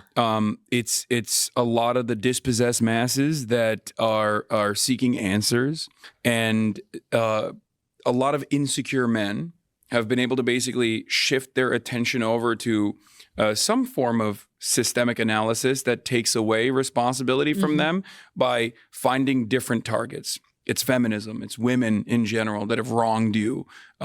It's a sense of entitlement not meeting and the expectations that you have not meeting with the reality that you're experiencing. And in that moment of crisis, in that moment of conflict, a lot of young men find themselves seeking out answers. And because the media environment is so heavily polluted with people that say, yes, you are actually worthy. You were supposed to be the great dominator, and they took that away from you. Who took that away from you? Trans people, women, feminism, brown people, the liberal elites, and yes, brown people as well. And they try to reconstruct a almost nationalistic mythos in the same exact way that fascist movements did at a time when there was tremendous economic hardship, where you had a bunch of veterans, right, that went and fought this war, this great war, that they weren't getting their pensions, and they were treated as outsiders in their own countries when they'd actually lost so much. They'd seen tremendous hardship and tremendous violence, and then they come back and they felt rudderless. And these movements were like, no, we are a great nation. It's a heightened sense of self that you create in your own mind. If you're like an insecure guy, if you feel weak in your real life, you feel lost. Then you want someone to tell you you're not actually weak. You're strong by definition because you're a fascist, or by definition you're strong because you're right wing. A lot of these guys are not. It's actually from a place of tremendous weakness that causes them to feel like, oh, well, if I say the right things, if I find myself in the throes of this like manosphere adjacent movement, then I can at least on the internet, which is where I spend most of my time, I can feel like I am a part of this like broader, almost militant movement. Yeah, like it's like owning the libs and calling them snowflakes and trolling them on like sort of like Hitler memes is one way of feeling like increasing your own sense of self, and like you're like in it sounds stupid, but that is right. You're the aggressor, and then as it happens, the ideology that undergirds the like embrace of Hitler also helps make small people feel bigger, and at the expense of the people who are deemed second-class citizens in that ideology. Yeah, I do wonder though, like, what's the proper response? Because on some level, it's like, the initial form of this is them trying to bait the libs, right, into getting like all in a tizzy and getting all twisted about it. And so what is the correct response to it, like from an online perspective? I think it must be fought diligently and militantly if it's necessary, especially when there is like the threat of violent force, right? Like there needs to be a defensive posture against that. And I think like social stigma plays a role in this, that we are too afraid to say it plays a formative role in this. But social He's saying cancel the Nazis, chat. I can't believe Hassan is saying cancel the Nazis. He's saying cancel the Nazis. I can't believe it. But that's why they constantly cry about it. The reason why the Nazis like Asmongold cry about being canceled is because it works to make them shut the fuck up. They cry about it because it scares them. When your enemy says, don't do this thing, it's mean, you should do that thing. The other thing is we have to have a different narrative that's more attractive. Some percentage of people are going to be attracted to sadism. I think one thing that the left is a little bit, I think one of the strongest criticisms of the left is a lot of us don't acknowledge the existence of criminal sadism. That is, we all have we all have, like, maybe everyone does. I'll just say this. I have some sadistic impulses. Have you ever, given someone else a Charlie horse and laughed, right? Have you ever, that is at its essence, a little bit of sadistic, right? No. Okay. God damn it. I said I was an older brother, and you're saying I did a Charlie horse once when I was growing up. It was fucked up. Okay. But you get my point. And we all like to laugh schadenfreude when Donald Trump looks like an idiot. That is a sadism. We are getting pleasure from somebody else's pain or embarrassment. That is sadistic. We do it in a socially acceptable fashion. Donald Trump is considered to be someone we can laugh at, and we all feel completely morally okay with embarrassing Trump. But if you laughed at a child, you would be seen as a fucking weirdo and a piece of shit. And you are a piece of shit. The thing about the left is it fails to reckon with the idea that this impulse, like criminal sadists, exists. Namely, people that get pleasure from causing pain to such an extent that they will violate laws to do it. And our society has to be girded with responses to that. And Asmongold is an example of a criminal sadist. Asmongold just likes causing pain to cause pain for the purpose of enjoying watching some other people suffer. That's his political project. And criminal sadists are going to be attracted to that. A certain small percentage of our society, but nonetheless significant, is going to be attracted to that. The real question is, how do we get people to come to our side? Well, the first thing is we're not going to get everybody. You need to get over that. Some people are going to be in the Führer bunker. It doesn't matter how strong the forces of liberation are. Some people are going to die in the last ditch for fascism. You need to be okay with that. We're not rescuing everyone. That's number one. You need to grow up. Some people are our enemies, and that's just that. The second thing you need to realize is there's a lot more of us than there are of them. Our problem is political engagement and self-belief is where the left is weak. The left is weak because a lot of leftists, like, for example, if I said AOC is the front runner, a lot of people will be like, I don't know if a woman can win. I don't know if a socialist can win. You hear a lot of that shit. If you're one of those people, I want you to take your hand and I want you to do this. Just give yourself a nice slap in the face for being a fucking idiot. Okay? I want you to, everybody who's like, I don't know, a woman could win, just slap yourself in the face for being a misogynist idiot. A woman could win in our country. We just haven't had a woman run who actually ran on a campaign that motivated people and gave them belief. All right? We had a bunch of careerist machine politicians who sucked. The second thing I would say is you have no idea what's politically plausible. So stop negotiating down against no one. Run on what you think is the best idea that you believe in the most. And then you'll be able to be persuasive because you'll have passion and intensity behind it. Stop pre-compromising. Compromise is for the filthy politicians after all the elections are over and there's nothing left to do and there's no more power to grab, okay? Let them compromise. Stop you compromising. Start demanding what will work and what you need. And stop saying, well, that's not politically plausible. Do you think Donald Trump, you think the fascists thought we're going to get $175 billion for mass detention and kidnapping squads? Do you think that was popular in 2015? It wasn't. Is, I think, a good, easy tool to apply in this situation where, like, that's weird. Like, you're being a weirdo for being invested in this stuff. Like, you're odd. But like JD Vance was like, why are you giving these kids are joking around? Like, I don't want to live in a country where people can't say Hitler is awesome. I mean, I kind of do want to live in that country, but he doesn't. And like they're sort of making it an issue of free speech, right? Like they can make jokes, they can like, you know, play footsie with these ideas, but like none of this is serious. And then it becomes liberals on the defense about like political correctness or free speech or whatever. I don't think this is necessarily even about political correctness. It's more so just like, is this what we want to do? Is this a country that we want to live in? Because jokes are fine. And a lot of context and nuance gets lost. I think one of the things that I do in my community is like I try to create a relatively safer space, but it's still a learning environment. It's dynamic. There's people of all different backgrounds coming in and saying whatever they want to do, whatever they want to say. And therefore, there are going to be instances of like microaggression, things of that nature. But I also want to always maintain that like you can be a progressive force in this country, but also still be fun to be able to sometimes even ridicule your opponents or make fun of them.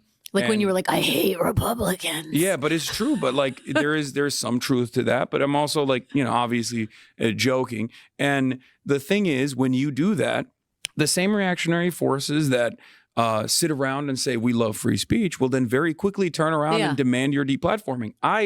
On the left, there's so much advocacy around trying to deplatform me all the time.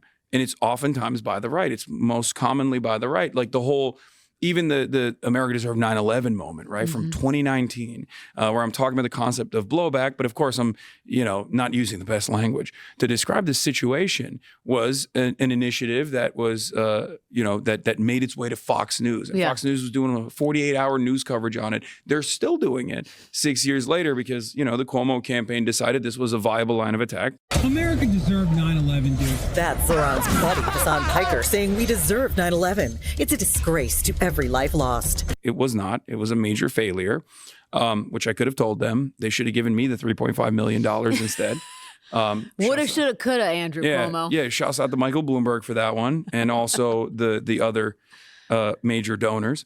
But like that, what is that if not the exact same thing that conservatives rail against?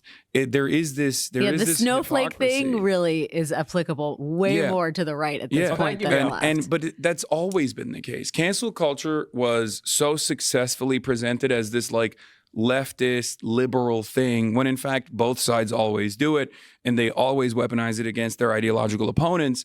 But I think there was only one side that was actually taking ownership over it, and that was the liberals. Yeah. And therefore, a lot of people in the margins, a lot of people that are that are self-described apolitical, don't care about politics, saw that and were like, yeah, you're right. The SJWO compilations do show this imbalance where it is the left that's trying to cancel. It is the left that is like the HR, and that did create a lot of animosity towards whatever is the left. Runaway Country is brought to you by Z-Biotics. Your gut is gearing up for the real challenge. I know mine is. I got to ask you because we were ad reads are so funny. Her gut chat. Talking about Nazis and the left and the right versus the left. But like, do you have thoughts on Graham Plattner and his tattoo? Oh my God. I don't even know where to begin with that one. So, Graham Plattner is a very unique case, at least from my perspective, because he is a through and through Bernie-crat, right? Like he is a Bernie hand-selected pick who was running for office, and right out of the gates, he was like, I'm anti-Israel. I don't think we should be giving weapons to Israel. I don't think we should be doing anything with Israel if they're going to continue doing a genocide, right? Like, and that was a unique position. And then on top of that, he was pro-Medicare for all and numerous other Bernie-style positions. And what was interesting to me about that whole saga is that in spite of him being like very obviously a grunt force, machine gunner for the Marines, which are sometimes known as crayon eaters for good reason. He went on shore leave in Croatia and split and got the most obvious Nazi tattoo, the third most common Nazi symbol, a Totenkopf, on his chest. In spite of that, Maynard seemingly didn't care about that situation at all. And I think that's a really interesting moment in American politics for where the liberal base is moving. Yeah. Because for far too long, I think the organs that work alongside the Democratic Party that are like liberal adjacent or left adjacent, whatever you want to call it, have often weaponized a version of identity against the left flank, while simultaneously telling their audiences that electability actually revolves around moderates. Moderate positions are how you win. Yeah. And this is actually a real battle that is still currently taking place within the Democratic Party. The Welcome Pack piece that came out, the Welcome Pack report that came out was, again, another version of this exact same thing.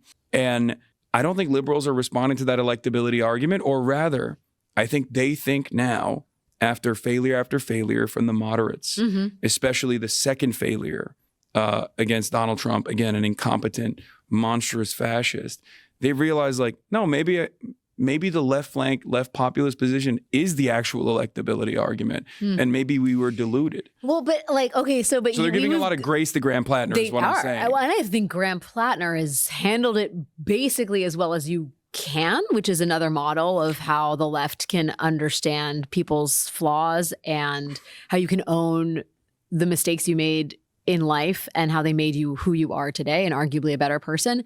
But like, just as you say, one of the top 3 Nazi tattoos, like, is that not fucked up? Like, what? No, I think it is. I mean, what? So like, are liberals just becoming more okay with that? And like, is that a problem? So I don't know. There's 2 things that I think about in that regard. I think that we'll see, because we saw it with Zohran Mamdani, right? Yeah, like, and I want to talk to you about a lot of liberals were very forgiving of like the faucet of misinformation and angry lines of attack that were completely, in my opinion, unjustifiable and outright racist at times. Like the notion that he is like a scary anti-Semite is honestly an incredibly permissible form of bigotry, like institutionally permissible form of bigotry. The assumption that like he's gonna be anti-Semitic, he's anti-Israel, he's Muslim, come on.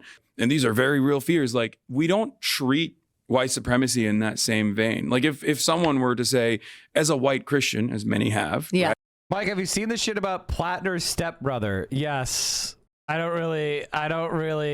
consider it to be like, the first thing is, I told you what the Blackwater people did. They were bodyguards for the State Department. Like, I think a lot of people, that's what he said he did his job was, bodyguards for State Department. I mean, like, ultimately, that's really, it is funny to kind of, it was a program that Obama did, right? So really, This is just America's an empire, you know? I think Obama's a little bit more responsible for Blackwater, you know? And yet this the kind of like shifting of responsibility from the people at the top who are making the decisions onto like Graham Plattner as like some sort of super evil guy when he's not even remarkable in that sense. It's like trying to shift the blame for Empire to Graham Plattner. And why are they trying to do that? They're trying to do that because Graham Plattner says we shouldn't support Israel.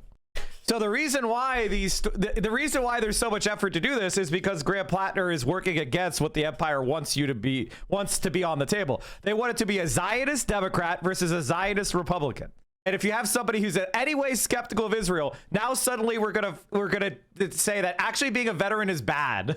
Being a veteran is bad, actually. Meanwhile, a bunch of pro-Israel veterans are running all over the Democratic Party. You have no idea what their names are. There's a CIA agent now as the governor of Virginia, and a CIA agent is the Democrat of Michigan. By the way, taking the seat of one of the more left-wing senators. So we successfully exchanged a more left-wing senator for one of the most right-wing CIA agents in Michigan. Talking about Graham Plattner is literally Fed-coded at this point. It's becoming Fed-coded because who gives a fuck? Why did you pivot from his stepbrother to a completely different argument? Because it's ridiculous. It's pointless. His stepbrother sucks.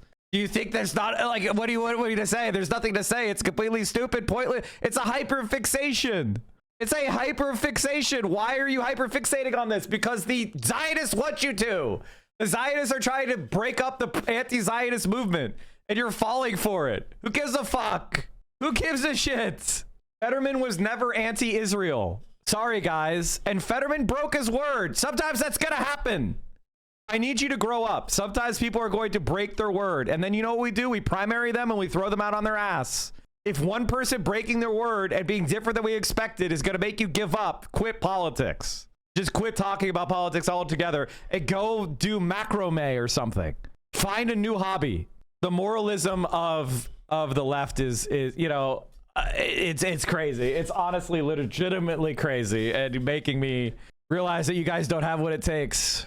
It's like the person he's running against is a 76-year-old Zionist who's against getting rid of the filibuster. It's like, have you talked about Janet Mills one time? If not, why not? Can you talk about any of the other Senate candidates? There's a bunch of really cool socialists running.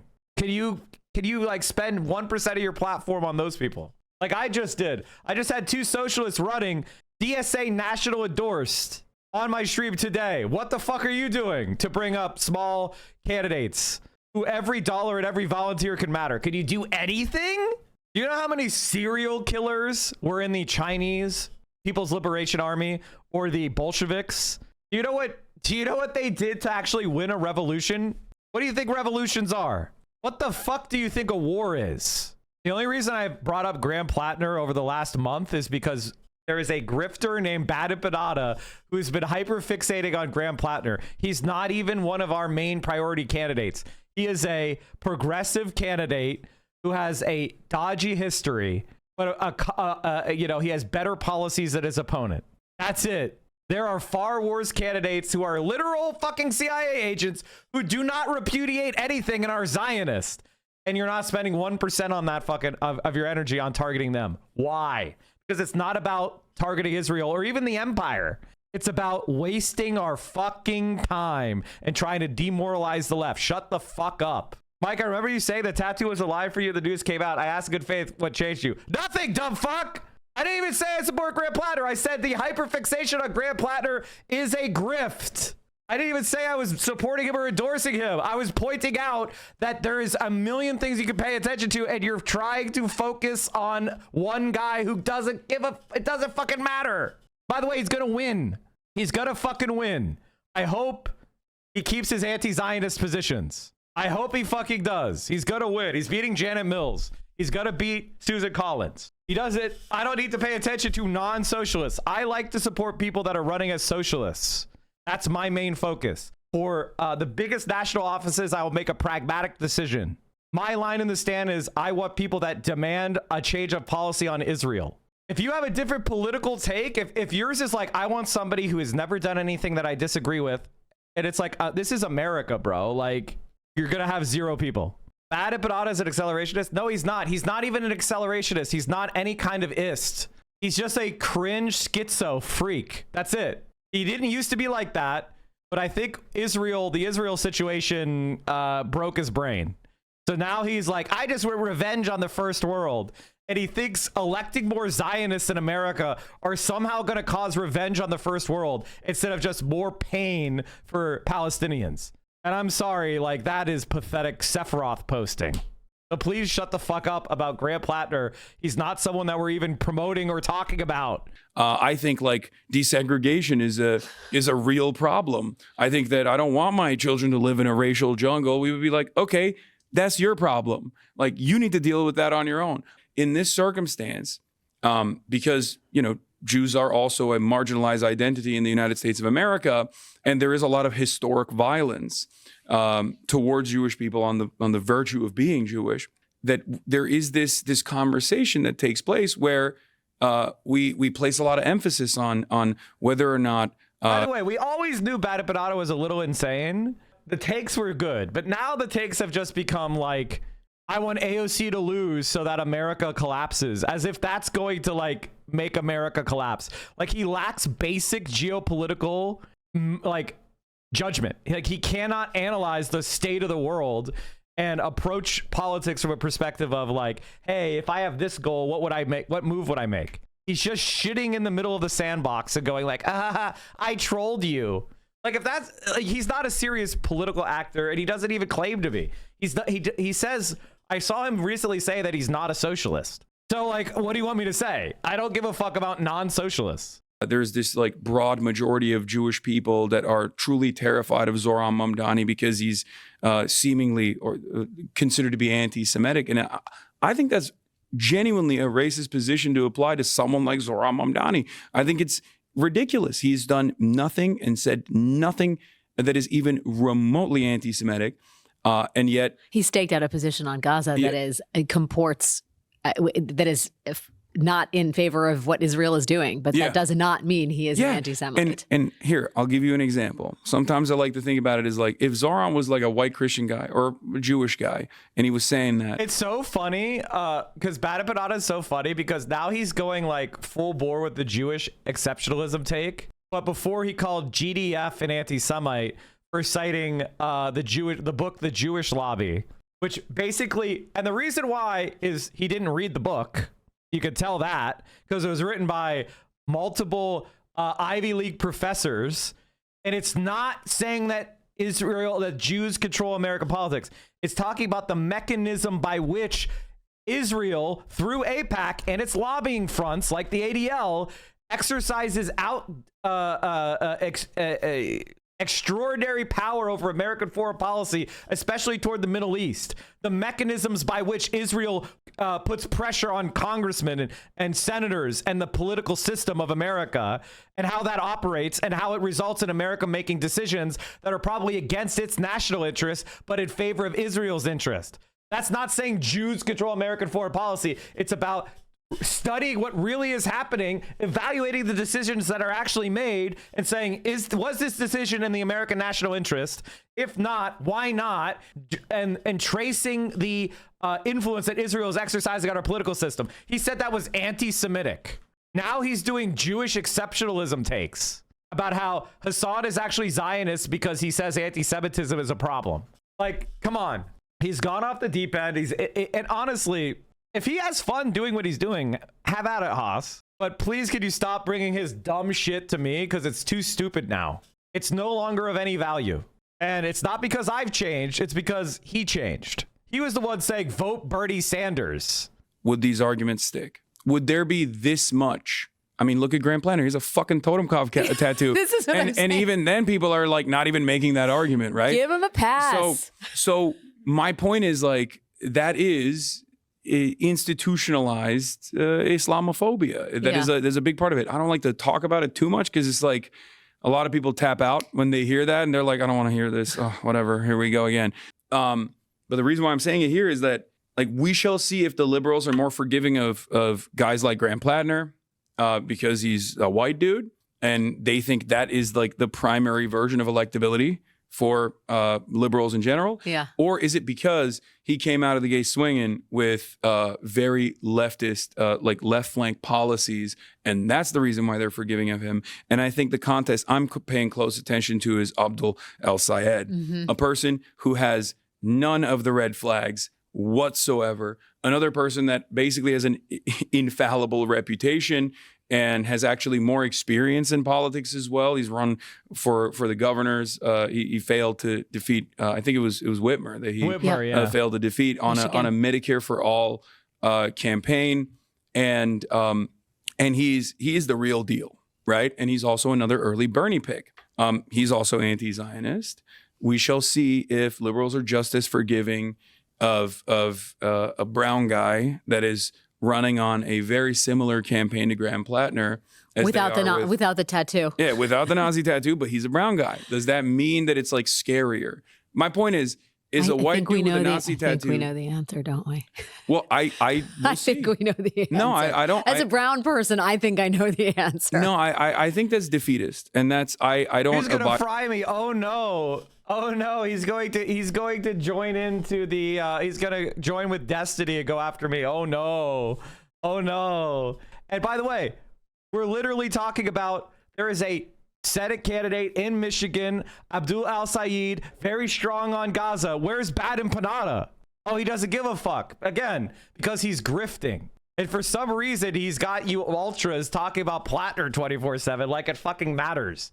By that, I recognize that there's a hurdle. There's a hurdle, there's a higher threshold, but you can climb it. And you can make up for that higher threshold by instilling messaging discipline and then not stepping on any landmines to the best of your ability, and also just focusing on issues that the largest base actually care about. That's why I always say send it to the working class, because the working class. By the way, I think this is a very good message that Hassan is putting out, but there's one problem with it, which is it's not about the issue that has the widest support. It is a combination of wide support and intensity of support. The reason why Mamdani was able to win in New York is because his position on Gaza gave him such authenticity with so many left-leaning people that he had so much passion behind him. And then his other ideas on affordability, that was the wide stuff. But he had a hardcore of people that were very passionately intense about Gaza and Palestine, and using him as an avatar of that objection to the status quo of the Democratic Party. But then he also layered on top of it left-wing ideas, strongly left-wing ideas that had a broader appeal. So it was a two-layer cake. He wasn't just going like, oh, 40% of people want a public option. I'm going to run on a public option. No, it was about a combination of authenticity, intensity, and then finding those like material policies for the widest possible base. Like if he had not run on freeze the rent, if he had not run on free buses, if he had not run on free childcare, but he ran on paid family and medical leave, free college for New York residents, and universal abortion care, I would have had the same enthusiasm about him, because he was a socialist, strong on Gaza. The specific other policies he picked for that broader coalition didn't matter to me as much, because I knew he supported all that good stuff. And I think this is a point that is really missed. Even if they don't self-identify as the working class, are the largest group in this country. Yeah. They're the 99%. Well, and that's what Mamdani did, right? Yes. And I know you've been critical of traditional media that's focused on his kind of charisma and his communication strategy, and his campaign infrastructure, I think, is absolutely a legit thing to focus on.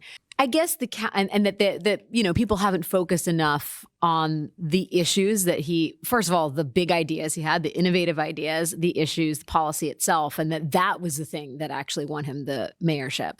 But I do wonder, as we sit here and try and figure out like the secret sauce for reclaiming the country, wasn't it necessary to have someone who was young and charismatic and great on messaging to deliver that baseline message? Like, doesn't that stuff matter?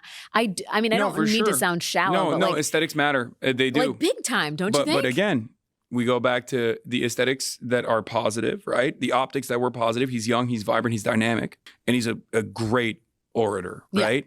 But also, he was visibly Muslim. He was brown. He's Muslim. He's socialist. Yeah. These are things that are supposed to be major hangups, right? These are things that the DCCC is never going to look at. Yeah. They're going to be like, get out of here. You're done. And yet he had to actually overcome this incredibly crowded primary field with other candidates that were pretty good too. But again, he had to climb these additional hurdles, and he did it successfly.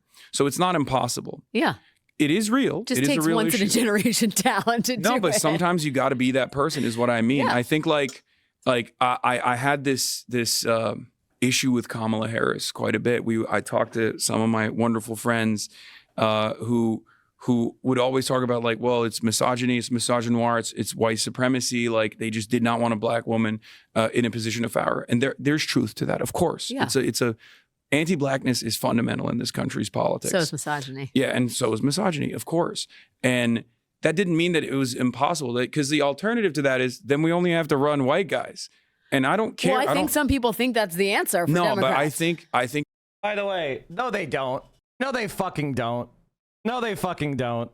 They're lying. Of course they're lying. They just want to be like, well, that's why you have to support Pete Buttigieg or Gavin Newsom. They're just saying they see, oh, AOC is a young female Latina.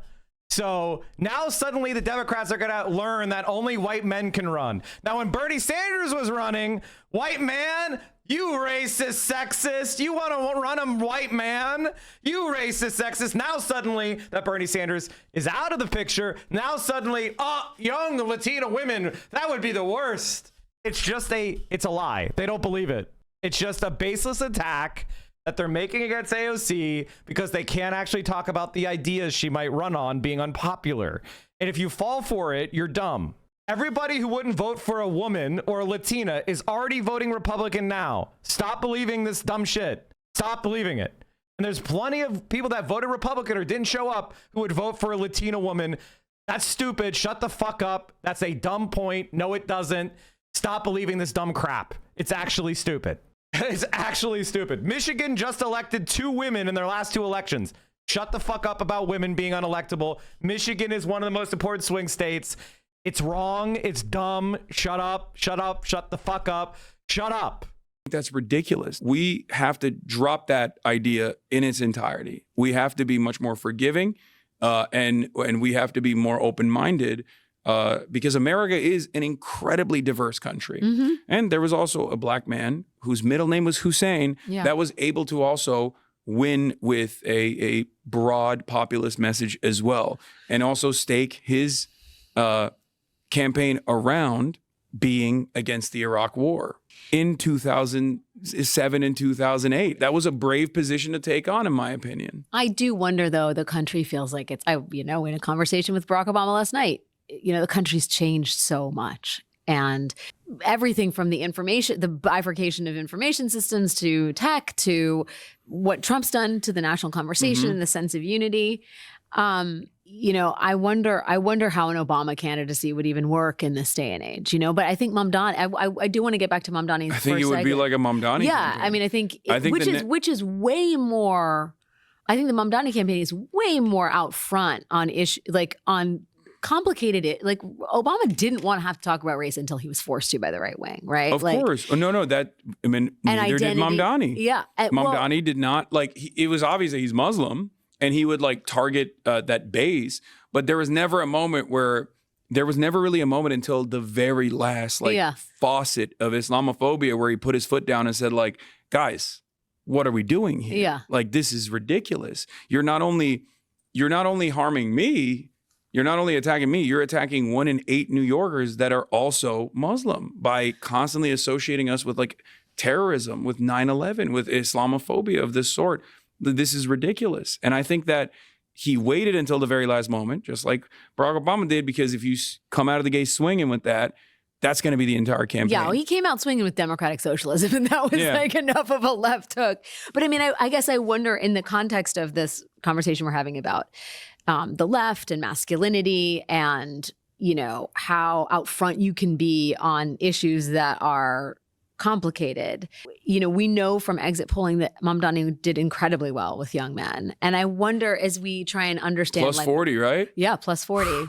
And also, even Abigail Spanberger and Mikey Sherrill did better with men. But let's focus on Mamdani for a second, because he is the man in the race. And I wonder what kind of, describe to me what kind of masculinity you think he represents.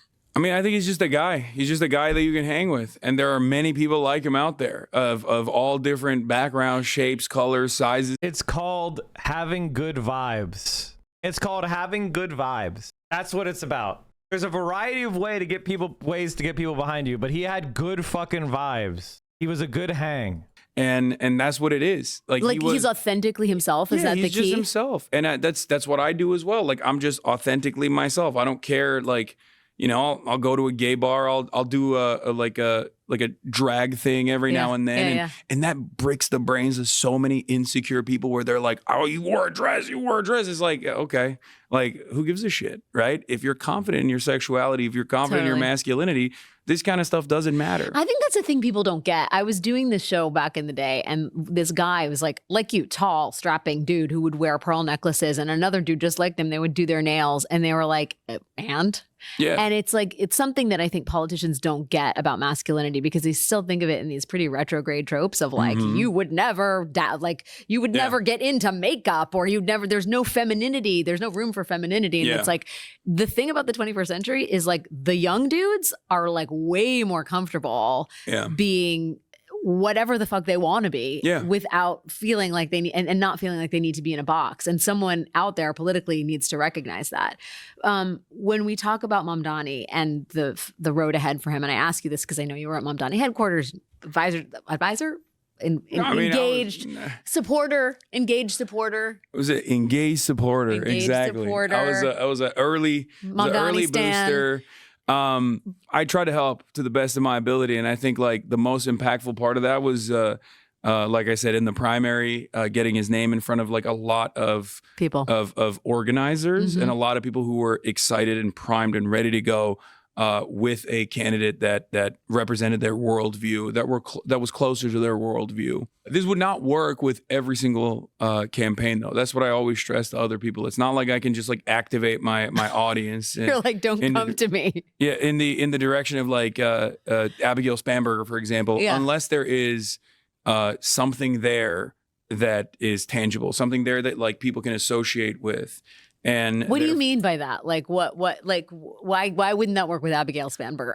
Who, by the way, like won by a larger margin than Zohran Mamdani, and then swept the Virginia House of Delegates. Of course. What is it, because of the moderate piece of it? Like CIA, moderate, but I mean, it's a gubernatorial race, so it's a little different for sure. Because like I try to explain that to people where it's like, when you're the governor, you just kind of have to do right by your constituents. Like there is no ideological there usually that calculation is more significant than like party loyalty. And that's why you have, you know, very famously Andy Bashar, for example. Bashir, So and also red governors in blue states, right? Exactly. So for that reason, it's like a different analysis that people are making. And it was very obviously like the anti-Trump vote, right? They did not want someone who was going to be Trump aligned. And that's what I want to ask in the context of Mamdani, because the right wing is losing its fucking mind. Yeah, it's awesome. Right?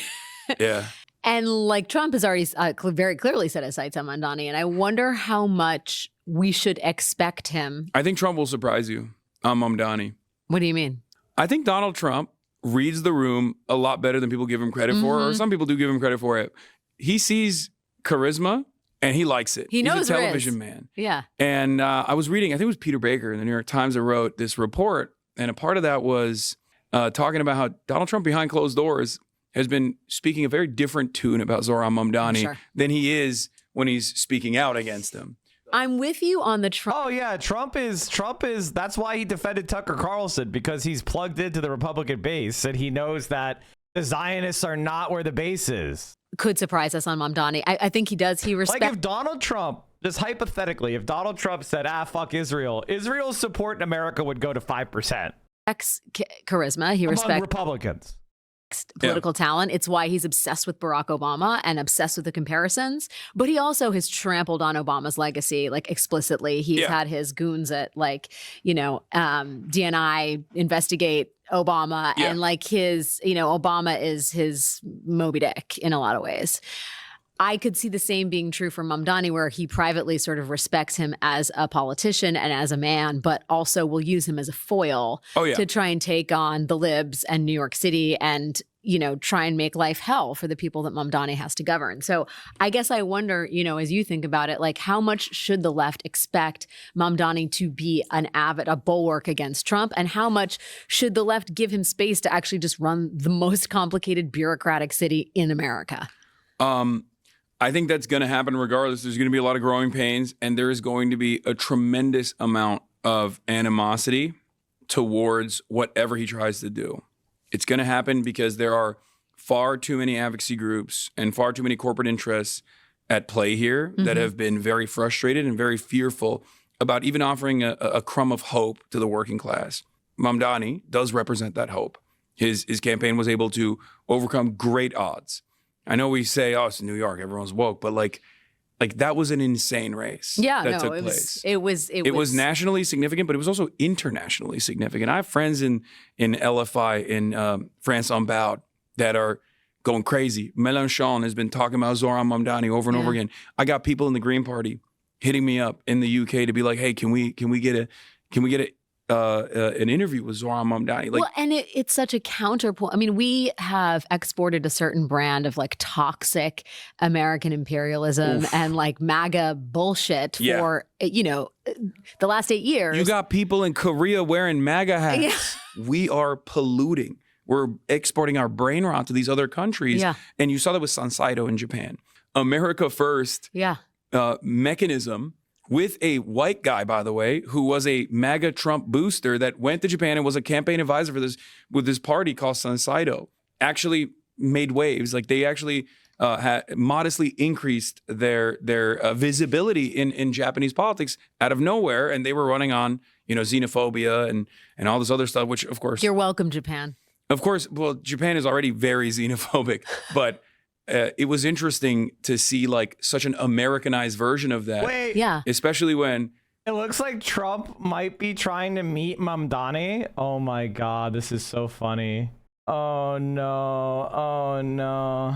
Their xenophobia is also not exactly kind to white people either. Like they don't want white people in the country either. But I mean, to that end, like, the reason Mamdani's victory, I think, is so relevant is because it's such a counterpoint to what people have come to expect from America. It reminds the rest of the world that we're not just this sort of singular neo-fascist entity, but that there are incredible new leaders on the horizon that offer a way more inclusive, dynamic version of this country that we thought was like basically lost. America is.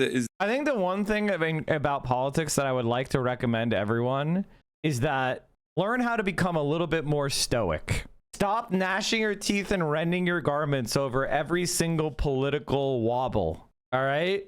Like, you need to learn how to take punches. And I think a lot of people, they spiral into doomerism because it's a way of being lazy. Depression is sitting on your couch and laying in bed a lot. So when you're depressed, you're inactive. When you're pissed or when you feel self-righteous, you're engaged. Do what you need to do to be pissed and engaged, and do less of what makes you depressed. If you're being depressed, and it's easier said than done, but I really need you to understand that depression has no place in the revolution. Okay? Like, you need to toughen up, you need to buck up, and you need to learn how to take a punch. The nation of contradictions, right? Like, and it is exhibited in the mind of the media, the median voter. Yeah. You see it all the time. People believe inherently contradictory statements. Ask a Trump supporter if they want to build a wall and purge the nation of immigrants. They say yes. Ask them if you think people that have been here for 5 years should get amnesty and become citizens. They say, of course. Yeah. Those are directly at odds with one another. So I think we have to, I was about to say, engage in more dialectical thinking, but really, we have to actually offer an alternative. And if the left flank party does not offer this alternative, then we find ourselves swept away by the right-wing forces and start only agreeing with the right-wing position because that's the only position that we hear. And that's why it was so damaging for the Democrats, I think, in the lead up to the election or even in the beginning of the Biden administration, to not immediately look at the table and say, we actually won on a pro-immigration stance, and we should commit to this first 100 days agenda. They should have been campaigning year-round, as the Republicans do, and they should have been creating a strong and resilient base of support on key issues that their advocacy should be centered on, instead of constantly playing defense after years and years of right-wing propaganda that they never addressed. Yeah. The reason why I bring this up is because it was a non-starter. Like, being pro-migrant was a non-starter in this election. And that's the reason why the Democrats, in their endless brilliance, it became untenable because the Democrats swept into power with the trifecta. They didn't pass an immigration bill. And it's hard to be like, I'm pro-migrant after 4 years of failure. Like, you know what I mean? It's not like the Democrats that came in and passed a comprehensive immigration reform bill. They failed completely. On October 5, they could unveil this right-wing Oklahoma senator written bill that was going to be very serious about tackling the immigration crisis, where they adopt white Australian man, bad empanada, raised in the first world, is telling a black man, if you're in the DSA, you should be, I guess, killed, or you should be, what 4-letter words? Shot? Rape? Dead? But Mike, did you see the cousin, the stepbrother's fridge magnet? Bad empanada. My friend, pal, buddy. If you wanted to commit war on the first world, I know of a white Australian that you could take out first, to have a conversation with about talking online a lot.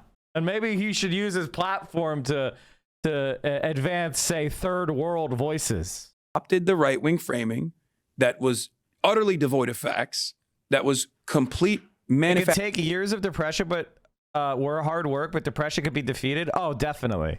Definitely. A lot of times depression, at least for me, was based on my milieu.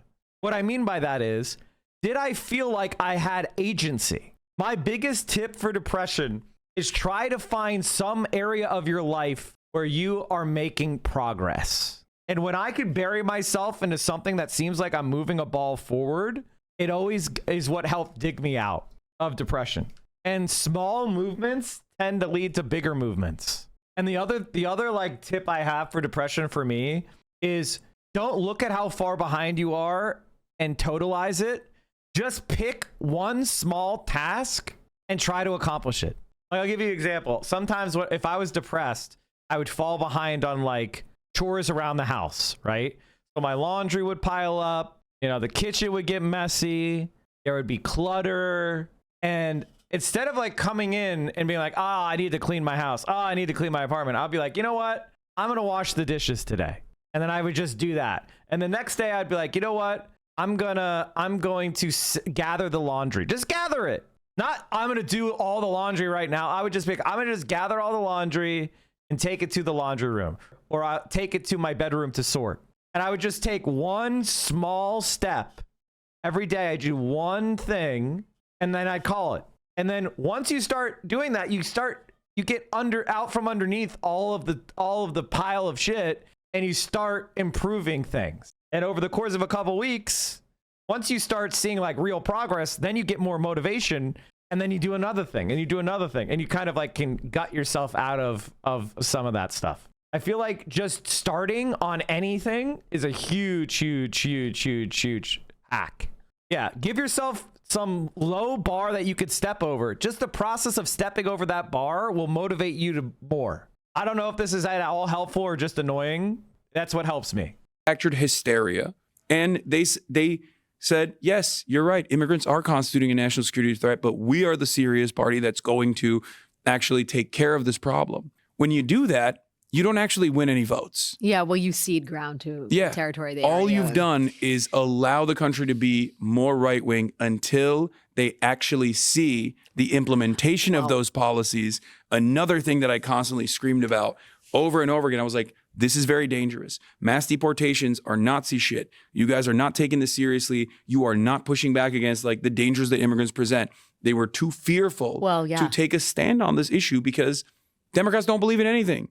Well, or at least that's the way that they look. The upshot of the Trump years, it has forced a crystallization of beliefs and ethics. And you see these immigration dragnets, and I think it has forced Democrats to, first of all, acknowledge the contributions of immigrants, how they are the lifeblood of the American economy. I don't think they're doing enough. I agree with you. I completely agree with you. I don't think the Democratic Party is. I think the base is. Yeah. The base is coming to that realization. It's people seeing what's happening in their communities. But as long as the Democrats refuse to listen to their base, they are never going to win elections. They will only eke out marginal victories here and there. That's how I wrote my whole thesis. One sentence a day, every day, no matter what. Often it turned into paragraphs, but I didn't need to, as long as I was sticking with it. Oh God, like if you actually kept yourself to that, you probably wrote your shit super fast.